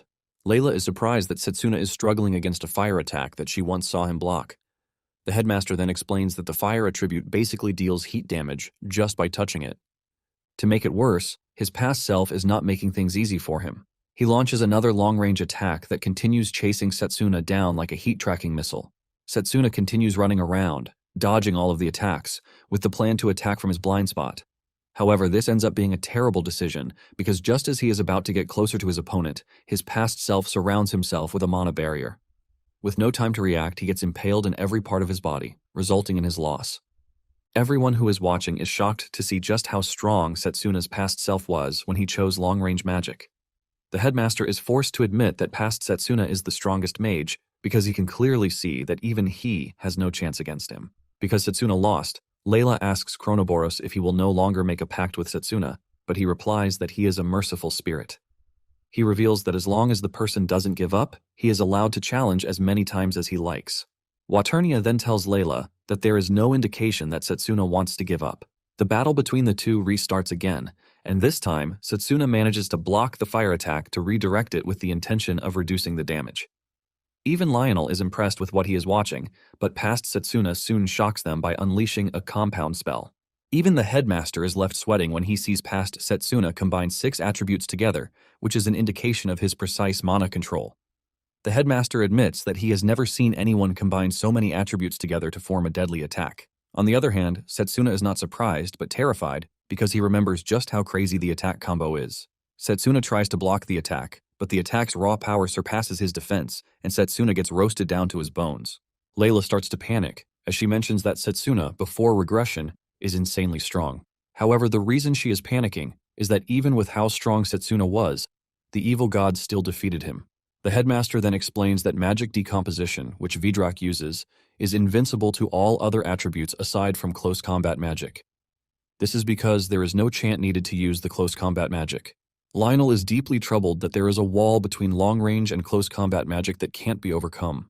Chronoboros then tells the group that the flow of time in the trial is different from the real world. He lets them know that they are basically watching the past, because Setsuna has continued the battle with himself over and over again. Layla is shocked to hear that Setsuna has fought his previous self multiple times and hasn't won a single match. Layla immediately starts to worry, even though he knows that Setsuna is not one to give up. On the other hand, Lionel tells Chronoboros that he has one of the cruelest trials because Setsuna might actually fall into despair in the end if he fails to defeat his past self. This leaves everyone on their toes, as they wonder if Setsuna will be able to come out in the end. After so much time, the headmaster starts to wonder if it is impossible to win against his past self. Even Setsuna is getting frustrated because they have fought 1,000 times and all the close combat magic that he has polished until that point has been rendered useless. However, all the frustration is just giving Setsuna even more push to try harder. Just then, Setsuna unleashes a skill that he hasn't before, shocking those who are watching. He cuts down everything around him with his mana sword, including all of his opponent's attacks. At the same time, Setsuna's right eye turns golden as he declares his intention to surpass close combat magic during the course of the trial. While Layla is confused about what is happening, Lionel and the headmaster immediately figure out what Setsuna has done to turn his eyes golden. Thanks to his golden eyes, Setsuna is able to see the flow of mana, which helps him to traverse the attack being sent by his past self. Since Layla is confused and has no idea what is happening, Lionel explains to her that what she is looking at is called the War God's Eye. There was once a close combat mage who was hailed as the War God. They say that when he was on the verge of death, he was able to see the flow of mana, and he is basically a legend that awakened a golden eye. Lionel didn't think this was possible for Setsuna, since it is a stage that was presumed to be achieved after years of training and surviving real battles. Basically, since close combat magic is the only attribute of magic that can strengthen the body by circulating mana inside it, Setsuna had used this characteristic to strengthen the optic nerves with mana. Thanks to this, he is now able to see the flow of mana. However, doing this is something that requires extreme and precise mana control, and this is a technique in martial arts that is known as Qigong. Even Chronoboros is impressed with the fact that Setsuna is using his trial, which is devoid of time to grow his strength. Lionel mentions that a normal close combat mage spends most of their time training their body in martial arts, which is why by the time they think to train their mana control, their physical peak has already passed. However, Setsuna had mastered mana control in his past life, which helped him to perfectly align his mind, technique, and body. Lionel lets everyone in the room know that Setsuna is now the ultimate close combat mage, and Setsuna is living up to the title as he dances around his opponent's attack. Even though close combat magic has a short range, it holds all the power to control mana in that range, which helps to cut through all magic in an attempt to get closer to the enemy. Setsuna declares this the perfect form for close combat magic, and with this, he is able to get through to his former self. Just as he gets closer, his former self unleashes the 6 attribute attack again, and this keeps everyone on their seats, believing that Setsuna is about to fall again. However, this time around, Setsuna is able to see through the flow of mana and smashes the attack right where it is weakest, ultimately destroying it. Everyone is left in shock and disbelief as Setsuna creates a path to his opponent, and realizing that Setsuna has reached him, his past self has no choice but to surrender. With a smile on his face, Setsuna tells his past self that he is going to defeat the evil god with the new power. Everyone watching heaves a sigh of relief when they realize that Setsuna has won. The headmaster is impressed that Setsuna has managed to defeat his past self, who is considered to be the strongest. Layla, on the other hand, shed tears of joy that Setsuna was able to scale through the trial. Chronoboros also addresses Setsuna, and he acknowledges the fact that he passed his trial.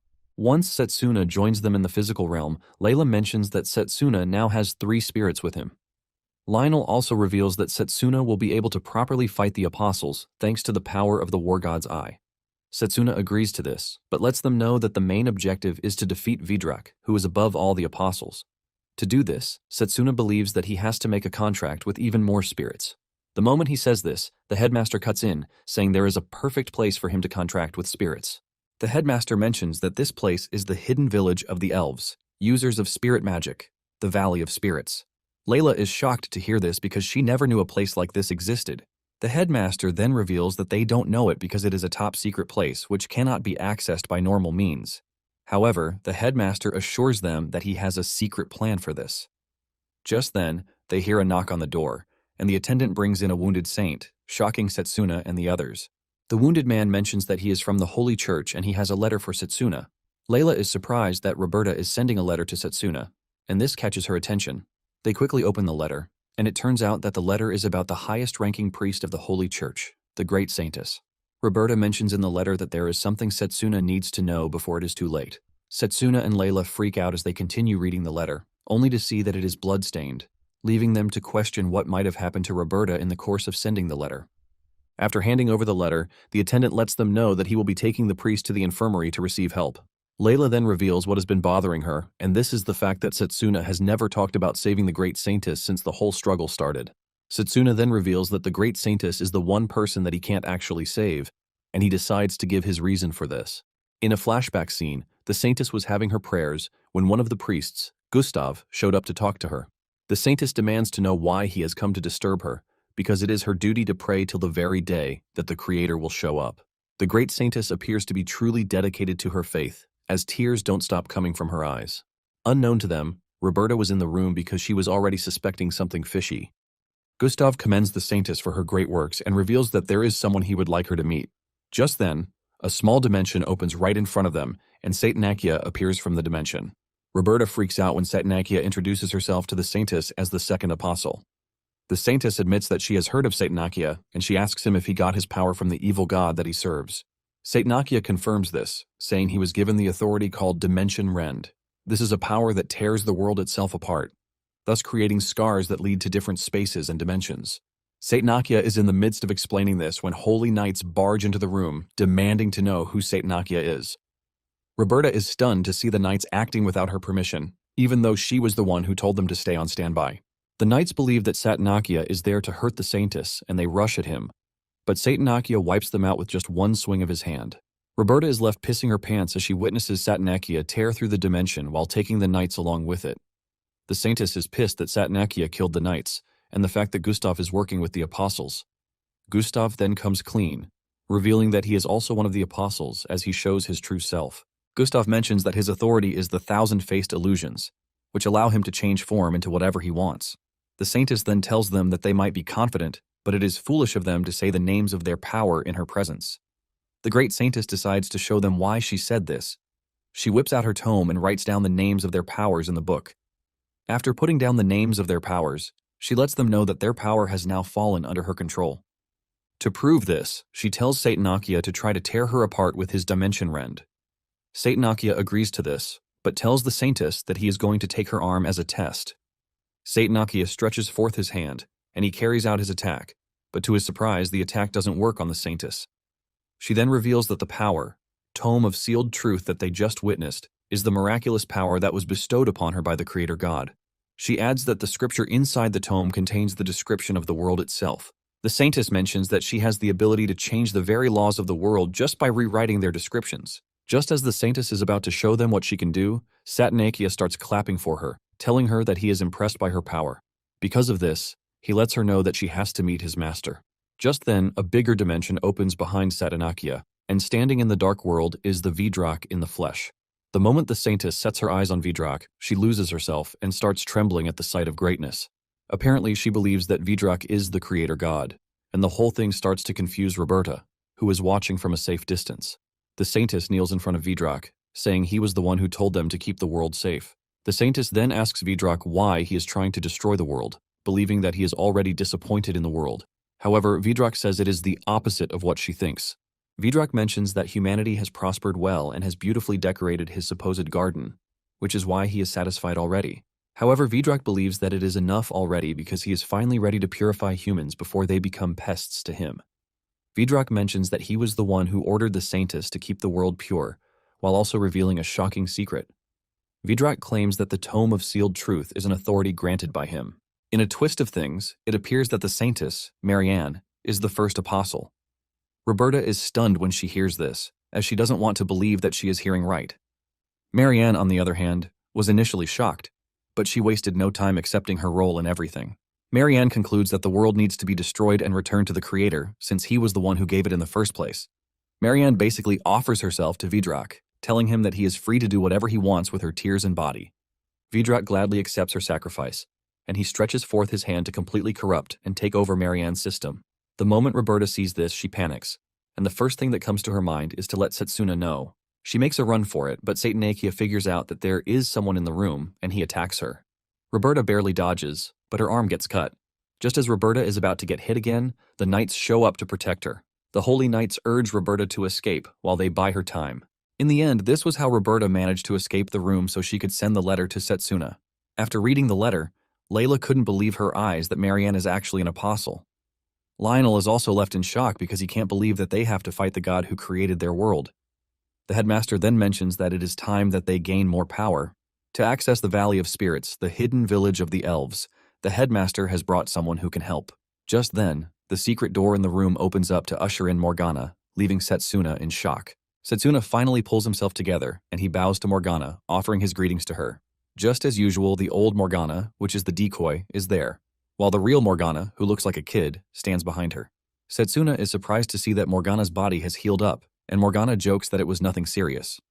Morgana then mentions that she came because the headmaster begged her and she decided to guide Setsuna to the village of spirits. Setsuna is pleased to hear this, and he thanks Morgana for her help. Suddenly, Layla cuts in, urging Morgana to take her along too. Before accepting the request, Morgana takes a quick peek at the headmaster to make sure that he is also in line with this. Some days later, Layla and Setsuna prepare to leave, and the headmaster lets them know that he has already filed for a leave of absence for the two of them. After saying their goodbyes, the two depart with Morgana. After a long journey, they arrive at a unique location that is cold because it is covered in clouds. Morgana then stands on top of a cliff, telling the two that they have reached their destination. Layla is ultimately confused, since she can't see any village anywhere. However, Morgana urges her to take a chill pill, and she whips out a peculiar lantern from her bag. She lights up the lantern, saying that after the Great Magic War, the elves moved their home. The lantern then lights up the sky, opening up a space in the cloud from which a dragon emerges. Layla and Setsuna are shocked to see a dragon, but Morgana tells them that there are still many more surprises for them. The team climbs the dragon, and they lift off into the sky, and Setsuna almost passes out from shock when he sees something magnificent in front of them. Sitting pretty in the sky is the elves' island, and Morgana lets him know that what he is staring at is the Valley of Spirits. Apparently, no human has stepped on the island since the Great War, which shows how crazy the whole thing is. Morgana rides the joy on this, telling Setsuna that he is supposed to be grateful to her. They soon touch down on the island, and Layla asks Morgana how the island is able to float in the sky. Morgana then reveals that the island is able to do this thanks to one of her special creations. Suddenly, arrows start flying their way, and Setsuna quickly activates God's Eye to help catch the arrows. After deflecting all of the arrows, Setsuna screams out to whoever is attacking them to step out. Just then, elven warriors emerge from their hiding place, demanding to know why humans have come to their land. Morgana quickly comes into the fray, telling the warriors that the humans are her guests and she is there to see the elven queen, Luce. The moment the warriors recognize Morgana, they all bow their heads, begging Morgana to forgive their rudeness. Once the situation has calmed down, Morgana tells Layla and Roberta that the queen is an old acquaintance of hers and that she should be willing to hear what they have to say. Moments later, they arrive at the palace where they meet Luce. Morgana greets her casually and urges the two not to be formal around Luce because she is a queen. Luce quickly cuts in to maintain her aura, telling Setsuna and Layla that they need to be formal. Luce wastes no time groaning because she knows that Morgana brings nothing but trouble. She then urges her to explain the situation, even though she knows that it will bring nothing good. After explaining the situation, Luce finally understands why Setsuna is looking to form contracts with many spirits. Morgana then excitedly tells Luce to take Setsuna to the shrine of the Great Spirit so he can take the trial. However, Luce shocks them, saying she is not interested in taking Setsuna. Luce reveals that there is no way she is going to believe a story about Vidrak trying to destroy the world. Luce then adds that she doesn't care as long as humans are destroyed, as long as it has nothing to do with the elves. Setsuna then cuts in, telling Luce that the threat of the evil god is not one that concerns humans only. He mentions that the apostles have always been wary of spirit magic users, and because of this, he is pretty sure that the Valley of Spirits would be found by the apostles one day. Setsuna removes the glove on his left hand, and he lets Blazer loose. The mere sight of Blazer leaves Luce ringing in her seat. Setsuna then tells the queen that the apostles are to be feared because they don't care what kind of method they use as long as they get what they want. Setsuna assures Luce that the apostles are enemies to be feared. Instead of showing concern for what Setsuna is saying, the queen is pissed that a human like Setsuna is using her name so freely. Luce mentions that Setsuna is probably trash, which is why he struggled while fighting the apostles. With a stern face, Luce tells Setsuna that the spirit's power is so strong that a human lacks what it takes to wield it. Annoyed about what Luce has been saying, Setsuna reminds her that it is one of her people who started the Great Magic War because of selfishness. This only makes Luce even angrier as she gets off her seat, asking Setsuna if he is trying to justify the persecution of the elves. Luce angrily grabs Setsuna with her power, but he breaks free with ease, shocking Luce. Seeing that Luce is shocked, Setsuna lets him know that humans have gotten better with magic. However, this doesn't help the situation, as Luce even loses her mind more. Morgana stands in the distance in frustration, watching as the two go at each other. Later on, Setsuna and Layla return to Morgana's house. Morgana tells the two that Luce has always been the stubborn one. Layla suggests that they continue to be persistent, but Setsuna disagrees with this, saying he is avoiding anything that will drag the situation further. Apparently, Marianne's deflection was supposed to take place 4 years later, but because Setsuna has been changing the course of everything, things have started changing from how they were before his regression. Upon hearing this, Morgana realizes that there is no way for them to know what's going to happen in the future. Setsuna then asks Morgana what he can do to get Lucia to take him to the shrine. Morgana replies that the only way is to make sure that they let Lucia know that they are not going to leave until they have what they want. Morgana then says Lucia will probably propose a test of strength with the condition that the winner gets their way. Even with this, Setsuna is conflicted because he believes that even if he wins, both sides will only grow to hate each other more. While they are deliberating on the issue, Layla stands up to take fresh air outside. Waternia asks her where she is going, and she mentions that after watching the Chronoboros trial, she finally realizes that Setsuna has been fighting continuously without rest. Layla says Setsuna has been working tirelessly even after the world was destroyed. Even though the battle might be avoidable, Layla says she wants Setsuna to at least feel a bit of peace before the battle. Layla spots a familiar fruit, and she starts plucking it. She mentions that she used to cook with the fruit at her family's inn. Now that she has gotten her hands on some, she plans to make some baked sweets for Setsuna with them. Layla is in the middle of this when some islanders show up, demanding to know what she is doing plucking the fruits. The next day, Setsuna reports back to the palace, but deep down he is a bit worried that Layla didn't return yesterday. When Lucia enters the room, she wastes no time making her intentions clear as she tells Setsuna to leave the island. However, Setsuna refuses the order, telling Lucia that what he is carrying is the fate of all humanity. Setsuna then goes in the way of diplomacy as he bows to Lucia, urging her to let him take the trial of the Great Spirit. This is when it finally dawns on Lucia that Setsuna has no intentions of leaving, and because of this, she decides that she's going to give Setsuna just one chance. Lucia tells Setsuna her condition, which requires him to fight her. She tells him that she is going to guide him to the shrine if he wins, but if he loses, he will have to leave the island with immediate effect. Even though Setsuna is not pleased with the whole idea of battling it out, he figures out that he has no choice, since it is the only way that he can get Lucia to give him what he wants. Lucia then continues by saying elves and humans can never coexist. She mentions that she is basically giving Setsuna this chance for Morgana's sake, and she immediately orders that Setsuna follow her. Just as they step out of the palace, Setsuna spots Layla having fun with the locals. Even the queen is confused, and just then, one of the elves, a chef, speaks up with so much excitement as he and Layla ask the kids whose sweet is better. The kids end up picking the chef's delicacy, but Layla is not pissed or sad with the fact that she lost. She already expected this, since she is going up against an elf who has been alive for over 300 years. However, the elven chef returns the accolade to Layla, commending her ingenuity to bring out such sweetness from the fruit. Layla finally notices Setsuna, and she calls out to him with so much excitement. Setsuna remains shocked as he asks Layla what she is doing. Layla reveals how the chef found her yesterday while she was trying to make sweets from the fruit. Since then, she and the chef have been having a battle of wills. In the end, they ended up participating in a cooking competition. Layla walks up to Lucia, offering her the sweet. Just then, the kids call on Layla to come and eat with them. Morgana uses the opportunity to call Lucia's sense to the fact that elves and humans can actually coexist. Morgana lets Lucia know that rejecting the humans is not different from what the humans are doing to them, which will only lead to more discrimination. Morgana's words get to Lucia, and Setsuna uses the opportunity as he begs Lucia to lend him the strength to save the world. Thanks to Layla's act, Lucia finally lets down her guard, and she shakes Setsuna's hand. She tells Setsuna that she can call her Lucia, showcasing that she is now free with him. Lucia assures Setsuna that she is going to take him to the shrine, and Setsuna thanks her for her consideration.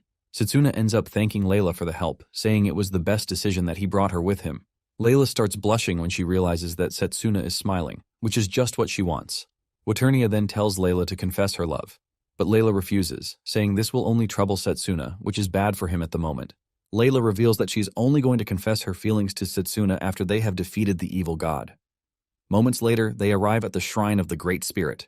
Meanwhile, the apostles are also making their moves on the outside. Satanakia tells his comrades that they are going to start launching simultaneous attacks to prevent Setsuna from figuring out their plans. It turns out that Satanakia has put two apostles, Lulu and Cruel, in charge of killing the dragon at the temple. At the same time, the other apostles are to carry out their missions simultaneously. With his new strategy, Satanakia is pretty sure that there is no way Setsuna will prevent all of their plans. Back at the shrine, Lucia explains that there are 3 great spirits that are present inside, and these are the spirits of light, thunder, and ice. Lucia lets Setsuna know that different trials will await him for each spirit, which is why he is supposed to think carefully before choosing the spirit he wants to form a contract with. Suddenly, Morgana gets a signal in her head and she lets the team know that a report just came in from the doll she left behind on the surface. She informs the group that the apostles have made their moves and have started going to different locations. Setsuna is shocked when he hears this, and he suggests that he postpone the trial. However, Morgana stops him, telling him that they are about to have an all-out war against the apostles. Morgana mentions that the apostles have scary powers, and they also have a terrifying god leading them. Morgana reminds Setsuna that he is humanity's hope, and if he fails to contract with the spirits, there is no way he is going to touch Vidrak. Even though Setsuna is pissed about the whole thing, he knows that Morgana is right. Elsewhere, Lulu and Cruel make it to their mission site, but knights are prepared to engage them. Shockingly, the knights start to choke on their blood. Without moving a muscle, Lulu wipes out the knights. Apparently, Lulu has a power that allows him to kill whoever looks him in the eye. At the same time, Carol is preparing something nice for his friends when a dimensional space opens up in the school, and monsters start to flood into the school. The two apostles in charge of the school raid are Dantalion, the third apostle, and Gigantes, the seventh apostle. These two unleash monsters on the academy, leaving the students to start running helter-skelter. One of the students falls while trying to escape, and the monsters catch up to him. He's about to become past tense when the headmaster and his dragon show up on the scene. The dragon burns the enemy to the bones, thus saving the student. Surprisingly, the other school professors are also present on the scene. With the teachers available and the headmaster fully prepared, the apostles are about to have their hands full. Meanwhile, Satanakia believes that their missions will be carried out without a hitch. After they are done with the current mission, he plans to go after the Mage army. Satanakia plans to cripple humanity by taking out its fighting force to make things easier. To make things worse, Satanakia and his army arrive on the Elven Island. The Elven warriors meet them on the front lines, and they fire their arrows to try to repel the enemy. However, Satanakia easily blocks the arrows before unleashing his power in an attempt to wipe out the warriors. However, Morgana and the Queen show up to save the warriors. With a powerful voice, Lucia lets the apostles know that she is not going to allow them go past where they are. The moment Satanakia realizes that Morgana and Layla are present on the scene, he puts two and two together to figure out that Setsuna is also on the island. He concludes that this is perfect because he is basically going to accomplish all of his missions at once, which includes removing Setsuna, who has been their greatest obstacle. Layla freaks out when Satanakia mentions his plan to destroy the capital. At the same time, Morgana is worried because it appears that Satanakia already knows their secret. Satanakia toys with them, asking where Setsuna is. Lucia replies, telling him that Setsuna is currently busy. Lucia assures Satanakia that she is more than enough to be his opponent. Realizing that the battle is about to become intense, Layla urges Waternia to lend her the strength that she needs to take on the enemies. Immediately, Marianne spots Layla using spirit magic, and she loses it, calling Layla a wretched being. Since Waternia can only support one person at a time, Morgana tells her to stay with Layla. In no time, a fierce battle ensues between the two groups, and Morgana unleashes a deadly strike with her magical tools that almost cuts Marianne in half. Morgana makes fun of Marianne, telling her that she can't control any magic tool that she doesn't know the name of.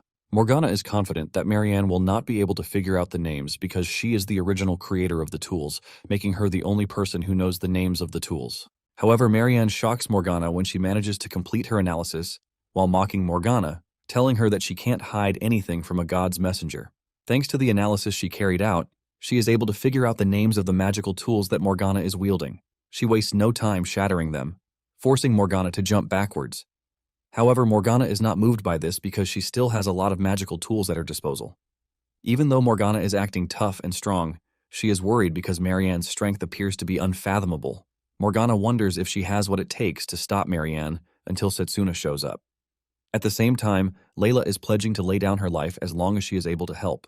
Lush then turns to face Satanakia, hoping to show him what it means to be the Elven Queen. Lucy unleashes her long-range attack, but the attacks sink into the ground instead of going for Satanakia directly. Satanakia assumes that Lucy missed, but by the time he realizes what is happening, Lucia's attack vines have grabbed him. He finds himself restrained as Lucia dashes toward him, aiming to stab him with her staff. However, Satanakia breaks free pretty easily, and he launches a counter-strike at Lucia. Lucia barely dodges Satanakia's cut, but it leaves her leg in a bad shape.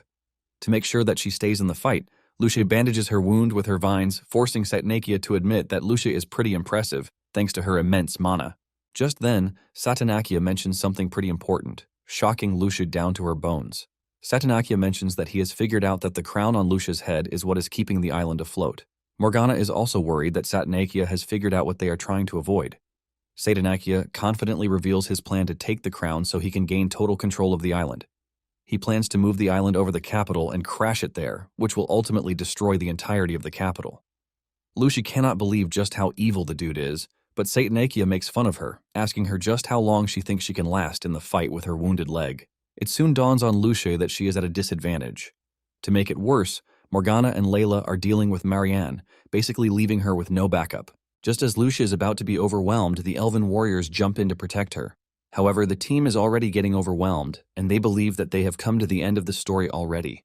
Lucia loses mobility and crashes to the ground, and just as Satanakia is about to finish her off, Setsuna appears out of nowhere to whisk her to safety. Setsuna apologizes to Lucia for coming so late. On the other hand, Satanakia is happy that Setsuna showed up on his own because he is their #1 target. However, Setsuna doesn't look scared as he urges Satanakia to test his resolve. One of the apostles then charges towards Setsuna with the aim of catching him from behind, but all it takes for Setsuna to get rid of him is one punch. Satanakia is shocked when he sees Setsuna dealing with one of his comrades like he is a regular foot soldier. Satanakia then asks Setsuna what happened because his mana control and precision have increased over the past couple of days. Since he is not foolish, Setsuna refuses to answer the question. Satanakia then tells Setsuna that he might have gotten stronger, but this doesn't stop the eradication of humanity, which has been put into play already. Setsuna then replies that he has suffered in the past and he is not ready to suffer again, which is why he and the gang have also been preparing. Setsuna assures Satanakia that he is not going to let his plan come to fruition, but Satanakia dares to see what comes out of everything. Setsuna then charges at Satanakia, and Satanakia unleashes his attack in preparation for Setsuna's hit. Just then, Setsuna activates the magic of the Spirit of Time. With this, he is able to dodge all the attacks that Satanakia has prepared in hand for him. Satanakia is shocked, and he assumes that Setsuna is using foresight. He decides to create an even more dangerous space dimension to catch Setsuna off, but Setsuna's close combat magic is something to be worried about. Setsuna closes the gap in no time, destroying the dimension that Satanakia placed in front of him. Satanakia is shocked when his attack is destroyed, and he refuses to believe the possibility of what just happened in front of him. Setsuna then tells Satanakia that all he needs to defeat him is his fists. In addition, Setsuna mentions that he is not about to show everything that he can do since Marianne is watching. Satanakia is pissed when he hears this because it appears that Setsuna is mocking him.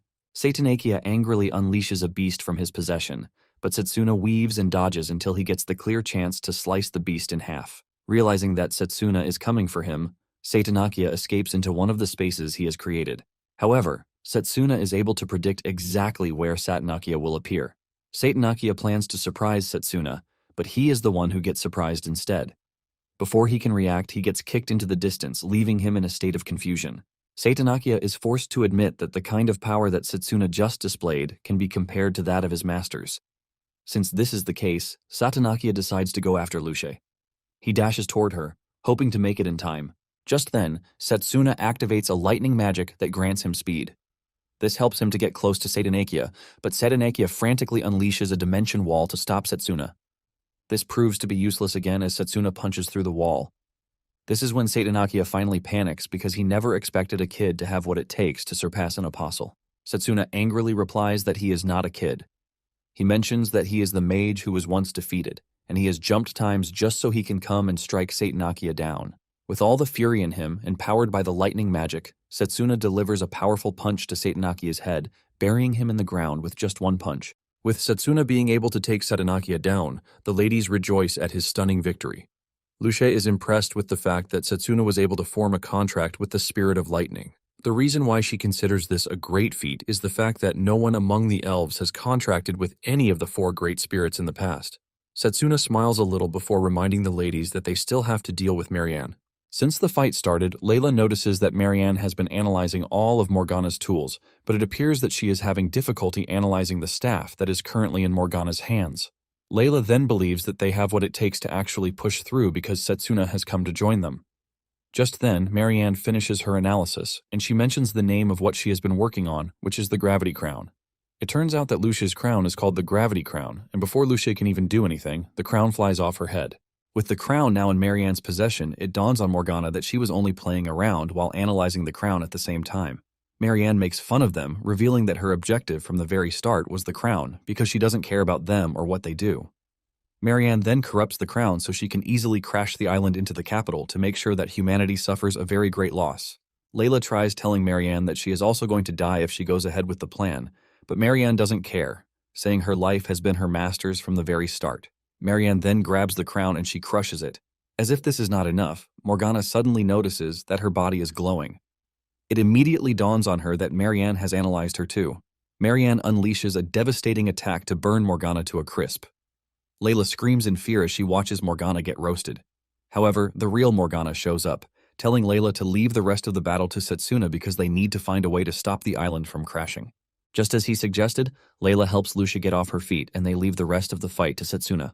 After their departure, Marianne believes that it is for her own good, because she can finally use her powers without having to hold back. Setsuna immediately gets into position because he knows that he has to defeat Marianne before she gets the chance to analyze him. The fight soon becomes fierce, as the two superpowers take a dig at each other. At some point, Setsuna appears behind her, aiming to punch her in the head to knock her out, but Marianne finishes her analysis just in time, thus stripping Setsuna of his lightning powers. Marianne explains that she was able to analyze the skill because Setsuna used it against Satanakia during their fight. Setsuna cannot believe that his power just got sealed, thanks to the overpowered book that Marianne is carrying all around. Marianne then decides to test him out since he no longer has his lightning powers. Another fierce battle ensues between the two, but Setsuna is able to dodge her crazy attacks thanks to years and years of practice. Marianne continues to gain the upper hand until Setsuna closes down on her and unleashes his fiery blade. He then combines the attacks just to create a more powerful one. However, Setsuna finds himself at a crossroads when his attacks fail to penetrate Marianne's defense. Marianne boastfully tells Setsuna that she intentionally left an opening for Setsuna to exploit. Marianne tells Setsuna that his plan to switch magic attributes to prevent him from knowing the name is a good strategy, but she has already analyzed the remaining 3. Because of this, she believes that she has won, but Setsuna shocks her by confidently telling her that he is actually the winner of the battle. Marianne is surprised that Setsuna is still laughing because he thinks he still has a chance. Marianne lets him know that his power is nothing compared to the tome she is holding. Right in front of him, she analyzes another of his strengths, the spirit of time. Suddenly her hand starts to freeze up, shocking her.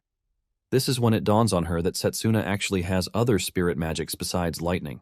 Setsuna lets Marianne know that the moment he got close to her, it was already over, because she lost her ability to use the scripture of truth. Marianne then resorts to the use of her staff to unleash a powerful magical blast with the aim of killing Setsuna with one blow.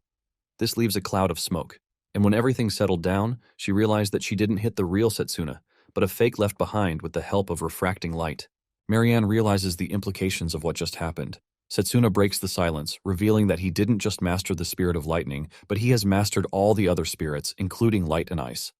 Setsuna dashes toward Marianne, and before she can even react, Setsuna pushes his giant monosword into her chest, shattering her ribcage. Marianne falls to her knees, but before she dies, she asks Setsuna why he keeps resisting because Vidrak is beyond human strength, and all he can do is just follow his will. Setsuna replies that he also prays sometimes, but it is for him to survive. Because of this conviction, he is not ready to allow anyone to steal his future. As she fades away, she smiles at Setsuna, telling him that he can resist all he wants. But in the end, he's going to perish. Just then, Setsuna feels the lightning power returning to his body, which means the destruction of the scripture reversed everything it had put into place before. Suddenly, it dawns on Setsuna that the island is actually crashing, and something needs to be done about it.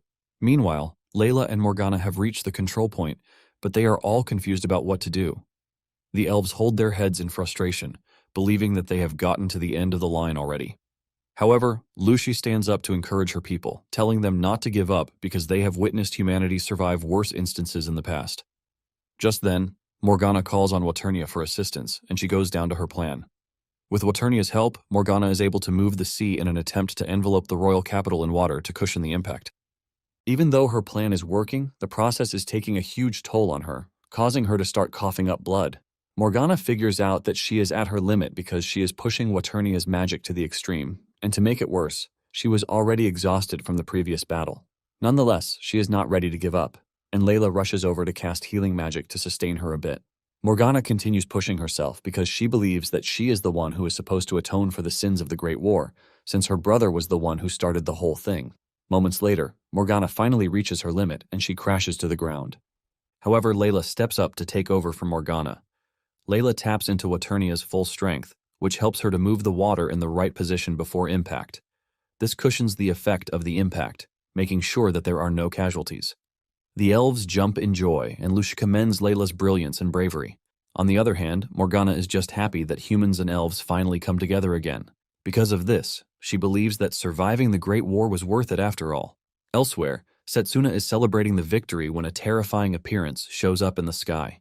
Everyone present in the area almost gets crushed by the scary and overwhelming presence put out by this being, which is none other than Vidrak himself. Meanwhile, Lulu and Krul are about to get their business done when they are suddenly attacked out of nowhere. Cruel turns around to see a bunch of mages pouring out of a teleportation circle, leaving him in shock. He is forced to ask them where they came from, and leading the team is Zappa, who replies that their commander is a step ahead of them. At the same time, reinforcements arrive at the school, ultimately shattering the Apostles' plans. As the battle rages on, the headmaster reveals that he was the one who created the large-scale teleportation circle all around the world for easy access. Thanks to this, they are able to fight the Apostles on equal footing, thus giving them a chance at least. Since the mages and teachers are engaging the Apostles already, the headmaster hopes that Setsuna is able to handle the rest. With Vidrak's emergence, he wastes no time mocking the humans in his presence by calling them insects in his garden. He expresses his surprise that the humans are struggling to repel the Apostles, which is quite annoying to say. As his first move, Vidrak creates a large black sun, hoping to wipe out anyone in the vicinity with it. Just as the sun is about to hit, Setsuna steps up, and he flies toward the black sun. Setsuna unleashes a powerful spell to meet the sun halfway, and surprisingly, he is able to destroy the black sun.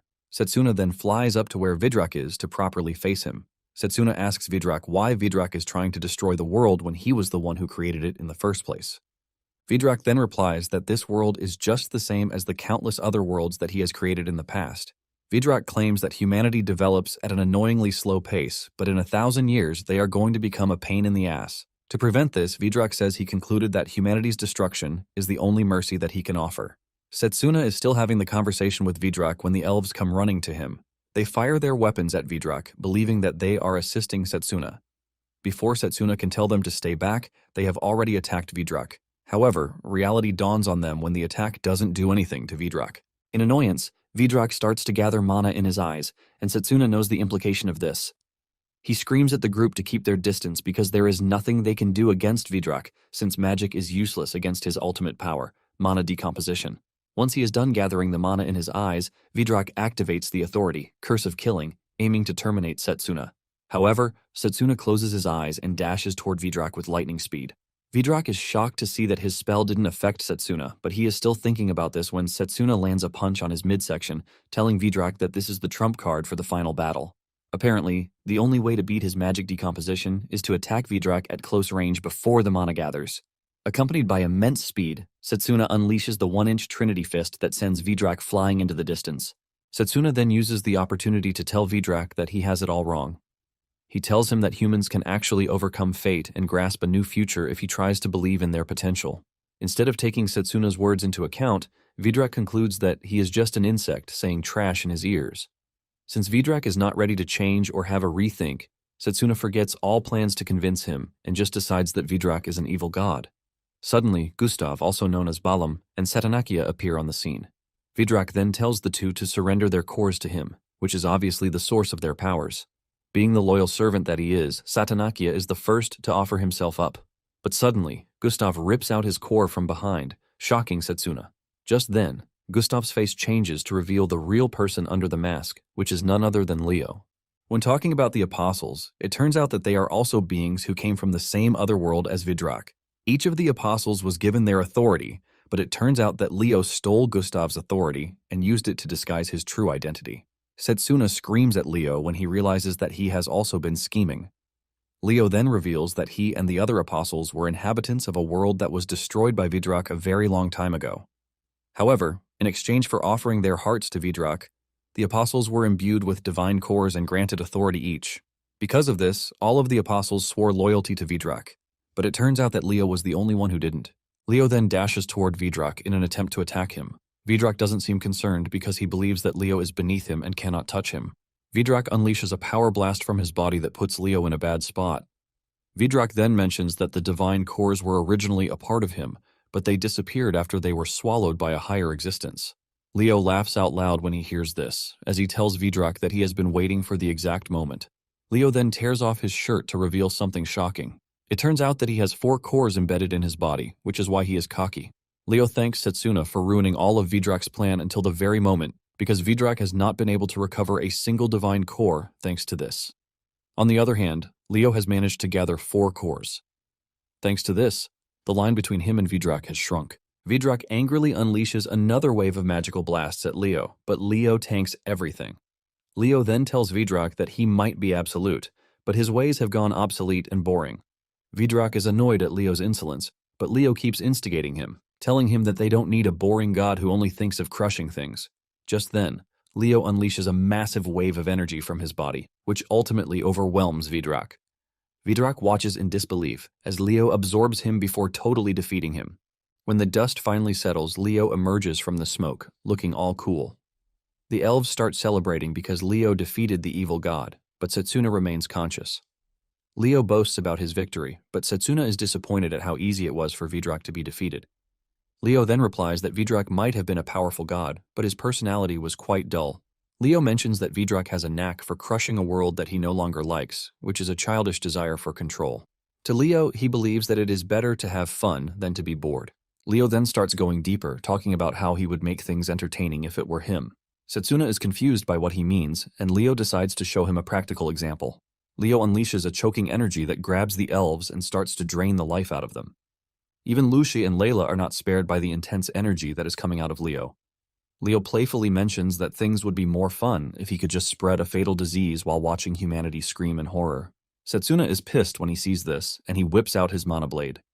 He launches an attack at Leo, but he easily withstands the overwhelming heat from the fire. Setsuna then screams at Leo, demanding to know what he thinks he is doing. Leo casually replies that the power of a god now belongs to him, and he is planning to enjoy himself as he destroys humanity. Setsuna is disappointed, and he asks Leo why he wouldn't just settle for a peaceful world. Leo replies that he doesn't want something boring, but he lets Setsuna know that he might decide to spare his world if he promises to become his ally. However, Setsuna is not a fool because he knows that Leo would eventually kill everyone just to get a reaction of despair from him. Leo laughs out loud when he hears this, admitting that Setsuna is right. Leo finally decides to transform into his ultimate form, and he merges with Vidrak's form that is inside him, thus creating an even more hideous form than Vidrak's.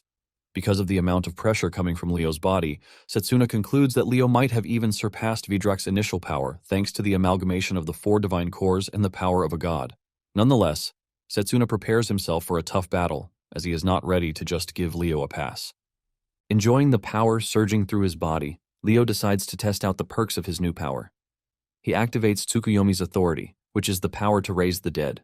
All the dead beings in the area immediately come to life, but Setsuna takes them down pretty easily. Leo is impressed that Setsuna has gone past the realm of regular enemies, and he decides to increase the difficulty of the battle. He tries using the truth scripture, but when he realizes that the power is a pain in the ass, he decides to save it for later. He then switches to Satanakia's power, but Setsuna still navigates through this, using the god's eye. Setsuna dodges the rifts while cutting down the zombies too. While Setsuna is struggling with Leo's antics, Layla and Lucy are still grounded thanks to Leo's immense aura. Realizing that Setsuna's god eye is a pain, Leo decides to counter with his own. He activates the cursed eye of death, but Setsuna dodges the attack thanks to the lightning's power. Suddenly, Setsuna splits into multiple versions of himself, shocking Leo. Leo tries to discern which is the real one, but he ends up picking the wrong one.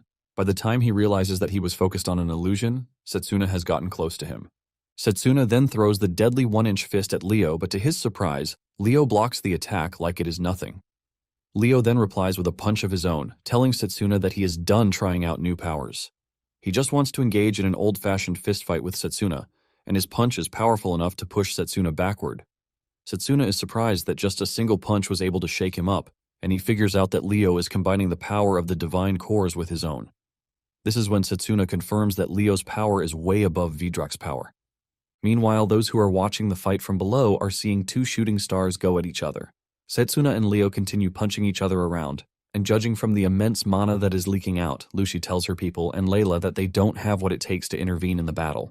However, Layla doesn't want to accept that there is nothing she can do to help, and she starts racking her brain to think of something. As the fight continues, Leo admits that Setsuna is still as skillful as ever, but he wants him to do more because he knows that he has contracted more than the spirits that he is currently showcasing. Setsuna dashes toward Leo, telling him to shut his mouth, but Leo gets the upper hand and he sends Setsuna into the distance. This is when Setsuna starts to consider the possibility of combining 4 elements, even though it is risky. He knows that he is dead meat if he fails to control it. In addition, the duration for the power will be very short, even if he manages to get it done. However, given the way the fight is going, Setsuna figures out that there is no way he is going to win if he doesn't combine more elements. In the heat of the moment, Setsuna gains the power to punch Leo into the ground, and this is because he has finally combined the power of the 6 spirits inside him. With this, Setsuna is able to create a powerful mana blade, the Hexa Grandia. He aims straight for Leo's head, but Leo dodges at the last second, losing a few limbs, but nothing serious. When Leo sees how powerful the power is, he laughs out like a maniac, telling Setsuna that he loves it. Setsuna, on the other hand, is not in the mood for games because he has just 60 seconds to use the power-up, and he has to take down Leo in the said 60 seconds. Realizing that Setsuna is currently holding his trump card, Leo decides to do the same. He unleashes a massive amount of energy from his body, and he regrows his missing limbs. Leo then unleashes 3 black suns at the same time, and he hurls them at Setsuna. Using the God's Eye, Setsuna is able to navigate through the black suns, and he cuts them down. He then dashes toward Leo, and Leo quickly figures out that he is going to suffer a great deal of damage if he allows Setsuna's attack to land. Leo quickly flies into the sky, but Setsuna follows, using the wind's power. Leo is impressed with how much effort Setsuna is putting into the fight, but he mocks him, reminding him that he cannot last very long. Setsuna then decides to put the power into overdrive, even though it is going to shorten the duration further. Nonetheless, Setsuna doesn't care as long as it allows him to defeat Leo. Setsuna dashes toward Leo as the timer runs down, aiming to cut him down before he loses his trump card. Those who are watching from below are all praying for Setsuna to win. Otherwise, they are all doomed. At some point, Setsuna manages to catch up to Leo, but thanks to the blinding speed, his aim turns out badly. To further frustrate Setsuna, Leo unleashes the demon army, giving Setsuna even more work to do. Setsuna is forced to fight and take down the beasts before getting access to Leo again. However, in the process of doing this, Leo has cooked up something sinister. As Setsuna emerges from defeating the beasts, Leo aims to blast him with the cursed eye, but Setsuna is one step ahead as he uses the reflection ability to counter Leo's power. This deals some damage to Leo's body, giving Setsuna the chance to get the perfect aim. Realizing that Setsuna has him in his sights, Leo resorts to a cheap move. He transforms his face into Layla's face, hoping that this will get Setsuna to slow down, but Setsuna ignores his ploy and goes straight for a strike. Setsuna lands a clean hit on Leo's head, knocking him to the ground. Even with how powerful the strike is, Setsuna is not able to get a clean cut through.